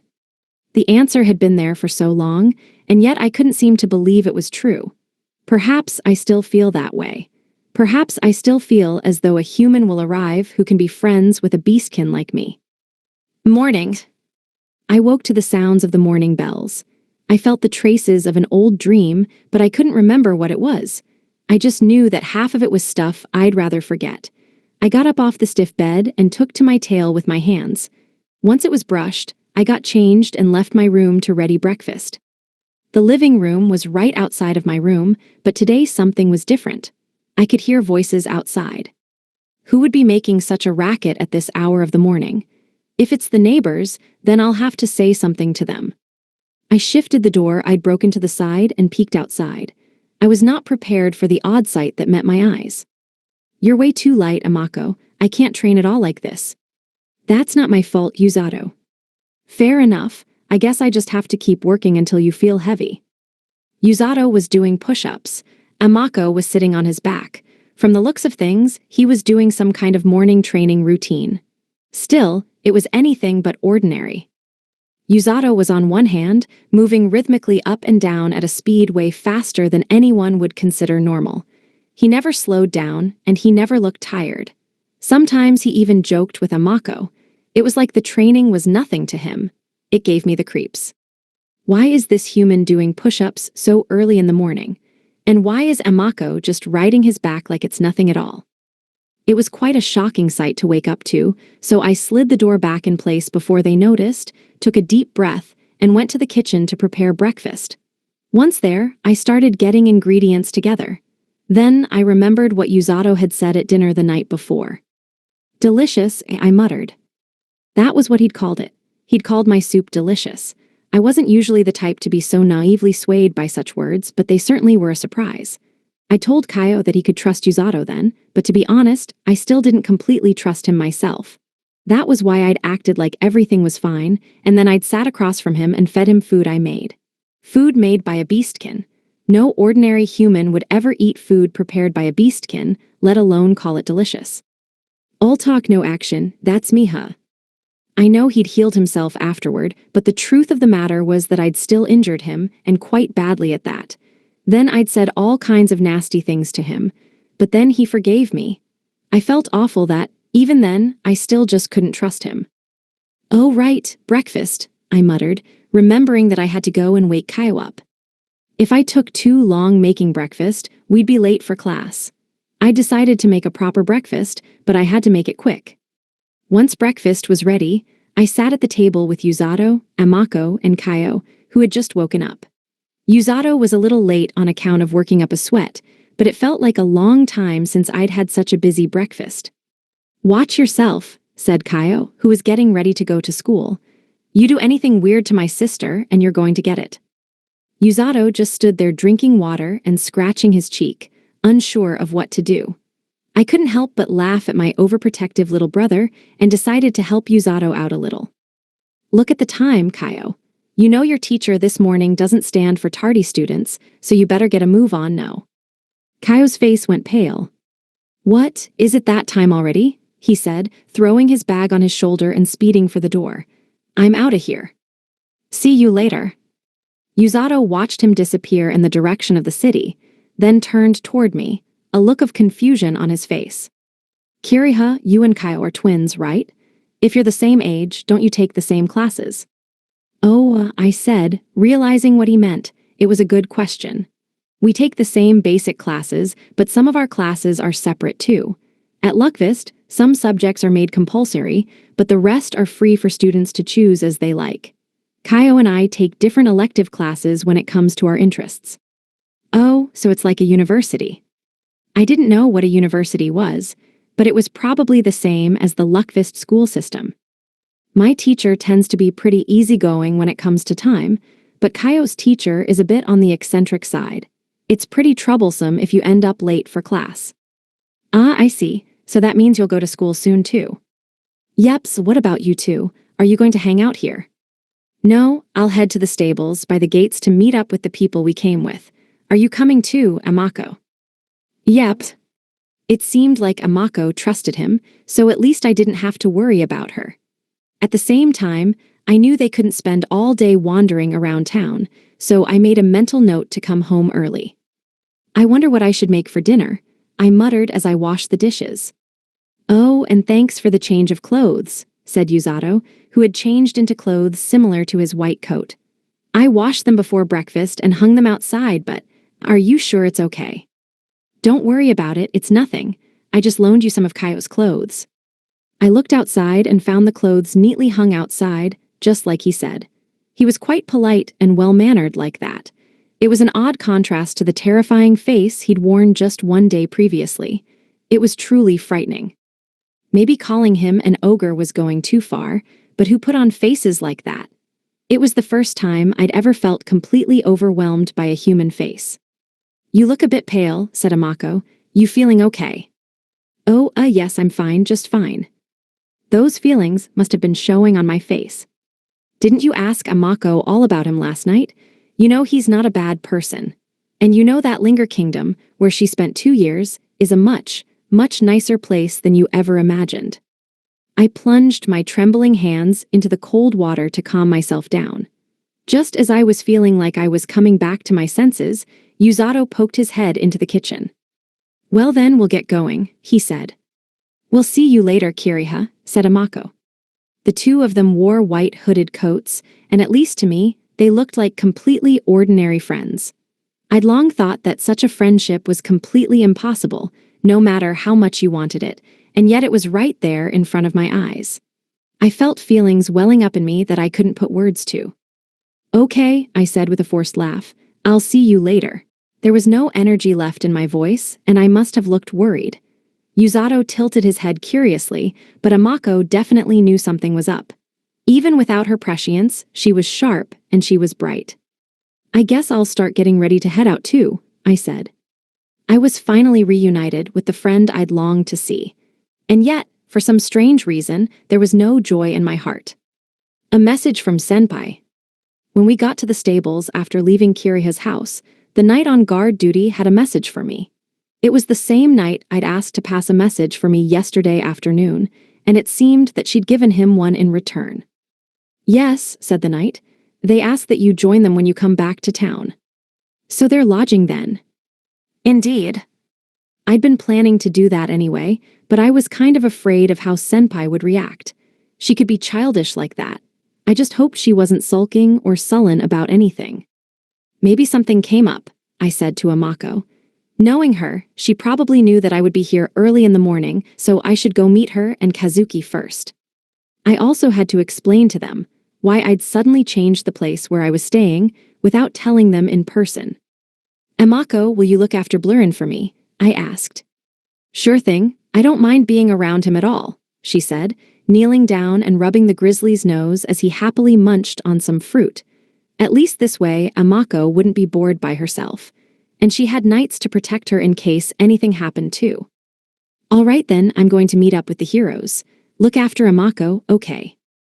Understood, said the knight. Travel safe. I took off at a light run, heading for the lodge in front of the School of Magic. It was only a few minutes away if I ran. I'd gone a feel for the distance yesterday, and it was all pretty smooth so long as I didn't get caught in the crowds. The city center, huh? I muttered. There are differences, but it still reminds me of Linger Kingdom. As I ran through the streets, I couldn't help wanting to do as I did in Linger Kingdom and go on a jog with heavy weights. I hadn't brought any weights with me, which meant I could only really do regular jogging. Then again, I do have Blurrin, so no, that wouldn't work.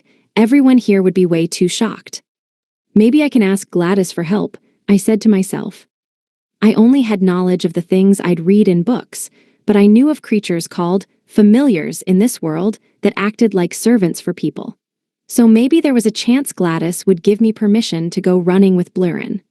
I didn't know if our relationship was the same as a familiar-master relationship, but it was at least worth asking. In terms of weight, Blurrin is just right, so I'd love to go running with him if that's an option. This place, I began. I hadn't been thinking about it before, but now I realized that I'd made it to the alleyway I found the previous day where the group of students went. I was going to pass on by, but then I saw a crowd of people at the other end and got curious. Did something happen? I asked myself. They all look like bystanders, so it sure seems that way. My curiosity got the better of me, and I decided to check out the commotion before heading to the lodge. As I got closer, I could hear people talking. Yeah, it was them again. I can't believe they'd do such a thing. I mean, they could just leave him alone. I don't want to get pulled into it, that would be awful. It was all very ominous, and I felt a bad feeling creeping up in me as I pushed through the crowd. When I got to the front, I was shocked by what I saw. It was a boy in the dirty robe. He'd collapsed on the road, and he looked beaten up. Wait, I know this boy. He'd entered the alleyway with that group yesterday. I ran up to the boy and picked him up in my arms. I sent some healing magic through him. I don't know who you are or where you're from, but you can leave him, said someone in the crowd. He doesn't need healing. Nobody was worried about him. I felt a rage flicker inside of me at the speaker's tone of voice, and I turned to face them. But he's injured, I said. What do you mean I can just leave him? He's a healer, look at him. He's dirty, sure, but he's not hurt, right? Hi. I looked down at the boy again. He looked beaten up, but when I rubbed his cheek, I realized they were right. He was dirty but unhurt. This boy, I stuttered. Is he really a healer? Amako's words rang in my ears. He couldn't help me, and I couldn't help him. I had a feeling I finally knew what she meant by that. I looked down at the unconscious boy with a deep look of concern and realized that I had stepped into the darkness of the Luckfist School of Magic. Image summary. Character design sketches show Amako in informal and travel wear, Suzune and Felm in travel wear, and Kazuki in travel wear. Image summary. The image shows sketches of characters Gladys, Aruku, Halfa, and Welsi. Image summary. Two characters, Kiriha and Kaio, are drawn in full body and headshot views. Both have animal ears. The Wrong Way to Use Healing Magic, Volume 2. Chiyumaho no Machigeta Tsukekata, Senjo Okakeru Kaihyuken Vol. 2. Copyright Kirakata 2016. First published in Japan in 2016 by Katakawa Corporation, Tokyo. English translation, rights arranged with Katakawa Corporation, Tokyo. ISBN 978-816-427-32795. No part of this may be reproduced or transmitted in any form or by any means, electronic or mechanical, including photocopying, recording, or by storage and retrieval system without the written permission of the publisher. For information, contact One Piece Books. Every effort has been made to accurately present the work presented herein. The publisher and authors regret unintentional inaccuracies or omissions and do not assume responsibility for the accuracy of the translation in this book. Neither the publishers nor the artists and authors of the information presented in herein shall be liable for any loss of profit or any other commercial damages, including but not limited to special, incidental, consequential, or other damages. Written by Kirakata. Art by Kiji. Translated by Hengti Lim. English edition